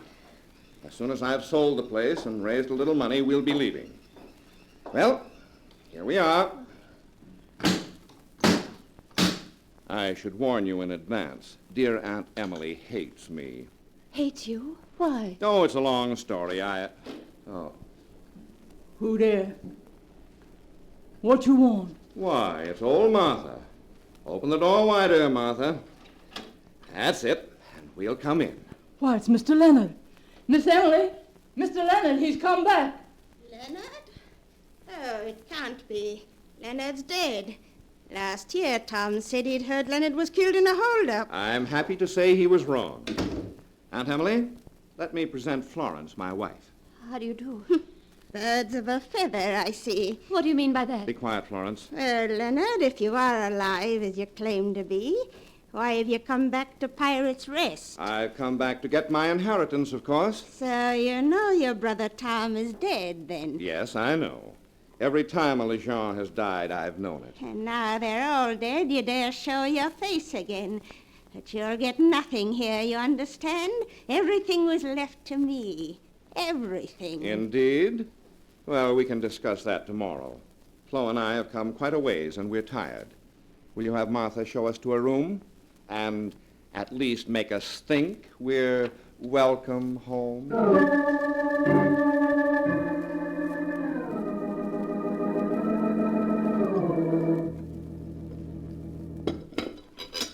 Coffee, Leonard? Yeah. Here you are. You know, Flo, I'm a little disappointed. The house is badly run down. I doubt if I can sell it. But there must be cash around someplace, plenty of it. Leonard, why does your Aunt Emily hate you so? Oh, I incurred Emily's hatred when I was 12. That was the day of my grandfather's funeral. The one who was later found to have turned over in his Oh, coffin. Leonard, please. Emily was the last to leave the vault. For a prank, I closed the door on her. And it was next day before the family found her. Oh, Leonard, how could you? During the night, she heard Grandfather calling to her, asking her to let him out. But of course she didn't, since she knew perfectly well he was dead. Her belief that she could talk to ghosts is dated from that night. Oh, Leonard. Oh, but never mind the past. Suppose we look around the house. It'll give you a chance to see Pirates Rest by daylight, and we might stumble on the money.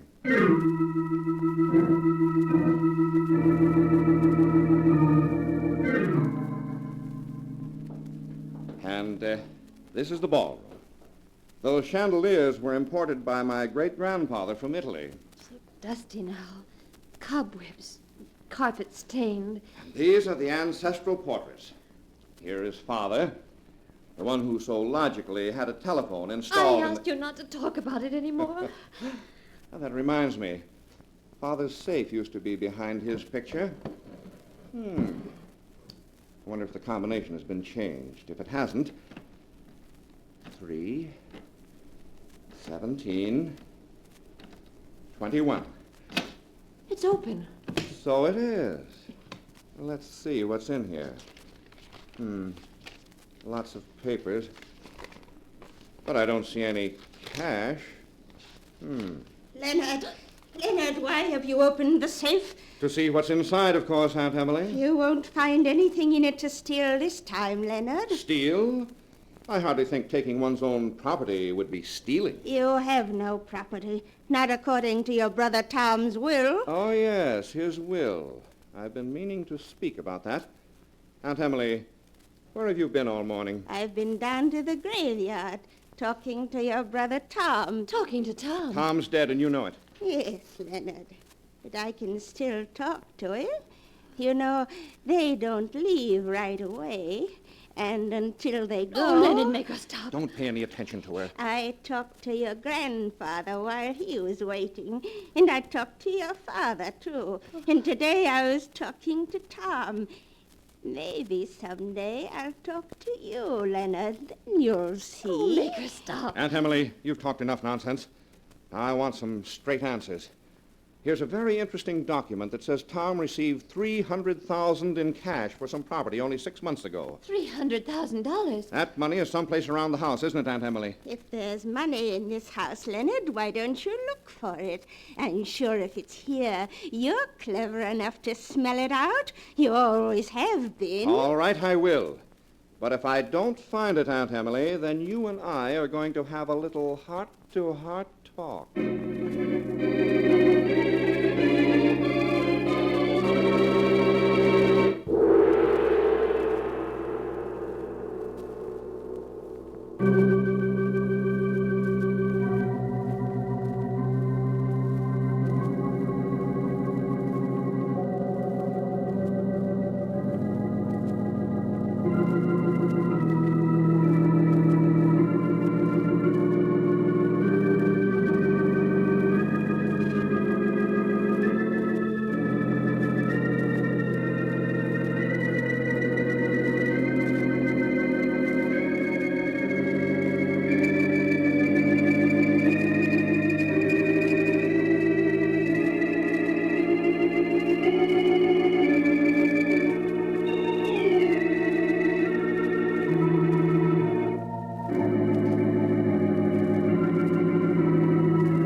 And now to continue the story, as it is written in the sealed book. It is evening now. For many hours, Leonard and Florence have been searching the old house. With an axe, Leonard has even ripped open the walls of several rooms, but he has found nothing. During their search, a thunderstorm has sprung up, with pouring rain and crashing thunder, which is making Florence even more nervous. Oh, Leonard. Stop jumping every time it thunders. It's just a storm. They come up suddenly down here. But look out the window. The water in the bayou is rising so fast we'll be flooded. The bayou overflows a couple of times a year regularly. It's nothing to worry about. The water may cover the low ground where the burial vault is, but that's as far as it ever comes. Find anything, Leonard? No. No, I suppose there's no use chopping any more holes in these walls. They're all too solid to have any hidden openings in them. And we've searched all the other rooms. Maybe there really isn't any money. There is, and I know it. We haven't tried the kitchen yet. Nobody would hide money in a kitchen. Aunt Emily might. Come on, we'll take a look there. Then if we don't find it, we'll have our little talk with Aunt Emily.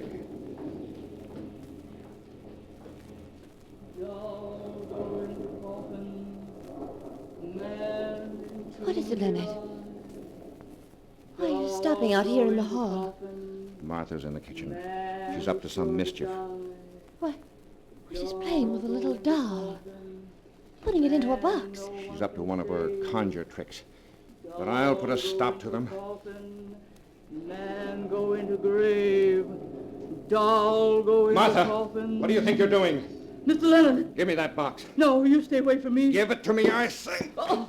There. Now, let's see what you're up to. Why, it's a doll. Dressed just like you are. And it's got adhesive tape over its nose and mouth. It's supposed to be dead. And the box is supposed to be a coffin. Well, we'll fix that. There. That takes care of the box and the doll. You too late, Mr. Leonard. Juju already start to work. Can't stop it now. Doll go into coffin. Man into me alive. Oh, be quiet, Martha. Doll go into coffin. Stop it, I say. Is sure to You can't die. try any voodoo tricks on me, you hear? Doll go into coffin. I said to stop it. Man no Stop it, you one hear? can save. Stop it. Doll Stop go it. into coffin. This will stop you. Ah! She's dead. The axe. Oh, you killed her. I told her to stop. She asked for it. Leonard, what are we going to do? Nothing. I'm master here. Nobody's going to tell the police. If Emily tries to... Emily tries to what, Leonard? Aunt Emily. What are you doing here in the kitchen, Leonard? Where's Martha? Stay away from her. She's dead, isn't she? Yes, of course she's dead. So you killed her, Leonard. Yes, Aunt Emily, I killed her. Leonard, what are you doing? Just gathering up these towels, Flo, my dear. Now, you and I and Aunt Emily are going into the living room. I'm going to tie Aunt Emily to a chair. Then I'm going to persuade her to tell us where that money is hidden.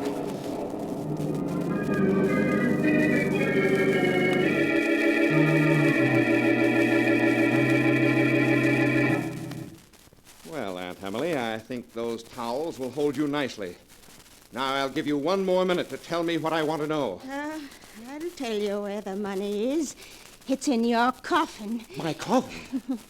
Out in the burial vault, where no thief could ever find it. In the burial vault? Of course, I should have guessed it. Not in the upper vault, Leonard. Down in the secret lower one, where there still is one empty coffin left. For you. Oh, no. $300,000 in my own coffin. If you're going to get it now, you'd better hurry. The bayou's rising fast. It's already flooding the cemetery. Yeah, she's right.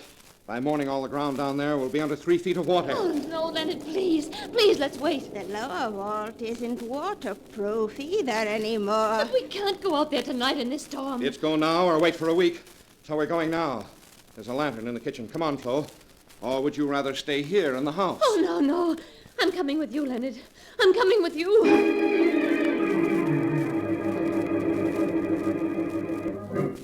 A few minutes later, Leonard and Florence, with a lantern to show the way, stumbled through the darkness toward the old mausoleum, wading through water a foot deep to reach it.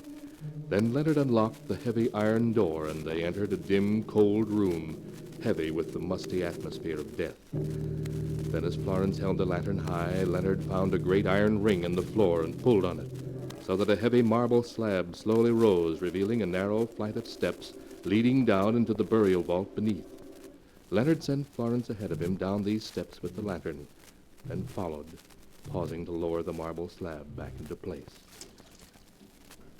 Oh, Leonard, there's water down here. It's over my ankles. It won't hurt you. Leonard, I'm frightened. Aren't you coming down? Just as soon as I let the slab down. There. Now, let's find that money. Leonard, the water's rising. I can feel it. Wet feet won't hurt us. Just make sure the lantern doesn't get wet. Oh, please, Leonard, hurry. All right. Hold the lantern over here so I can see. All right. Here we are. Here's great-grandfather Paul's coffin in its niche. Yes. And grandfather's. And father's. And Tom's. And here's mine. Oh. With my name on the nameplate. Leonard Lejeune. Born May 17th, 1890. Died March 12th, 1930. Leonard, that's today. Yes. The last part has been scratched in with a knife. Oh, that's some of Aunt Emily's nonsense. Oh, but it doesn't matter. This is the coffin she said the money was hidden in. I have a screwdriver here. I'll get this lid off. It isn't screwed on. And look! It's here! The money! She was telling the truth. $300,000. At least, maybe more. There's a dozen big packages of bills here. Now do you feel better? Yes, but please let's take it and go. The water's still rising. All right, I know. Hold the gunny sack open and... What's the matter now? I think I heard somebody up above us. Oh, nonsense. You're just imagining things. No, I heard footsteps and a sliding noise. Maybe it was your Aunt Emily. She's safely tied up in the house. Oh, with those towels, she wasn't tied very tight. Hold that sack open, I tell you. Oh, all right, Leonard.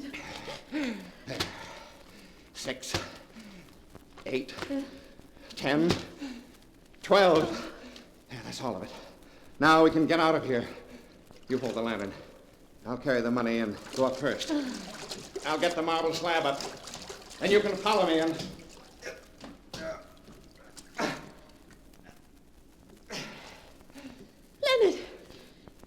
Leonard, what is it? The slab is stuck. Oh, no. No, it can't be. Yeah, I'll get it open in a minute. I've got to get my shoulder under it. That's all. Now, It won't open. Leonard, we're trapped down here. We're trapped.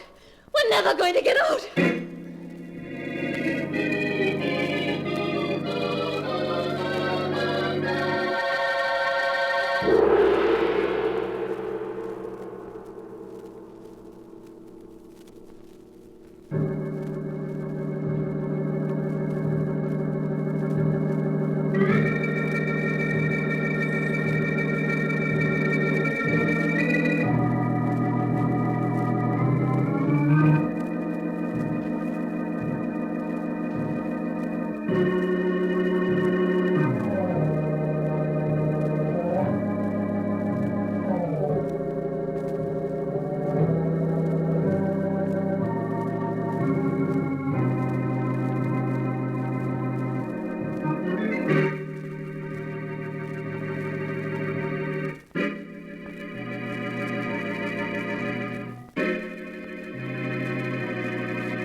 And now to continue the story, as it is written in the sealed book. Having descended into the underground mausoleum, in which the water is rising due to the storm, Flo and Leonard found the old aunt's hidden treasure. But as they tried to get out, they found the great slab that covered the entrance was stuck. It won't open. We're trapped down here. Oh, Leonard, we're never going to get out. Be quiet. Put the lantern on the steps and come up here beside me. All right. Between us, we can get it open. All right. Come on now. There, that's it. Now stand here. Yeah. Now get your shoulder here beside mine. That's right. Now. Help me lift. It won't open. It won't open. It's stuck fast. What are we going to do? What are we going to do? Oh, be quiet and let me think. Oh, she did it, Leonard. Your aunt. She's put something over the slab so we can't get it open. She couldn't. She was tied up, I tell you. Oh, she got loose. It's just what she would do. She hates you, Leonard. The devil. The old she-devil. But I'll beat her. I'll beat her yet. There must be some way out. There must be some way. There must... Yes, that's it. That's it. She didn't think of that. What, Leonard? What? My father. I told you he had a mortal fear of being buried alive. So he had a telephone installed here in the burial vault. Leonard! A telephone! All connected up and ready to work, in case he was buried alive. Now we're buried alive, and we'll use it. We'll use it. Leonard, of course it'll work. Now, where is it? Let's see. Oh, yes. Here. Here's this niche in the corner. It must be in this watertight box. Come on now. Hold the lantern while I open it. Yes, Leonard. There. Look, I was right. A telephone all in working order. Father never thought when he drove me out of the house that someday he'd save my life. Use it, Leonard. Use it and get us out of here. Oh, yes. I'll have to call the sheriff in the village. Please. Have him come rescue us. I'll tell him a story, some kind of a story. It won't matter. Hello. Operator. Hello. Operator. Hello? Operator, give me the sheriff, quickly. Oh, thank heavens, it worked. The sheriff? Why do you want the sheriff? That telephone you're using only connects with the house, Leonard. Aunt Emily. Of course. How does it feel to be dead, nephew? Aunt Emily, listen to me. I'm not dead, do you hear? And you've got to come let us out of here. Of course you're dead, Leonard. That's why I had to fix it so you couldn't get out again, because the dead have to stay where they belong. Oh, no. Aunt Emily, listen to me. Come let us out of here, and I'll let you keep the money. I won't bother you again. I'll go away. You'll never see me again, only come let us out. I know it's hard to get used to the idea of being dead, Leonard. Tom found it hard, too. And so did your father. But you'll get used to it. And your wife will get used to it. And I'll come talk to you, Leonard, every day. Just as I talk to them. No! Because now that you're dead, you're both welcome back. And the family's all together again. So, welcome home, Leonard. Welcome home. No! Aunt Emily!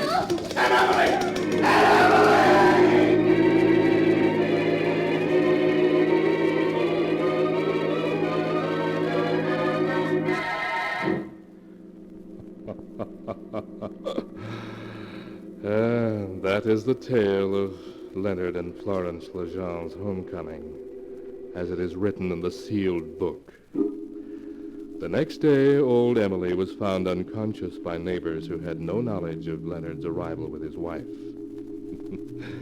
They took Emily to the hospital, where it was several weeks before she could speak coherently. Then they decided to keep her there, to look after her. But the doctors observed that Emily carried on long conversations with a nephew named Leonard and his wife, Florence, whom no one else could see. Since that day, the old Lejeune mansion has crumbled into ruin, and no living soul has ever entered the old mausoleum again.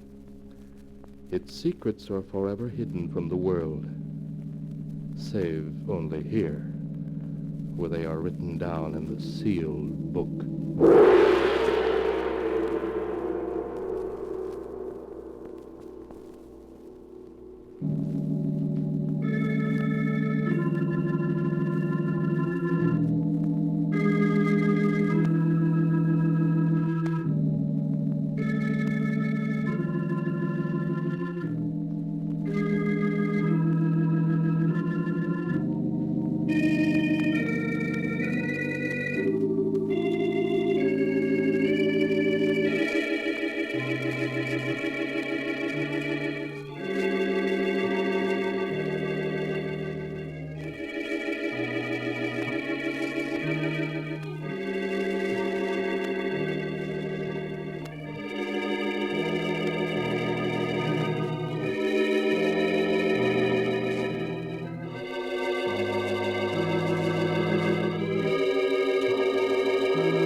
And now, keeper of the book, before you close the great volume, show us the tale we tell next time.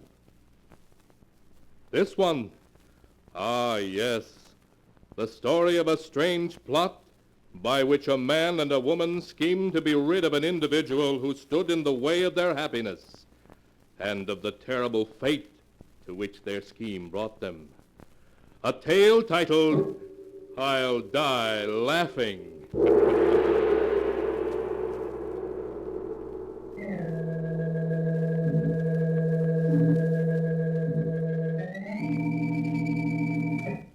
Be sure to be with us again next time, when the sound of the great gong heralds another strange and exciting tale from The Sealed Book. The Sealed Book, written by Bob Arthur and David Cogan, is produced and directed by Jock McGregor.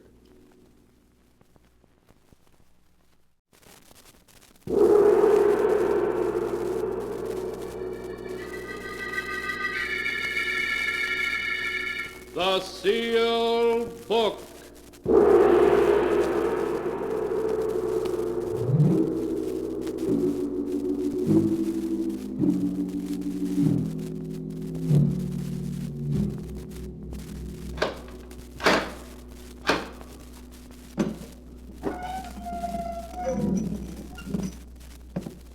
Once again, the keeper of the book has opened the ponderous door to the secret vault, wherein is kept the great sealed book, in which is recorded all the secrets and mysteries of mankind through the ages. Here are tales of every kind, tales of murder, of madness, of dark deeds, strange and terrible beyond all belief. Keeper of the book, I would know what tale we tell this time.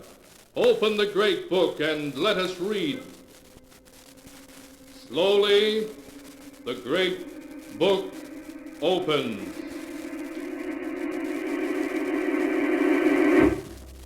One by one, the keeper of the book turns the pages and stops. Ah, the strange story of three people who ventured into a long-lost cavern, a cavern cursed by the ancient Aztecs. A tale called I'll Die Laughing.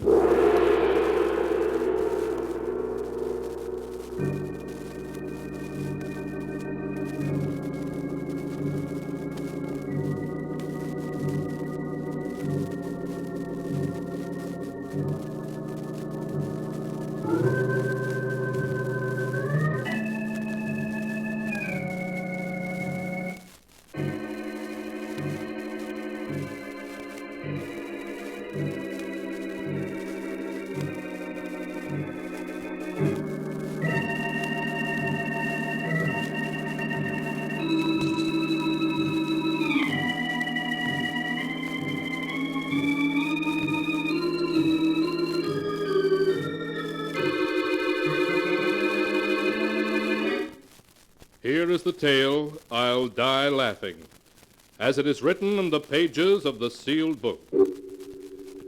It begins in one of the big old houses on Nob Hill in San Francisco.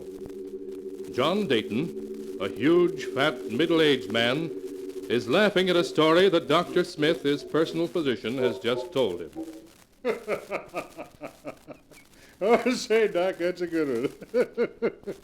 I'll remember that. You'd better remember the other things I told you, too, John. I will, Doc, I will. And thanks for dropping in. That's quite all right. Goodbye, John. Goodbye. John, was that the doctor? Yes, dear. What did he say? Did he think the dizzy spells you've been having were serious? Oh, of course not. He said I'd live to be 90. He just told me to stop working so hard at the office and learn to take things easy, that's all. You have been spending too much time at the office, John. Well, I'm thinking of taking a vacation. A long vacation. Now, please excuse me, dear. There's someone upstairs in the study waiting to see me. John, who is that horrible-looking old man waiting up there for you? Well, I'll explain that later, dear. Oh, say, when Harvey gets here, send him right up the study, will you? All right, John.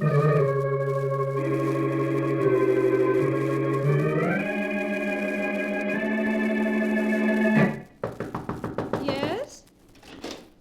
Oh, Harvey, come in. Hello, Laura. John phoned. Said he wanted to see me. Is he in? Yes, he's upstairs now. Laura, listen. Is it about us? Oh, no. He doesn't suspect anything. This is about something else. He has a perfectly weird old man up there with him now who... Yes, I know. An old prospector named Gippy Gordon. I sent him to John. You sent him? What do you mean? Well, this Gordon came to the office last week. John was out, so I talked to him. He told me a ridiculous story about a lost Aztec treasure in a secret cave in New Mexico. I knew it was just the kind of thing that John would love, so I told Gordon to come and see John here at the house. And I warned him to be sure not to mention having spoken to me. But why, Harvey? I want John to decide to go looking for that treasure and to take us along. I don't understand. Darling, John is like a boy in many ways, but he isn't a complete fool. If he finds out about us, we'll both be out in the cold. You'd lose this lovely mansion and all the things you enjoy so, and I'd lose my job as lawyer for the John Dayton Enterprises. Oh, I wish we could make a clean breast of it. Tell John we love each other and that... And live in a garret someplace on love and a crust of bread? No, Laura, it wouldn't work. No, I suppose not. What are we going to do? Suppose something should happen to John. An accident, say. Harvey, you don't mean that... Harvey, is that you? Yes, John, I'm on my way up now. Well, hurry up, old man. I've got something mighty interesting for you. Right away, John.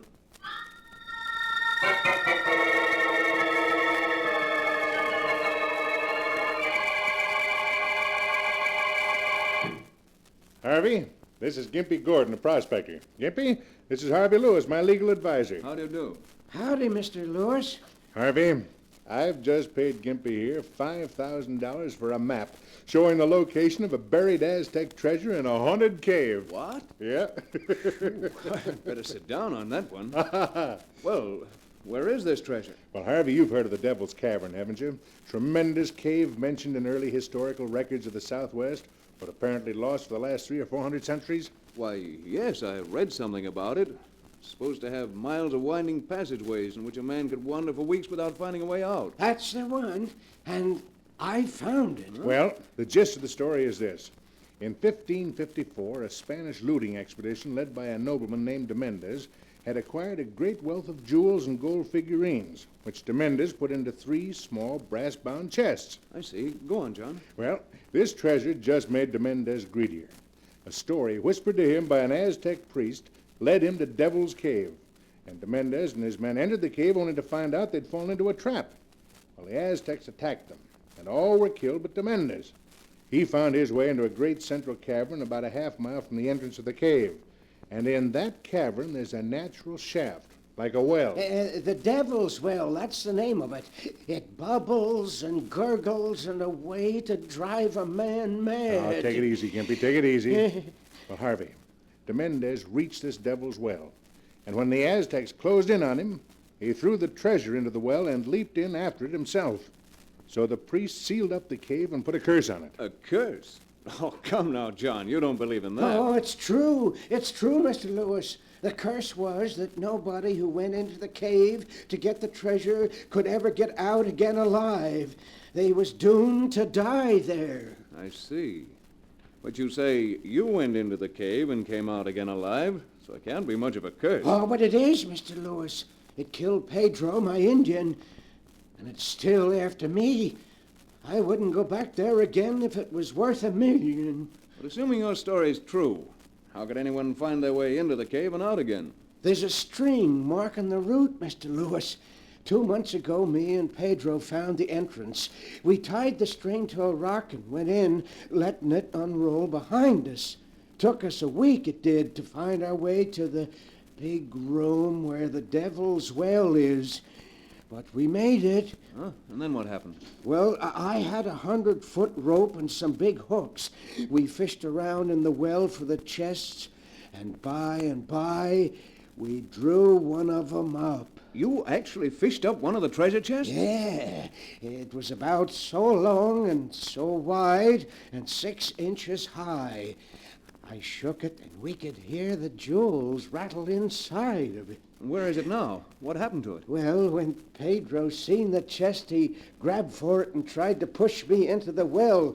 Well, I ducked, and Pedro got hold of the chest when all of a sudden he fell over into the well with it. Well, what did you do? Oh, I run for it before the cave and the well could get me, too. I followed the string back, and I didn't stop till I was outside. But all the way, I heard Pedro calling to me for help. And now whenever I hear the well, I hear him too, calling to me, still calling to me. Well, Harvey, that's the story. And making all due allowances, I think it's well worth investigating, don't you? Say, it is an interesting yarn, John. And I think it'd be a lot of fun to look into it, whether we find any treasure or not. Good. Then we'll do it. You and me and Laura. It'll be a vacation for all of us. Oh, no. No. What is it, Gimpy? What's the matter? He looks scared to death. The Devil's Well. I hear it again. It's calling me. Oh, come now, Gimpy. You're letting your nerves get the better of you. No. I hear it, I tell you. Listen. We don't hear a thing, Gordon. It's just your imagination. No. I hear it. I hear it. Oh. Save me, Gimpy. It's there. In the well. I hear it. And Pedro's calling to me.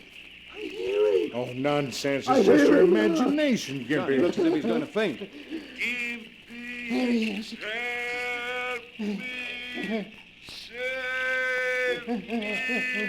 That's Pedro in the well. He's calling to me. John, grab him. Good grief. He's dead.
And now to continue the story, as it is written in the sealed book. The doctor's examination showed heart failure to be the cause of Gimpy Gordon's death, not an ancient Aztec's curse. In spite of the tragedy, John Dayton went ahead with his plans with undiminished enthusiasm. Laura, his wife, protested, but Harvey added his persuasion to John's, and at last she agreed to go on the treasure hunt with them. A week later, they were ready, John's car loaded with all the necessary equipment. Harvey, I've hardly had a chance to speak to you all week. Before John comes and we start out, you must tell me, what are you planning? Why, Laura, darling, we're just going on a treasure hunt. An expedition from which I expect to return with a fortune. A fortune? From a lost cave? You're not serious. Oh, but I am. It'll be a fortune that I can claim for my own after we return. A very beautiful fortune. You, my dear. Harvey, you don't know what you're saying. But I do. It's the only way out. It's what I had in mind when I sent Gimpy to John in the first place. I've been thinking for a long time that John would have to have an accident. Harvey, I'm afraid. You mustn't be. Just leave everything to me. I'll know what to do when the time comes. And when we get back, we'll be able to be together always. Yes, I know. But suppose someone suspects. No one will. After all, on an expedition of this kind, accidents are bound to happen. No one will be able to prove a thing against us.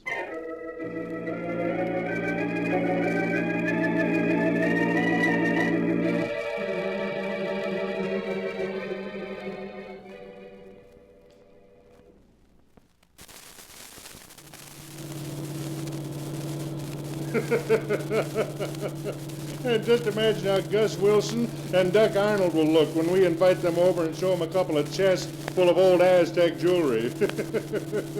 Their eyes will pop right out of their heads. John, for heaven's sake, stop laughing. I can't stand it anymore. Oh, what do you mean, stop laughing? Why, Laura, what's wrong with laughing? I like to laugh. And when I die, I hope I'll die laughing. Well, if you don't stop it, John, I'll die.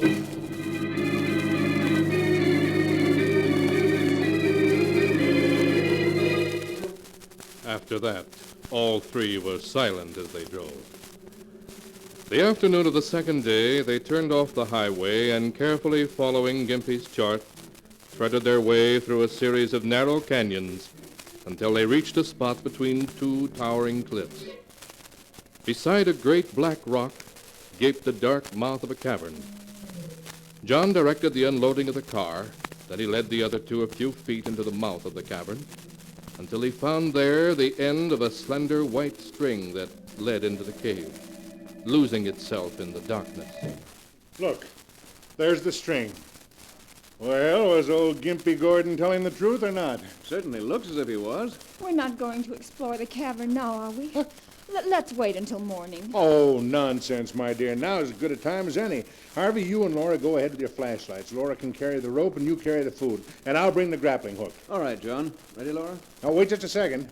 I ought to try this little special device I brought along to make sure we don't get lost. Huh? A bottle with a sprayed top and a colorless liquid in it. Uh-huh. Well, I don't get it, John. What's that for? I told you. It's to make sure we don't get lost. Now, watch. I'll spray some of the ink in this bottle on the wall of the cavern. There. Now, I've sprayed a spot on the wall. Now, shine my flashlight on it. Well, I don't see a thing. That's because the ink is a special invisible type. You see, the ink only shows up when you look at it through special glasses. Now, here, Harvey, put on these colored glasses. All right, John. What do you see? Why, George, you're right. The ink has a greenish glow when you look at it through the glasses. You see, it works. I'm going to use this bottle to spray the ink on the walls of the cave, and it'll mark the proper passage. Oh, John, you always have to amuse yourself with something silly like that, don't you? It isn't silly. It'll give us a double check on the right route so we can't get lost. Now, you two start. I'll bring up the rear, and every 10 feet I'll squirt a little of this stuff on the wall. Then we won't have to worry about Gimpy's string.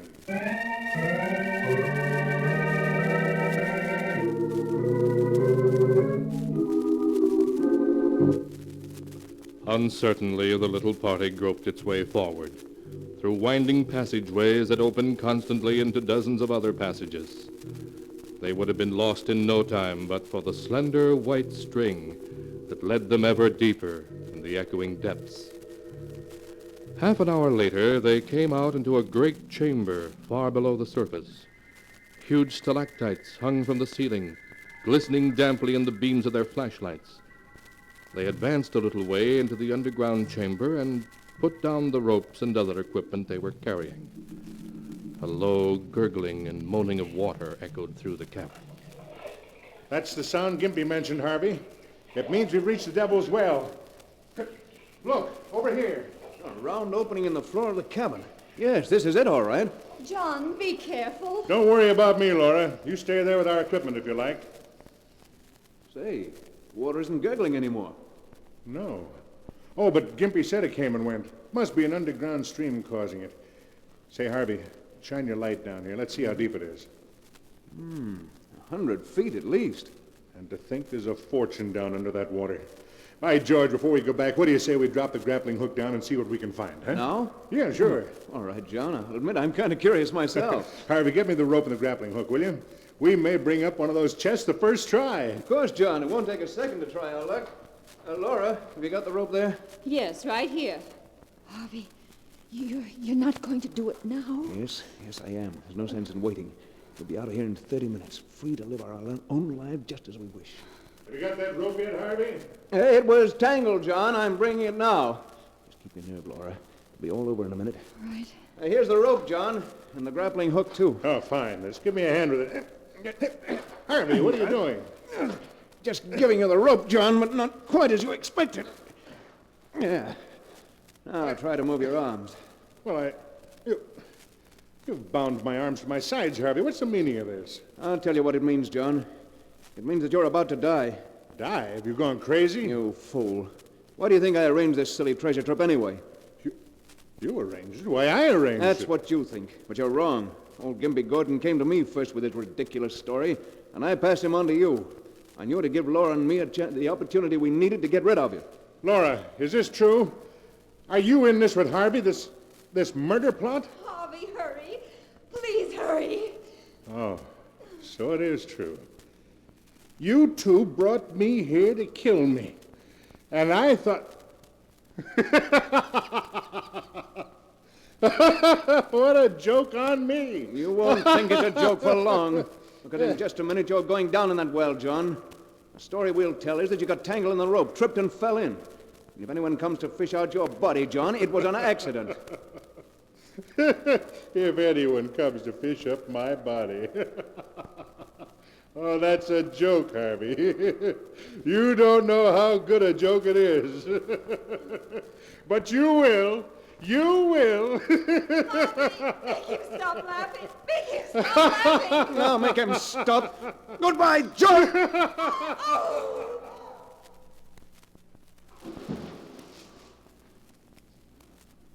He laughed. He laughed when you pushed him, Harvey. He always said he'd die laughing, and he did. He did. Laura, pull yourself together. It's all over now, do you hear? It's all over. Yes. Yes, Harvey, I'm all right. Only let's get away from here. Let's get out of here. No!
And now to continue the story as it is written in the sealed book. Laura and Harvey, with a guilty feeling in their very souls, started back to the entrance of the cave, following always the trail of the slender white string. But their progress seemed so slow, all too slow in their hurry to get away from what they were leaving behind in the Devil's Well. Harvey, hurry. Can't you go any faster? No, Laura, I don't dare to. If I tried to go any faster, the string might break and What is it? Why have you stopped? come to the end of the string. What do you mean you can't have? We're not anywhere near the entrance yet. The string ends here. It's tied to a piece of rock. No, it can't end here. It must be broken. Look for the other end of it. Oh, here's the rest of it, neatly coiled up on this ledge. Oh. And here's an envelope underneath it. A fresh white envelope. It was John. It's one of John's jokes, that's it. Quick, what does it say? Dear Laura and Harvey, for some time I've known what was going on between you two. It's time you were both taught a lesson. When old Gimpy Gordon came to me with his story, I saw my way clear to do so. And I have worked out a plan that will be in operation when you read this letter. This is my plan. As we enter the cave, I shall send you two on ahead. I shall follow and remove the string from the entrance of the cave to the point where you find this letter. After we have reached Devil's Well, I shall contrive somehow to slip away from you two, leaving you alone together. Oh, no. You will, of course, follow the string back toward the mouth of the cave. But when you come to the end where this letter is, you will be forced to stop. So John planned this. He wants to kill us. No, wait. I shall be able to find my way in and out of the cave by means of the special luminous ink, which I shall spray on the walls as I go in. My colored glasses will enable me to see the ink, where your eyes will see nothing. I shall leave you alone in the cave for 12 hours. And if, at the end of that time, you can still stand the sight of each other, I shall cheerfully step out of the picture. Oh, no. For during those 12 hours, you should get well acquainted with each other's true character. What a beast he is. You ask why I do this. Because Dr. Smith has told me that at best, I can hope to live not more than 6 months. No. And under the circumstances, I don't much care what happens. My little joke on you is all the punishment I care to inflict. At least you'll always remember that a man is not a fool just because he likes to laugh a lot. Signed, John Dayton. That's all of it, Laura. Harvey, listen. He's laughing, Harvey. He's laughing at us. Oh, stop it, Laura. It's just your nerves. You've got to get hold of yourself, or we'll never get out of here. We never will, Harvey. That's why John laughed when you killed him. That's why he's laughing now. Laura, pull yourself together. He played a joke on us, and now he's laughing. Are you fool? We're going to get out of here. I tell you we are. We're not. Never in a million years. We are, I tell you, the same way John planned to get out. He marked the walls of the cabin with special luminous ink, didn't he? Well, those marks will lead us out, too, do you hear? They'll lead us out. No, they won't. You have to have special glasses to see it. Yes, but we'll go back to the well where we left the equipment and get the glasses, and then we'll be all right. Oh, no, we won't. That's why he's laughing. Because he had the glasses in his pocket when you pushed him into Devil's Well, Harvey. He has them in his pocket now.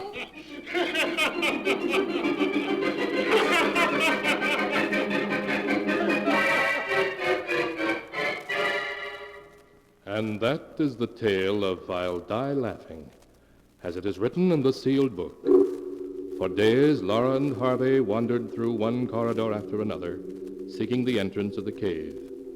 John's laughter echoed in their ears, as time and time again they ran into blank walls. Weeks later, a searching party found their bodies lying a scant 100 yards from the entrance of the cave.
And now, keeper of the book, before you close the great book, show us the tale we tell next time.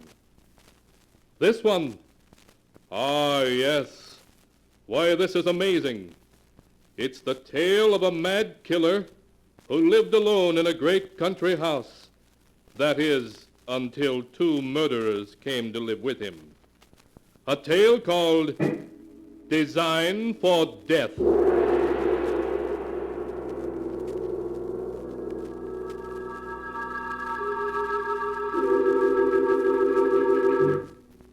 Be sure to be with us again next time, when the sound of the great gong heralds another strange and exciting tale from the Sealed Book.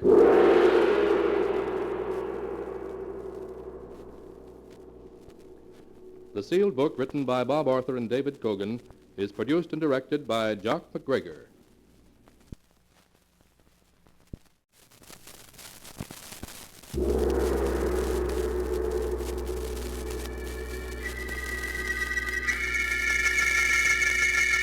The Sealed Book.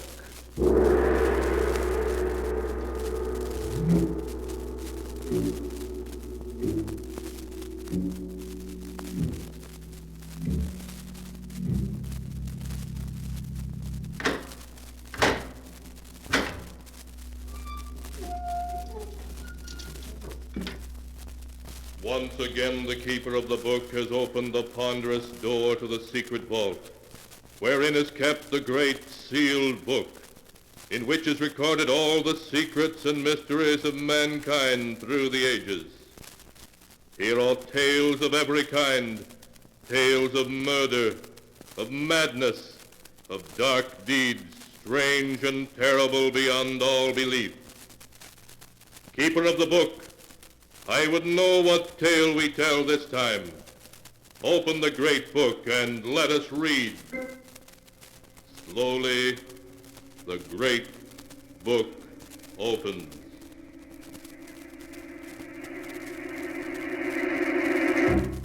One by one, the keeper of the book turns the pages and stops. Ah, the strange story of a web of death woven by fate to trap three unsuspecting mortals in an evil design more terrible than the mind can conceive. A tale titled Design for Death.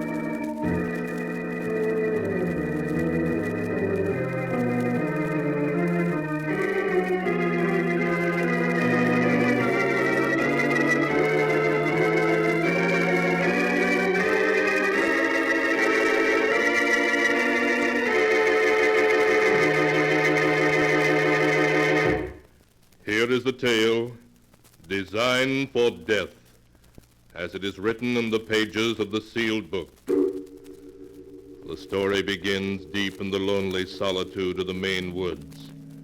A young couple, Carl and Dora Evans, stand at the side of a narrow road, staring dazedly at the wreckage of their car and a deep gully beside the road, a wreck from which they have miraculously escaped unhurt. Carl, I told you we shouldn't try to make the Canadian border by tonight. If you hadn't been driving so fast, you'd have been able to take that curve. Now what are we going to do? On foot here in the woods with sundown not more than a half hour away? Dora, be quiet. I think I hear something. Listen.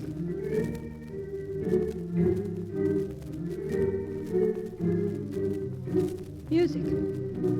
Organ music. No, we must be imagining. We're not imagining it. Look, there's a path leading into the woods. There must be a house back in there someplace. Aha. Well, yeah. Yes, I can see it now. A stone house almost hidden in the trees. Carl, how strange. Strange? You mean lucky. That's where we're going to stay tonight, Dora. Come on. Carl, what'll we tell them? The people that live in the house, I mean. We'll tell them we're brother and sister on a vacation trip, that we accidentally wrecked our car. You act as if you'd sprained your ankle, and they'll have to put us up for the night. By morning, I'll have our next move figured out. All right, Carl. Look how big the house is. Who in the world do you suppose would live out here? So many miles from even a crossroads. How do I know? A hermit, maybe. Here we are. Now, come on, take my arm. That's it, limp. Good. Wait, Carl. Listen to that music. That's no radio. That must be a real organ. What strange music. All right, so it's a real organ. What of it? I'm gonna knock. Now, remember, play up your sprained ankle big. We've got to get invited to spend the night here. All right, Carl. Here comes someone. Oh, good afternoon. I'm afraid I wasn't expecting any callers. We've had an accident. My sister has been hurt. May I bring her inside? Why, of course. Come in, by all means. Thank you. Oh, my ankle. Oh, I'm so sorry. Here, come this way, into the library. Can you make it? Yes, I think so. Sit down here. You'll feel much better. It's very kind of you, sir, if you let my sister rest here for a few hours. My dear sir, it's almost dark. You must both stay here until morning. I insist. Why, thank you. No, don't thank me. I lead a very lonely life, and I'm delighted to have some company. Truly delighted.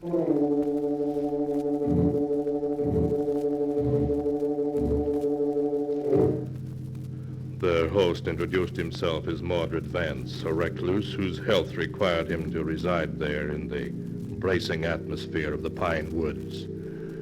When Vance told him that he lived there alone, without servants of any kind, Carl's eyes lit up with interest. Later, when Mordred Vance had shown them to their rooms and said goodnight, Carl lingered for a low-voiced conversation with Dora. Well, Dora, how do you like it? Like what, Carl? The setup, this house, Vance, everything.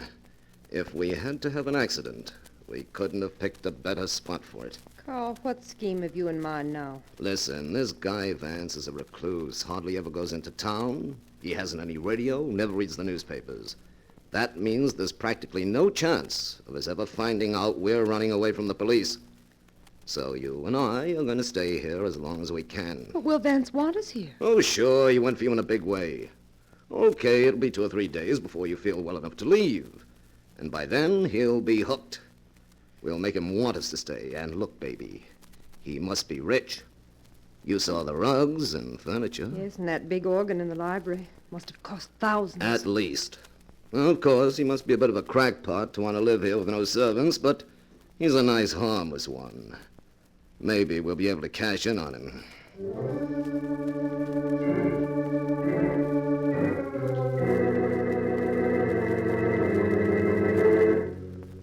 That night, Carl slept well.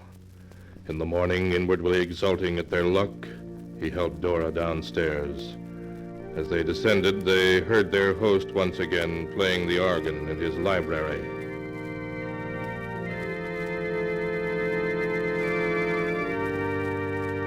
What funny music he plays. Last night, that weird stuff. This morning, something sounds like church. Yeah, he's a queer dog, but he'll be easy to handle. Now remember, he likes you, so play up to him. Yes, I will. Good morning, Mr. Vance. Oh, good morning, my dear Miss Evans, and Mr. Evans. I hope you both slept well. Wonderfully. Like a top. And the ankle. Oh, I see it still pains you. Oh, it's much better this morning, Mr. Vance. Really it is. I'm glad of that. But you must be hungry. I've fixed breakfast there on the serving wagon. Sit down and make yourselves at home. I have already eaten. Oh, thanks, we will. Here, Dora, let me help you. Thank you, Carl. Aren't you going to go on playing, Mr. Vance? No. Truth is, I was just playing to put out of my mind a tragedy which happened last night when I drove to town for a few extra supplies. A tragedy? The wife of my grocer died very unexpectedly. Oh. I dropped in there to pay my bill, and after I'd paid it, she invited me to drink a glass of wine with her and her husband, as she always did. While we were sitting drinking and talking, she was seized by a heart attack and died inside a few minutes. Oh, it must have been very upsetting. Yes, the sight of death moves me deeply. But why should we talk about death on a beautiful day like this? There's something else I want to speak of, Mr. Evans. Your sister's ankle must receive rest. I'm going to insist that you stay with me several days until it's properly healed. Well, that's very generous of you, Mr. Vance. Generous? Not at all. You will be doing me the favor by giving me your company. Well, when you put it that way, how can we say no, Mr. Vance? Good. Then it's all settled. You're going to stay with me just as long as I can possibly keep you.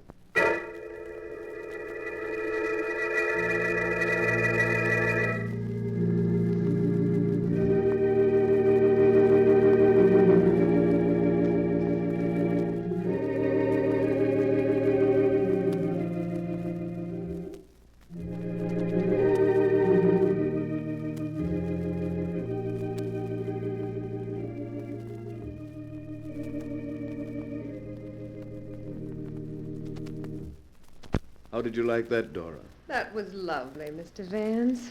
You've never played like that before. So...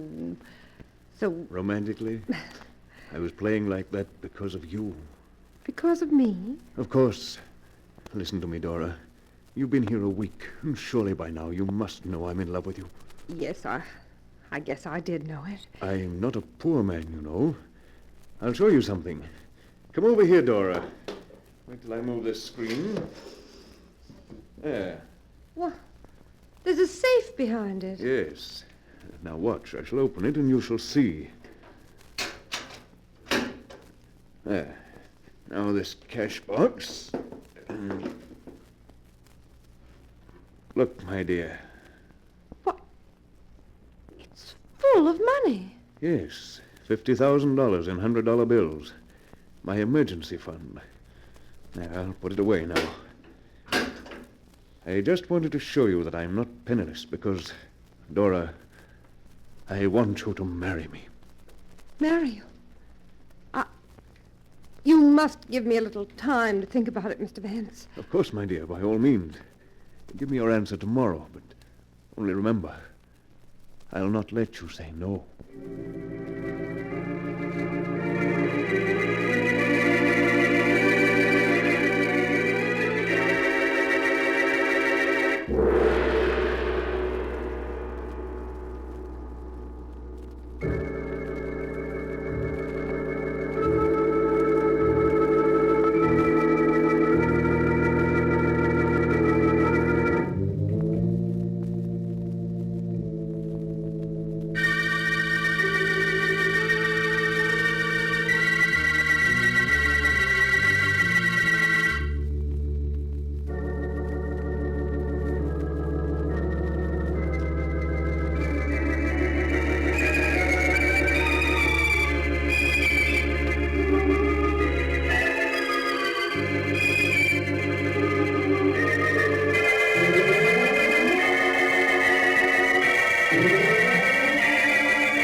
And now to continue the story as it is written in the sealed book. Not knowing that Dora is really Carl's wife, Margaret Vance, a rich recluse, asked Dora to marry him. Carl, for reasons of his own, was annoyed with Dora for not accepting Vance at once. He showed you $50,000 and asked you to marry him, and you said you'd think it over. But, Carl, I'm your wife just because he thinks I'm your sister. I know. But don't you see, if he thought you were going to marry him, we could stay here indefinitely? I didn't think of that. So you're going down and tell him you've decided to... No, wait. What is it, Carl? I have a better idea. We need that $50,000. It would fix us up for life. What are you getting at? Listen, Dora. Not a soul knows we're here outside the three of us. If Vance were dead, no one would know we'd ever been here. You mean kill him? And take the money? Yes, I do. Oh, no, Carl. We've never killed anyone. Don't be a sap. It'd be a cinch. Now we're going back downstairs. To put him off his guard, you're going to tell him you'll marry him. Then tonight, after he's asleep, I'll make sure he never wakes up.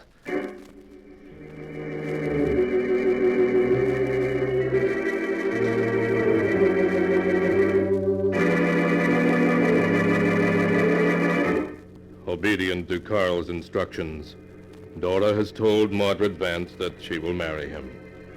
As Vance proposes a toast to their future happiness. And now we'll drink a toast to... What's that? There's someone at the front door. But I'm not expecting anyone. Who in the world can it be? Mordred? Mordred, where are you? Justina.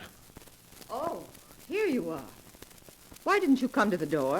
I was just going to. I have guests. Yes, so I see. And who are they? Very dear friends of mine. Miss Evans, Mr. Evans, my sister Justina. How do you do? How do you do? How do you do? Mordred, I'm surprised. Surprised at what? You know perfectly well. But Justina... Let's not argue before your guests. No, of course not. Dora, Carl, will you excuse me? I haven't seen Justina in several months. We have some family matters to talk over. Of course. We'll go on up to our rooms. Yes, it's just about time to turn in anyway. I'll see you in the morning. Good night, Dora. Good night. Good night, Carl. Good night. Good night, Miss Good night, Vance. Miss Evans. Well, so you've forgotten your promise, have you, Mordred? What promise? You know perfectly well the conditions on which the family agreed that you could live out here in the woods, Mordred. No visitors, no trips, complete isolation. I think I should tell you, Justina, that Miss Evans has done me the honor to agree to marry me. Oh, she has she? Well, I'll fix that. Justina, you shall not interfere. Mordred, if they don't leave the first thing in the morning, this whole arrangement is canceled. Much as the family will regret it, we'll have to see that you go to an asylum. I'm perfectly well now, Justina. Just what brought you here anyway? An impulse brought me. I suddenly got to wondering about you, and I drove up here to see how things were. Just in time, too, apparently. I see. You just happened to drive up here. Very well, then. They shall go. I suppose you plan to stay all night. Yes, I do. I'll stay until after they've gone. Then you can have the front room. You look tired. Will you have a drink of wine with me before you go up? Well, perhaps. A small glass, please. Splendid. I know you have my interest at heart, Justina, so we'll drink to our continued friendship.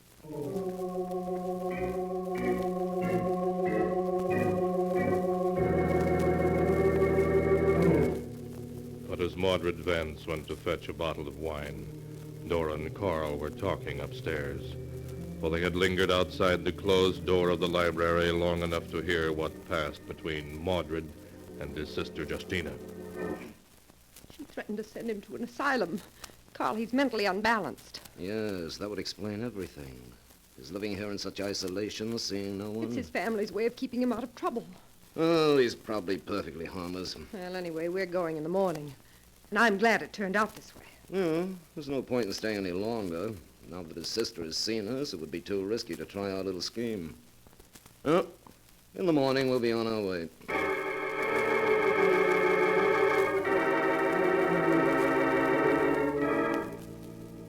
Relieved, Dora went to bed. Just as she fell asleep, she heard the sound of music from downstairs. Wild, strange music.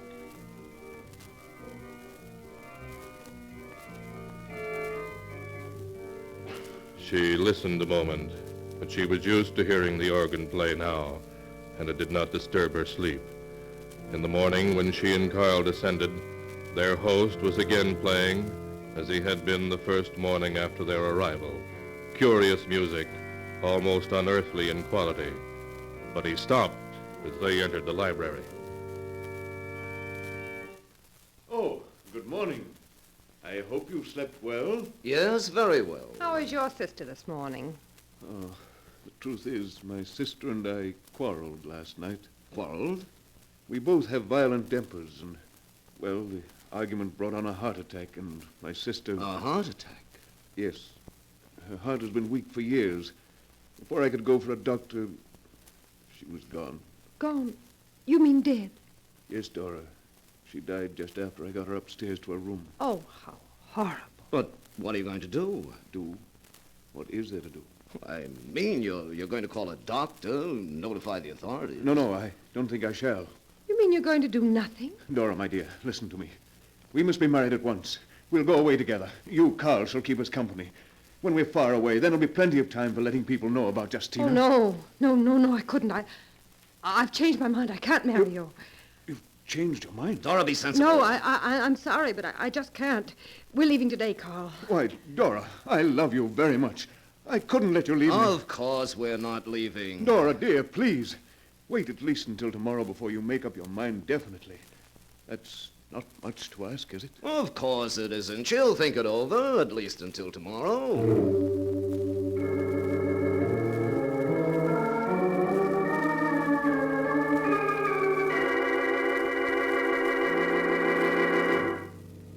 Why, Carl? Why can't we go today? Why must we wait? Dora, listen, I have a new plan. His sister is dead. Her heart attack was a stroke of luck for us. Now we can go ahead as we planned. You mean... Yes, we'll arrange it to look like a suicide. When their bodies are found, the authorities will think he killed himself in grief. Oh, I don't like it. It'll work perfectly, I tell you. And we need that money. Something will go wrong, I know it. Nothing can go wrong. Now, here's how we'll work it. I have my gun Carl, here. listen. What is it? He's playing that awful music Well, again. what of it? It frightens me. I don't know why. It's just so strange. Oh, forget about it. Now, just before it gets dark, we'll go down and I'll step up close to him and then...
And now to continue the story as it is written in the sealed book. In spite of Dora's forebodings, Carl is going ahead with his plan for murdering Mordred Vance and getting his money. Just as it was getting dusk that evening, Carl and Dora entered the library to find Vance sitting in his easy chair with a decanter of wine and glasses beside him. Oh, there you are. I was just wondering what happened to you. We were just out for a little stroll. Then you must be tired. Here, let me pour you both some wine. I don't think I want any. Of course you do. Here you are. In a moment. There's something I want to talk about first. Oh, indeed? What is it, Carl? This!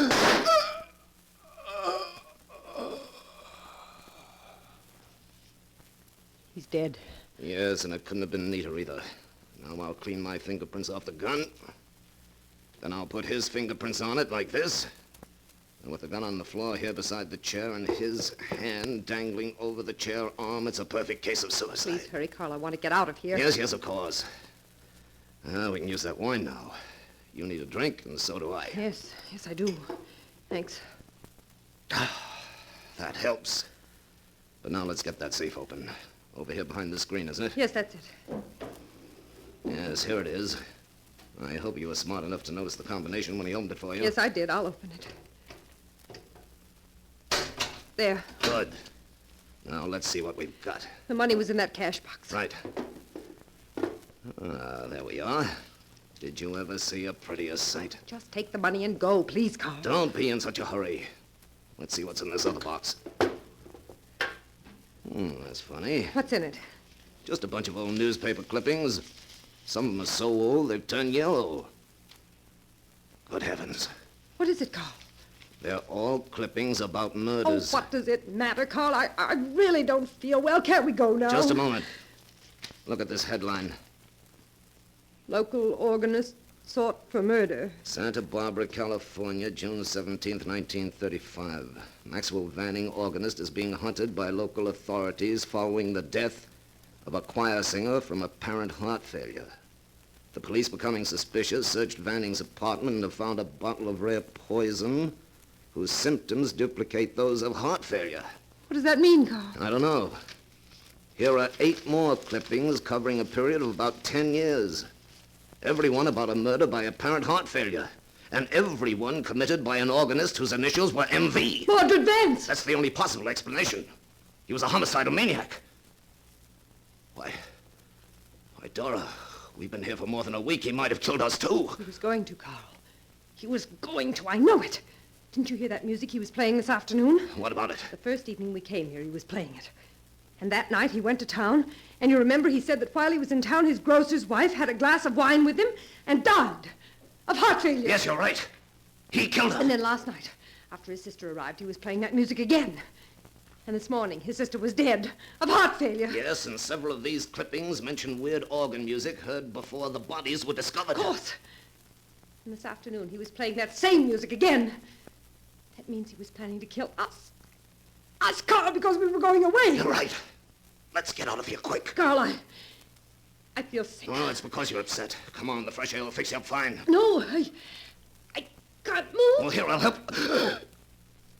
Something is wrong with me. My heart. Carl, we've been poisoned. No, that's not possible. It is. The wine. The wine he tried to get us to drink just before you killed him. But we refused. Yes, but we drank it afterward. Yes, we did. And it was poisoned, Carl. Don't you see? That's how he planned to kill us. And he's done it. He's done it. That's funny. We planned to kill him, and he planned to kill us. And we both succeeded.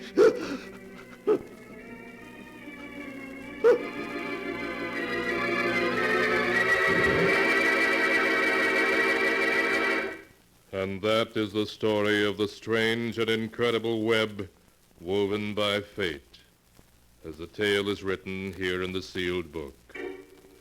2 murderers, each seeking a victim, met, and so brought about each other's downfall.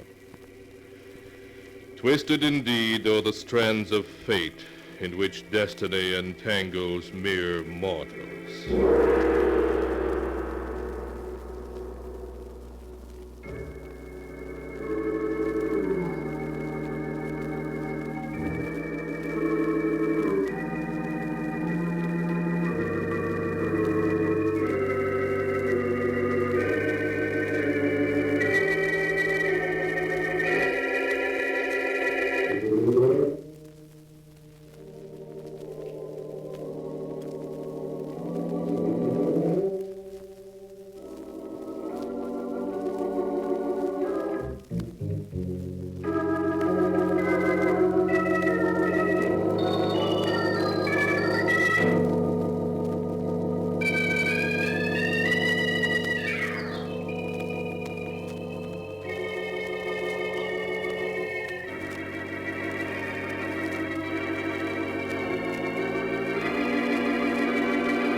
And now, keeper of the book, before you close the great volume, show us the tale we tell next time. This one, ah yes, a tale of two men who tried to drive an old woman insane by turning themselves into ghosts while they were still alive, and of the strange and terrible success that crowned their efforts. The tale is called The Ghost Makers.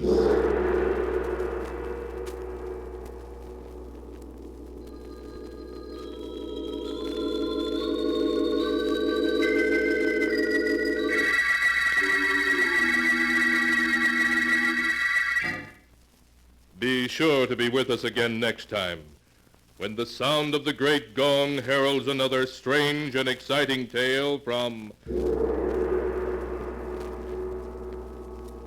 The Sealed Book.